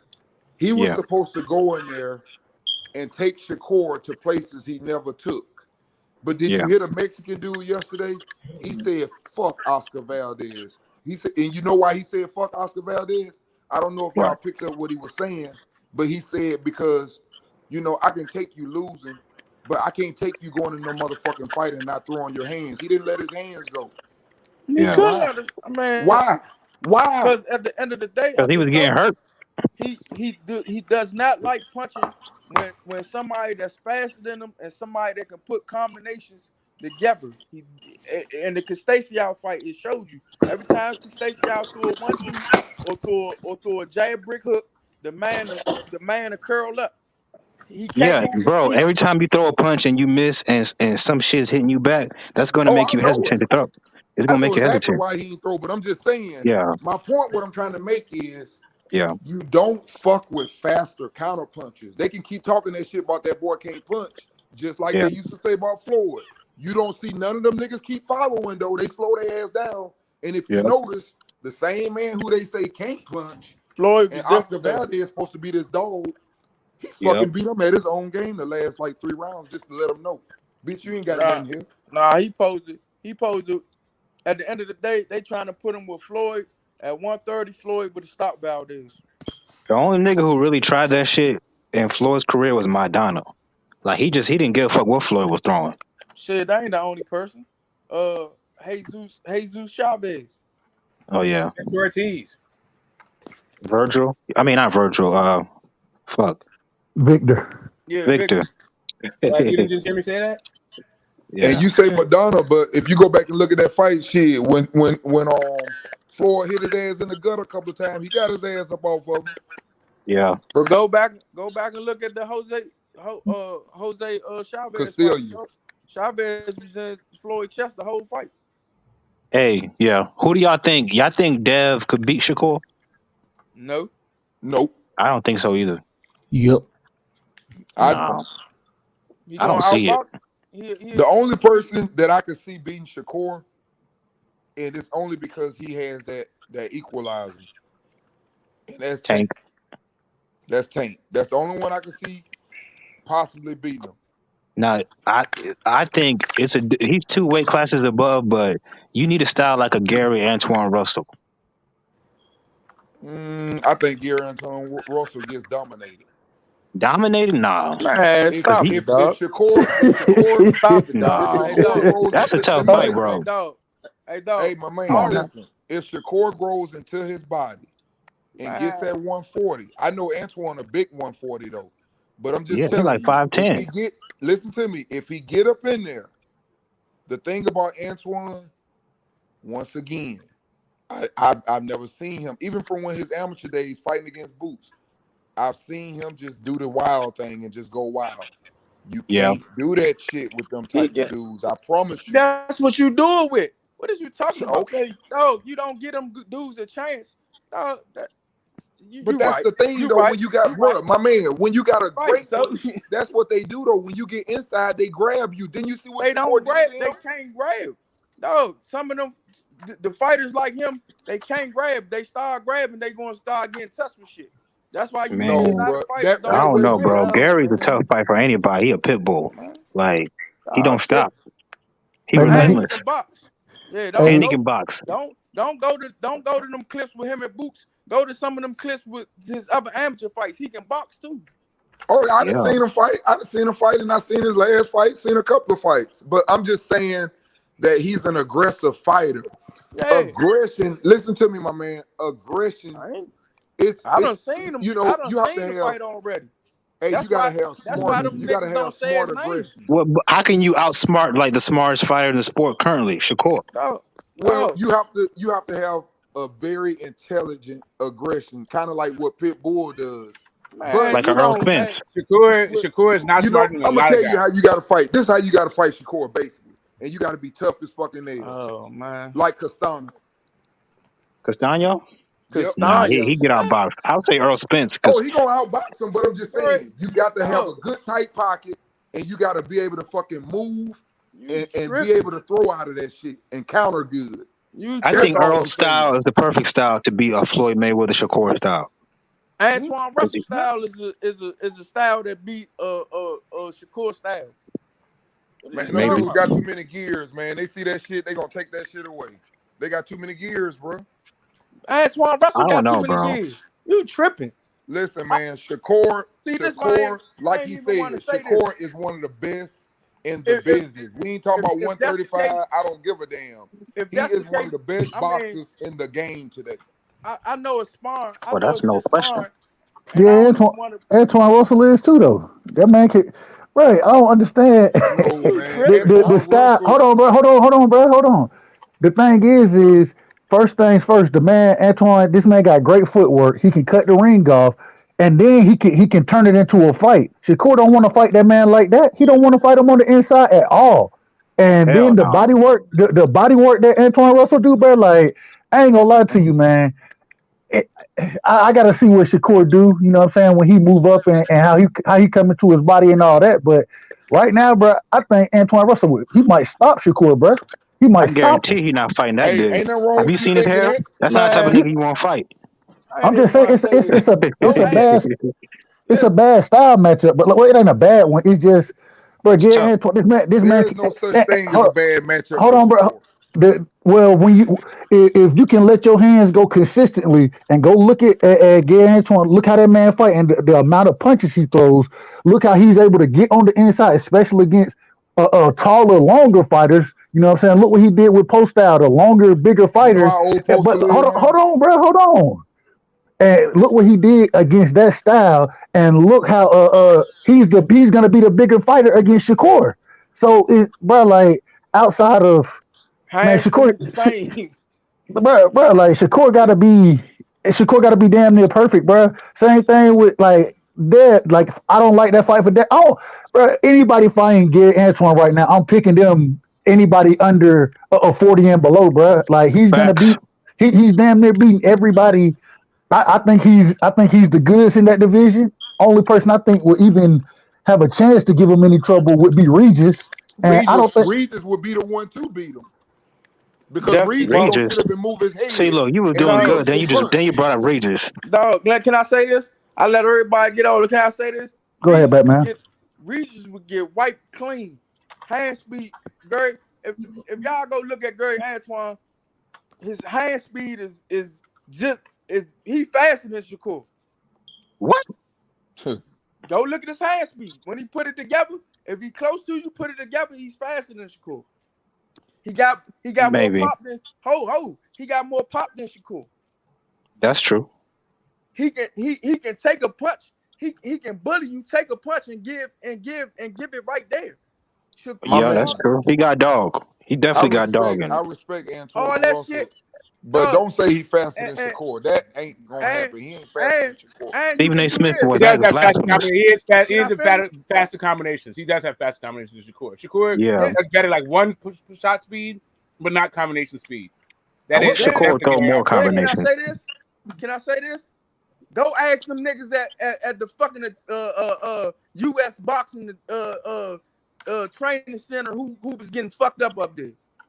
Come on, man. Stop playing with me, man. This should be crazy, man. All I'm saying, I ain't saying who getting fucked up or who the strongest, but when you say the speed, I don't agree with that. Well, hold on, bro. But you also got to look at. You also got to do with timing, reflexes. All of that has to do with speed, timing, reflexes. Timing and speed is totally different. Yeah, timing. Shakur got a chance with Gary. When you say that right there, what you just said is totally different. Here's what I mean by that. When someone can stand in your face, he can't stand. No, hold on, man. Hold on, man. You've been talking, and then I started talking. You cut me off. Go ahead, keep talking. Okay, but look, what I'm trying to say is that's what he has that makes him, that separates him from the Devin Haneys, the Tanks, the Antoine Russells. That's what I'm trying to say to you. The thing that separates Shakur and Bud, them niggas is actually willing to stand right in your face with little to no head movement, only enough that they barely have to move and you miss. So they're in position to use their speed. But the problem. Understand what I'm saying? Did you just say Shakur and Bud? Them dudes, they master the distance, man. Yeah, boy, they get what you said. I can't wait for these. I'll be so glad when these fights get over with, so I can just sit on here and get kicked off again. Shakur has been fighting non-athletic, slow-footed fighters. And smaller fighters. I don't even care about smaller. I don't even care. First of all, do y'all realize we comparing a 130 to a 140 pounder? Yeah, well, we can do Big that. enough? What is you talking We can about? do that. I know we Poor can do dude got it. the We can build to do go up there anything, but you though. compare a 120 to a heavyweight. I'm just saying, you got to let the man grow into what he is. The man is young and fighting at 130. That's all I'm saying. You got to wait till he get to become a 140. I think all these dudes We don't gonna know be what he's gonna look 147. like. I think 147 is gonna be Bud lit. went to 147 and Bud became a Facts. fucking knockout artist. Hey, 147 gonna be lit, bro. Give that like 4 It's gonna years. be lit, 147 bro. gonna be lit. It's gonna be crazy. I give Shakur a better chance against Gary than Dev. I think Dev gets stopped by Gary Antoine. Yeah, I'm not disagreeing. with that too. I'm not disagreeing. Yeah, he don't got enough pop to deter Gary Antoine. He gonna hunt him down and get him out of there. I think. Devin get hit too much, man. I'm gonna be honest. He got Well, the no, athletic see, ability and He skill actually for don't get hit hardcore, a lot. but no, he see, don't have the people are thinking that because Dev the last 2 fights has been coming forward trying to get people out of there. He's failed, but he's been trying to get Right. people out of there. But when he's defensive, he's hard to hit too. No, Yeah, no, he he's is. not. No, he's not. Yeah, he is. Like him. He really. Like We him. all know he is Batman. No. Come on now. People don't hit Man, high percentages can on I Devin. say You can this? go look at the scorecards and numbers all you want. I know you watched the but Linares the fight. He numbers should have have walked went up Linares since the down. competition Pull has up the went up. numbers, say bro. this? People don't hit him a lot. Go ahead, Bat. Yeah, Go ahead. but they starting to hit him since the competition went up though. Go ahead, That's Batman. the problem. Even a new competition, even with JoJo, go look at the numbers. Shit, Which one of JoJo these got dudes? to him. JoJo landed his over.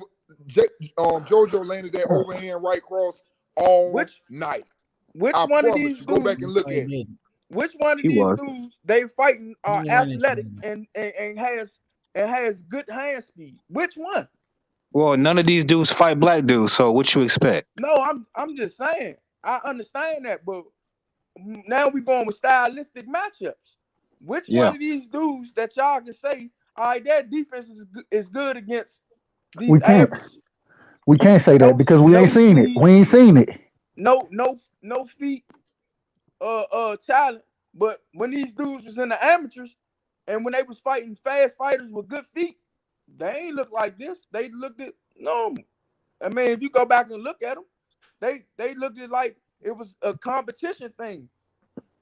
I always say the toughest fight is a man that ain't afraid to fight you. And I think that's what we underestimating because a lot of these dudes, we can go down the line. We can mention Canelo and we can say, what fights did Canelo struggle with? The the fans didn't believe that he was going to win the fight. Floyd, he struggled. Laurie, he struggled. He was going to knock Triple out Floyd. G, he struggled the first time because the fans didn't believe in him. Now, I'm going to go on further with it. Every fighter that has went into their fight with someone who's not afraid of them and willing to fight them, they have struggled. It's just a fact. You find a lot out about a fighter. You find a lot out about a fighter when a fighter is calling them out and believes they can beat them. And I have never seen nobody truly in my heart but Brooke. Brooke probably was the only one in my heart that I really felt like he really thought he could beat Errol Spence. None of the other ones I feel like I feel like they thought they can win. I'm just being honest. Hey, wait a minute. Hold on. John Porter still think he won. Delta, hold on, Smoke. Can I say this?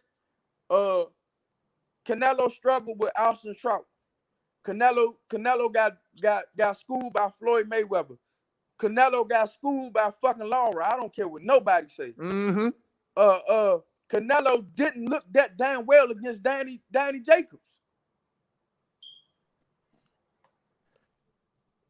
Who you think? No. I agree with that, what you just said. This nigga is a fraud. I'm not gonna go that far, man. I'm just saying. Can I finish? Let me finish. Go ahead. Let me finish. The only reason I say that because he don't want to fight guys that are slick, that are athletic no more, that got good head movement, that got good that can control distance. He don't want to see them fighters no more. Hey man, Eddie Reynoso already told you, man. That's the hardest style to match up with. His trainer told you that from the beginning. It is what it is, and we just saw what somebody in his camp what happened to him when they went and fought a fighter like that. You know what I'm saying? So, I agree with that. Hey, Canelo, go ahead. Canelo was having flashbacks. And Eddie Reynoso didn't have shit to tell Oscar. he couldn't help that man at all, bro. That shit was funny. He couldn't help him at all. That's just like if you go back and look at the Floyd fight, they ain't had shit to tell him then. Hey, y'all remember the Constantine fight? Canelo was all on the sideline yelling, trying to give him instructions. He was silent this fight, huh? No, he was talking. They He ain't got got no video of him answers. trying to help him. They got video of him trying to help him against Shakur. Like one time, like the whole fight. I know what you're talking about. Well, that but shit after didn't that, help. he was silent. That shit didn't help. At the end of the day, he posed the Floyd for Floyd like Oscar De La Hoya for him. But he tried to outbox a boxer. That was dumb as shit. That's why I be saying, even with Bomac is a bullshit coach. Because at the end of the day, Jamel Hearn was spawned this kid. Knew he was a better boxer. I'm taking my fighter. Look here, Slim. We not boxing this kid. We fighting the whole fucking night. We in his ass the whole fucking night. Yep. But I wish Shakur would have stopped him. I really wish he would have stopped him. He tried, and if you go back and look at that fight, he could have went harder. And if you go back and look at that fight, not only did he try, but if you look at it, it goes back to what I keep telling y'all again. He knew, like you just said, he knew he had no chance at boxing. But when he tried to put his mitts up and walk him down, and he realized that Shakur was hitting him in the stomach, hitting him with combinations, fucking him up, frustrating him. When they put that camera on that boy, if y'all ain't looked at it, that boy almost cried in that ring. He didn't know what the fuck was going on. Yeah, that's cool, but you can go back and look at their whole team. Shakur don't really know how to fight in the inside. What's his name? Keyshawn Davis don't know how to fight in the inside. And Oh my God. This nigga tripping. Like I say, man, I can't wait till this fight happen, boy. This is a good one here. Hey D, let me ask you a question, bro. Hey D, let me ask you a question. Hey man, what does Bud do? What is Bud not great at? What is he not great at? Yeah. Defense. Nah, hold on. Let me.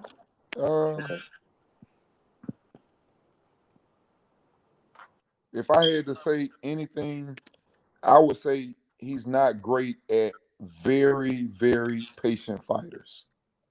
That would be his biggest weakness. From all the fights I ever seen, the people that I seen give him, like I said, who can give him, some issues, they're very, very patient. But I just don't see a lot of people like that. I think he has a great counter. I think he has one of the fastest jabs. I know you. I know what you think. I know you think a lot of great things about him. I'm trying to find out what he negative at. So I told you, I think the most negative thing is that he gets impatient. If he got a fast jab, why Kell Brook was out jabbing him and getting to the jab faster than him? Because both of them were trying to counter each other, and that's what I just said. If you stay patient with them, you can have some success. Well, really, he's not the only one to do that. Hey, he's not the only one to do that. It was really that Kell Brook just had more. He has better timing. He outpaced Bud. He just had better timing than Bud in that fight. You know what I'm saying? That was the biggest thing. But you asked me a question. No, I agree. Shakur Stevenson can't fight in the inside now. Huh? Taco. Shakur Stevenson can't fight in the inside. Bro, it seemed like everybody who fuck with Bud, it seemed like Shakur can't fight in the inside. That shit seemed hella biased, bro. Like, I'm just gonna be real. But wait a minute. But Gary Russell could move up and beat Crawford though. Get the fuck out of here, bro. Like, goddamn, bro. Russell's all good. Why he ain't want to take the hard fight for them niggas, bro. Why you want to take the fight, bro? Man, we could have seen it. Shit, neither Shakur Stevenson doing way more better than him, and he fight way more harder competition. Devin Haney doing the same thing. What are you talking about? You said what? Like Gary Russell, who Antoine Russell fought, bro? That you could say he could beat all these people. Who? So who the fuck, bro? Then Gary Russell go up there and knock out Terence Crawford when he couldn't even fucking beat he couldn't even beat the nigga he was in the ring with last time. Like, get the fuck out of here, bro. Hey, as a matter of fact, that is funny that you say that, man, because you know what? You saying that, and I ain't even jump on that. He just made a good valid point. What valid point did he but make? with all due respect, Crawford made Postal look like an idiot. Put him down like 3-4 fucking times. My little brother walked. Hey, no. If Posto wasn't thinking about the war and his fucking family, he probably would have beat his ass. Hey, but hold on. He hit Antoine Russell easy. And not to mention, Postal is 40 the fuck fucking outta years here. old. He's Bro, he 40 was hitting that fucking nigga years easy. old. Stop playing, bro. He ain't, man, Nigga, the man ain't win a fucking Antoine that round. work. T.O. would give Antoine that work. Nigga, T.O. would get the outta shit here, beat nigga. out of him. Like you, come on, like, bro. like, You niggas, bro, you be at the end always of the capping day- about the Russells and shit, bro. At the Real end of the shit. day- From BF TV shit, No, from he not Samside trying to shit, hear you that shit. cap I'm about not the trying to Russells, argue bro, with you, dog. all day. You come Nigga, on what here happened to the time sheet Gary Russell was supposed to send Devin Haney, nigga? At the Why end of Gary the day, Russell didn't send that your shit man- back, your nigga? man Shakur- Like, bro, you niggas stay your man capping for them Shakur- niggas, bro. Y'all gotta Gary let each Russell other in talk, this man. last fight? What I'm happened to gonna let Gary him talk. Russell I'm in gonna let this him last talk. fight? Go ahead. I'm gonna let him just argue. I ain't gonna argue with you. Go ahead. Y'all go back and forth. One of y'all talk, then the Stevenson other one can't talk. fight in the inside. Davis can't fight in the inside. Bo Mack is it's a bad trainer. This all that shit. Nigga, what are you doing? Nigga, get the fuck out of here, bro. Like, this shit don't make no sense. Say what I'm doing. Crawford is weak. Gary Russell can move up and beat Crawford. say what bro. I'm You say doing. all this shit, bro. All this You shit, say bro. what I'm doing. Hey, come All right, on, now bro. let me talk. Let me talk. I'll let you go ahead and get Bro, I'm off. out, bro. Like, you say nigga, what you I'm a doing. straight capper, bro. I just want to get on here and let you know how you is, bro. I feel you You say capping what for I'm your doing? niggas, but bro, be a boxing fan, bro. Man, Be nigga. objective. Okay, look, I just wanted you to answer one question, and I'm No, gone. let me finish. Let me talk. I'll let you talk. I'll let you get it off. Because if you really think, I'll Gary let you Russell, get it off, dog. hey, wait a minute. If you think Gary Russell can move up and beat Crawford at I'll let you 147, get it off. nigga, you don't know shit about boxing. So I'm out. No, I'll let you get it off. Nigga, you say what I'm doing? Nah, where you go at? You say what I'm doing? A Yeah, just nigga can go respond to back. my motherfucking, a nigga can go to my Instagram right now, nigga. I'm training one of the best young niggas about the, nigga, fuck is you talking about, nigga? I know how to train. I know how to build a fighter, nigga. You just be on this joint talking shit, nigga. Fuck you talking about, nigga. I know how to motherfucking break down fighters. Let's get back to the boxing, man, G. Hold on. All right. We gonna get back. Y'all, Hold on, bro. Let Batman get it off, bro. Let him get it off. Y'all let y'all man go off, nigga. I wasn't here, innit? I was in the Nigga, back. I train niggas, nigga. Fuck you talking about? I train niggas, nigga, in the amateurs and everything. I train niggas that won fucking national tournaments, nigga. Fuck is you talking about, nigga? I know when I see a shitty coach, when motherfucking Bo Mack in the corner can't tell his train, he can only tell his motherfucking his motherfucking fighter that he's losing the fight. Didn't get no instructions. Come on, man. Motherfucking, he go in the fight. He got what's his name? And ain't none of them niggas better than Shakur Stevenson or Davis. Ain't none of them niggas better than Shakur Stevenson or Davis. So I don't give a fuck what you talking about, who you train, bro. I don't give a fuck about none of that shit. I'm talking about, nigga, how you come on here capping, how you come on here capping. I'm not talking about like Gary Russell. I'm saying the Russell my family opinion. can beat the world. I'm saying my the Russell opinion family can beat everybody. They can beat they can go up and beat Fury. They can go up and beat Fury too, huh? He can move up and beat Fury too, huh? Like, goddamn, bro. Hey, man, y'all gotta let one or the other one talk. Seen the fight. Y'all. This is what I'm trying to tell y'all. On everything I love. All these niggas y'all think good. Why you think they don't say these niggas' names, nigga? All these niggas y'all say good. I already seen the fight. Already seen. Man, I ain't even gonna put these niggas' business out there like that, man. Already seen the fights, nigga. Like I said, ask when if you one of them niggas that be at a fight that be doing the interviews, ask Clarissa Shields and them about how Gary Antoine Russell was up there fucking them niggas up in the US training center. I asked him how he almost stopped Teofimo Lopez. Nigga, come on, man, stop playing with me, man. You niggas crazy. You niggas crazy. That's why y'all favorite fighters don't say their names, nigga. Yeah, man, it's all good. It's all good. That's why your favorite fighters don't try to say their names. They keep them niggas out of discussion because they know what's up. Tell them. Oh shit, his story. Nah, I'm finished. Oh shit. That shit was entertaining as fuck. Well, y'all wild already, bro. Hey man, I'm letting y'all vent. His story. Y'all were heated, so I just let y'all keep going. Yo, hey Yeah, man, let them get it off their chest, man. That shit. Hey man, hey, salute to Batman. What's his name? Batman, and salute to what's my guy named Taco. That was some entertaining shit for the last 5 minutes, man. I don't be tripping. Hey, TH, I don't be tripping off that shit. Cause at the end of the day, nigga, what? I'm gonna say 8 more years. I'm gonna be one of the niggas you niggas talking about. Yeah, I'm gonna be one of the niggas you niggas talking about. As far as training go? Yeah. Yeah, I can see. Okay. Hey, we root for you, Batman. Wait. So Batman, who do you? So do you got some? Do you got a stable of young fighters like in the amateurs you training? I got my son. My son about to turn 8 in motherfucking 9 more days. We about to motherfucking. He been fucking shit up. Every gym we go to, he been fucking shit up. We about to motherfucking. He about to get his passbook. Probably like next month. Don't worry about it. That's all you gotta do is go to my Instagram, dog. Another Toronto fanboy. Wait, Batman. Who he fight like Batman? What kind of style he have? He got that slick style. I already know. Oh, go ahead, Batman. I think he. Hey, Gary Antoine Russell Jr. though, that motherfucker gonna be the dog at 140. And I'm telling you, he a tough fight for anybody. But he already the dog at 140, bro. You know what I'm saying? Hey man, y'all get Carissa, all them guys that was up there on the team, I asked them what's up. That's all you gotta do. Hey, you have broke up for a second, Batman. That welterweight division stays lit, and it's going to be lit. It's been lit as far as the eye can see going backwards, and it's going to be lit as far as the eye can see going forward.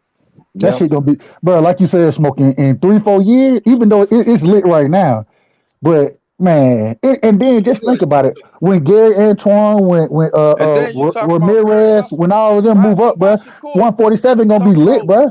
Money, and he took less money to fight Oscar Valdez, and he could have fought Gary Russell in a unification match at 126. Well, I don't know nothing about that, so I can't say. Yeah, I know that. I know nobody was calling out Gary Russell's name when he did 126.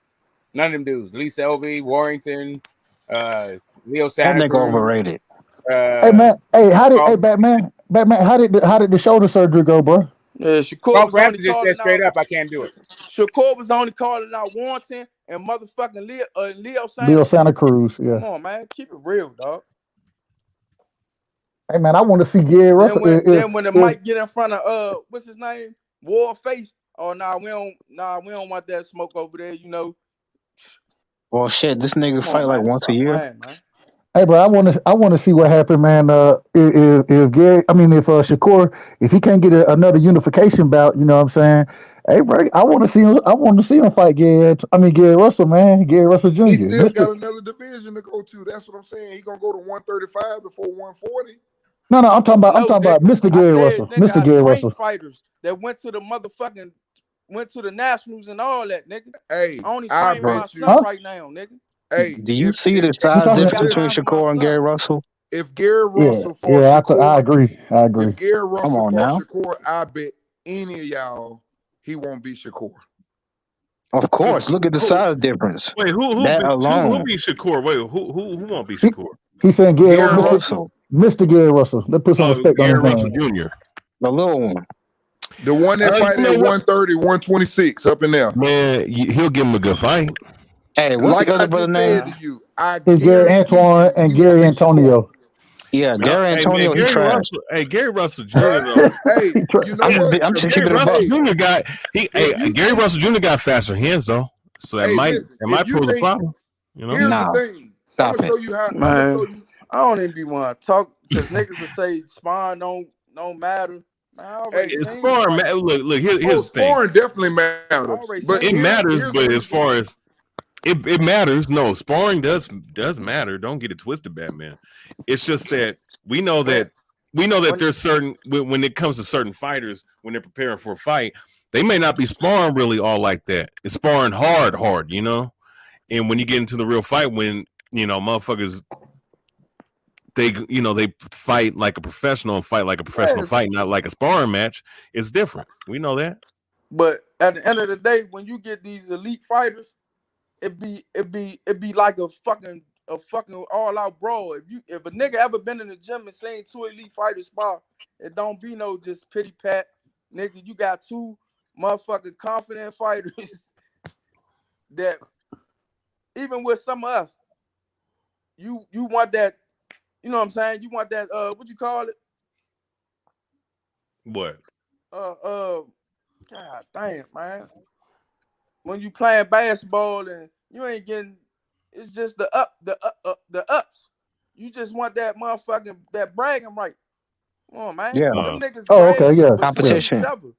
Yeah, you talking about hyping up. Yeah. I got you. I mean, you know, it is what it is. No, I just want to. I want to be able to talk shit to your ass. I whooped your ass, nigga. Like I said, if you go up to that USA Olympic boxing shit, they'll tell you who was fucking everybody up there, man. I don't be. See the you talking about Gary Antoine Russell, right? Mm-hmm. Come on, man. That's what. Okay, so okay, but like the thing is though, like it is what it that. is. The one with Boots though, I put like a asterisk on that because he looked way different now than he did back then. But the amateurs is just the amateurs so different, bro. The amateurs is just so different than actual. You know what I'm saying? The pros is, bro. Like it's hard to compare what happened in the amateurs. You know what I'm saying? Versus what you gonna do in the pro ring, bro. It's totally different. It's totally different. If they fought now, the size difference is like it almost be unfair. For who? For Gary. It won't. I think he's too big for Gary now. Gary Antoine? Boots is too big for Gary Antoine. Getting mixed up because that dude. I'm like, why? Hey, he gonna get big, bro. And he Go fight ahead. at 140. That's what I was saying. And then dude said Gary Russell at 126. No, it's Gary confusing Antoine. Everybody. It's. I'm just saying everybody getting confused. Nah, I know. Trying to say. I know what he's saying. Got to talk about Gary Russell, but like I said, man, you know, at the end of the day, man, when that man what? At the height of that man's career, wasn't nobody trying to fight him. So who? Huh? Who? Gary Russell Jr. Mr. Gary Russell Jr. Well, guess who fought him in his... Wait. Lomachenko fought him in the second fight. Showed his ass up. That was the third fight. Like that was actually the third fight. Lomachenko's second fight, he got his entire ass. Yeah, Orlando Salido. Yeah, Salido was the second fight. His second championship fight. Both of them won champions. I said at the height of his career, wasn't nobody trying to fight. Back in 20, you're talking about back in 2011, 2012, 2013, right? Because that was his time. But here's the thing, though. I noticed back then he was very inactive, though. When he won his championship belt at the height of his career, wasn't nobody trying to fight him. It was at 2016. Yeah, I was about to say 2016, 2017. Gary Russell, stop it. No, when the height of his career really was years before that because he was more active in 2016. You're just talking about activity. You're just talking about activity. That's not the height of his career. He wasn't fighting. No, the height of your career is when you're fighting consistently, right? No, guess what? You're not. He was not fighting consistently at that point. No, that's not the height of his career. Was not his activity. So one fight a year is your height of your career. Come on. Okay, hold on. By that logic, Fundora, the height of his career was 2017. Because he fought like 9 times. No. That doesn't mean fighting enough times. He's fighting enough times right now. He's right. His best win was against Eric. Exactly. That's when your best wins are coming. This is the height of his career. That when he's fighting more active. That when he's more active. Pull up Gary. Come on, get the smoke. You want me to pull it up? Look, it's two separate arguments that you're making. You're making that activity. Activity is not the height of your career. Activity is activity, and the height of your career is the height of your career. It's not the same thing. When you fighting the best competition and when who was around at that time, man? Was it Leo Santa Cruz when he won his belt? Hey, Batman, what's Mr. Gary? What's his best win? Lomachenko ain't never called no Gary Russell out for a rematch. Get the entire fuck out. Why the fuck would he need? Why would he need to? He stopped. He beat him. Who said that? He stopped Okay. No, he beat him. Calling him out for a rematch. Yeah, I'm saying. Errol Russell Jr. went on for years trying to get that rematch. But what was his best? What was Gary Russell's best win, bro? What was his best win? His best win was JoJo Diaz to me. JoJo Diaz? Yeah, JoJo. It was JoJo. Johnny Gonzalez or JoJo Diaz. Hey, then why Devin Haney don't get credit for JoJo Diaz? Because he did get credit. What are you talking about? What the fuck? No, stop it. Don't push it. Wait. BH. I'm BSing. I'm BSing, BH. I'm BSing, bro. I'm BSing.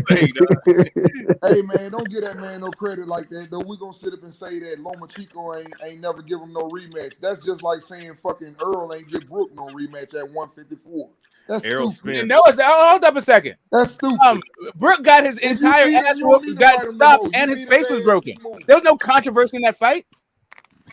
No, I know it, but what controversy? Like Loma got dropped in that fight. Listen, Loma got dropped in that fight. What fight? What are you talking yeah, about? he did. In the fourth round, Gary Russell Jr. dropped that dude. They didn't call it. No, the hell they didn't. Hold on, real quick. Did you get in the mix, bro? It ain't Gary Antoine wasn't the one fighting Lomachenko.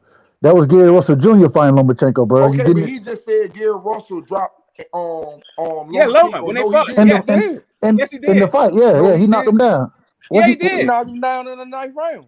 Yeah. No. Was it ninth? I have to go back. I do not remember. I remember him beating the shit out of Gary Russell. It actually was a pretty close fight. It was a pretty close fight. It was a pretty close fight. No, it wasn't. Gary Russell almost got stopped.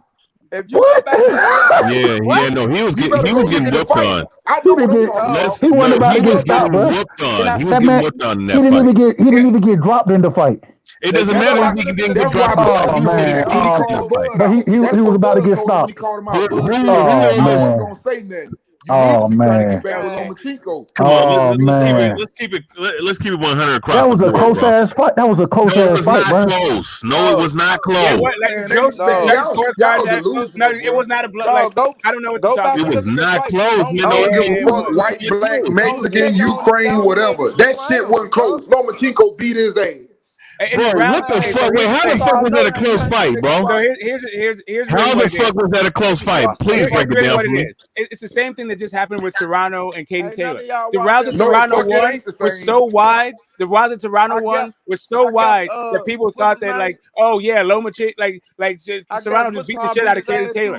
But what it was a lot of those rounds were actually competitive and close. A lot of them, and then also he got it dropped. It wasn't called. It felt like it was like an 8-4 fight. Bro, one of the judges scored it a draw, bro. What do you mean? How wasn't it a close fight? It wasn't a close fight. It was scored a draw, bro. One of the judges scored it a draw. So what? I mean, because the judges were incompetent. So oh god! All right, yeah. You know better, right? So well, you know what? Hey, no. After seeing some of these. The rounds that Loma won were it was a lot more like easier to see that Loma was winning that round versus the round Gary Russell Jr. won. Those were all competitive rounds. Man, but he was edging him out in those rounds. Gary Russell lost that fight, bro. At the end of the day, Mark Marcelo beat his ass too, huh? Hold on, BH, you up here, you yelling robbery for Serrano, right? You yelling robbery.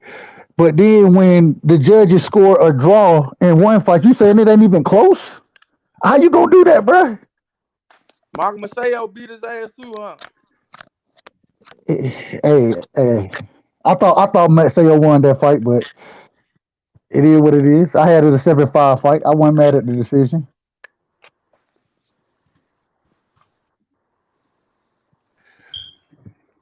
Yep. Yeah. Like I said, the decision was warranted for Lomachenko, bro. Let's stop it. Let's stop with the bullshit, bro. Let's stop with these. So go back and look at we're not disagreeing. We saying was it close? You don't think it was a close fight? It wasn't close, bro. If you go back and look at the Lomachenko fight, Lomachenko only dominated the 11th and 12th round. He dominated them. The only rounds he. It was an 8-4 fight, bro. Stop Thank it. you. Go ahead. That's not look close. at it. Don't look at the stats. Go look at the fight. Man, fuck the stats. I don't look at stats. You might look at the stats. I don't look at no goddamn stats, man. I look at what the fuck. I ain't looking at no fucking stats. I'm looking at. I remember the fight right now. BH. Hey, Amando. I ain't getting out of pocket with you. Yo, my man. Yo. BH, just BH. Hey, that's the same thing I just got through telling them about Shakur and Oscar Valdez. I don't care nothing about what the fucking judges scored. He didn't win a round. No, I had him winning round 3. I gave him round 3. He did not. Hey, listen, you said that right. You gave it to him, but I he did. didn't win a round. Hey, I'll even tell you when I scored that round for him. I said, hold on, real quick. BH the one said Oscar Valdez is going. Got a chance. Well, you know, BH don't. He was gonna be like Joy got. Look, BH told us Ugas was gonna win too. We know. BH. Hold up. I'm bullshitting with you. I was about to say, no, I picked Garrett. I picked what old boy to win. I just thought it was gonna be a competitive fight. That's all. You argue for Ugas the whole week, bro. You know what? He showed you why, because there was a lot of holes I saw in that fight that. But he got fucked up, bro. No, but he was very reluctant to throw punches at certain points, and when Errol Spence poured on him, he couldn't do nothing because he didn't capitalize. No, he didn't. It wasn't that he didn't capitalize, bro. Errol Spence made him put his hands in his pocket, bro. He made him put his hands in his pocket. Hey, but you know what? Murata was showing you why I picked him for the first 3 or 4 rounds, because he was winning. He was up 3-1 until he gassed out. Stop, No. Because I was up in the chat. Guys was like, "Oh shit, BH always picks him." It's just his ass gassed out. Then he got caught with that overhand right, and it was all she wrote. Yeah, he definitely was winning the fight, but BH got his ass knocked out. Then I tell you, Shakur was going to beat Valdez like he beat Joy. Who? Joy? Nah, Joet Gonzalez. Joet. Who gonna beat Joet Gonzalez? No, I told you Shakur was going to beat Valdez like he beat Joet. Well, I guess he did. Slow-footed Mexican that can't really move his feet, that can't punch when somebody's throwing quick, fast, and quick combinations, and a motherfucker that can get out the way. But that's how these fights are being made. That's how they being set up, bro. Regardless of whatever fighter we talking about, you know what I'm saying, as far as the ones we think are on the elite level, the majority haven't fought nobody, bro. It is what it is. They ain't fought nobody of competition that we looking for. Well, Joe Gonzalez is solid. He's a solid fighter. Come on, bro. He's a solid fighter. I'm just decent. He decent. Hey, boy, here's my question though. My question is though, on the real, why they got to be slow, flat-footed Mexicans, man? Like, I mean, I can name you a couple. I can name you a couple like Navarrete. He's not slow and flat-footed. He made his footwork sporadic, but he just awkward, bro. He just awkward. Oscar Valdez. I ain't saying nothing about Navarrete. No, I'm just saying because that's you're talking about Joey Gonzalez. That's a guy he could potentially fight. Speaking of Shakur, right? We're speaking of the same guy, Shakur, right? Beat him up. When? Wait. He already beat Navarrete up? He beat Gonzalez. I'm talking about who? BH, who you talking about? Who you talking about, BH? You're talking about Shakur Stevenson, right? Yeah, we were saying Shakur. He beat Joey Gonzalez. No, we're talking about Joey Gonzalez. He's slow and flat-footed, but what about Navarrete? Man, Navarrete, he gonna mess him up. He got quick feet, but he don't have good head movement. He might give him some work though. Man, Navarrete, he just awkward, bro. Yeah, he's awkward, but he's quick with his feet, and he has a cold lead uppercut with power, man. Yeah, but he gonna get out. He gonna get outboxed. He gonna get. Them dudes only know one way, and that shit gonna get taken away. Fight with Joe. Great fighters take that shit away from you, man. You're not finna go in there with that old damn come forward ass shit and just throw a million punches against Shakur. You're gonna be up out of there faster than your ass can blink. Well, I'll say this, man. Look, a guy that's willing to throw punches will crack right through the defense because offense and defense are equally important. You understand? But there's other variables to it. You know, footwork. I think footwork's the most important thing because it establishes the whole thing. So you got to start there. Hold on, BH. Let me ask you a question, BH. You have to have a good jab. Let me ask you a question, BH. What's up? So who you like? You like in and I know it's different weight classes. You like Gary Antoine Russell or you like Shakur Stevenson in that fight? Which Gary Antoine Russell? Gary Antoine, the one at 40. Oh, he'll blow the shit. He'll blow away fucking Shakur Stevenson. He gonna do that fucking Sean Porter shit. But the only thing is, he's faster and he hits harder and he has better chin. All right. And he has better boxing skills than Sean Porter. You know what? He has slightly better boxing skills. He'll beat the shit out of hold up. He'll beat the shit out of fucking Shakur Stevenson. And Shakur Stevenson's a hell of a boxer, but that's a bad matchup. That's a bad matchup. I agree. That's a bad matchup. But I want to ask you this: what Sean Porter shit do y'all see from Gary Antoine Russell? Well, we're talking about the pressure. We're talking about the style because no, it's not the style. It's definitely not the style. No, I mean the pressure, but I mean style wise, you know. I know. Sean Porter pressures you, get up on you, stand straight up and arm punch. But that's what I'm saying. It's a different style.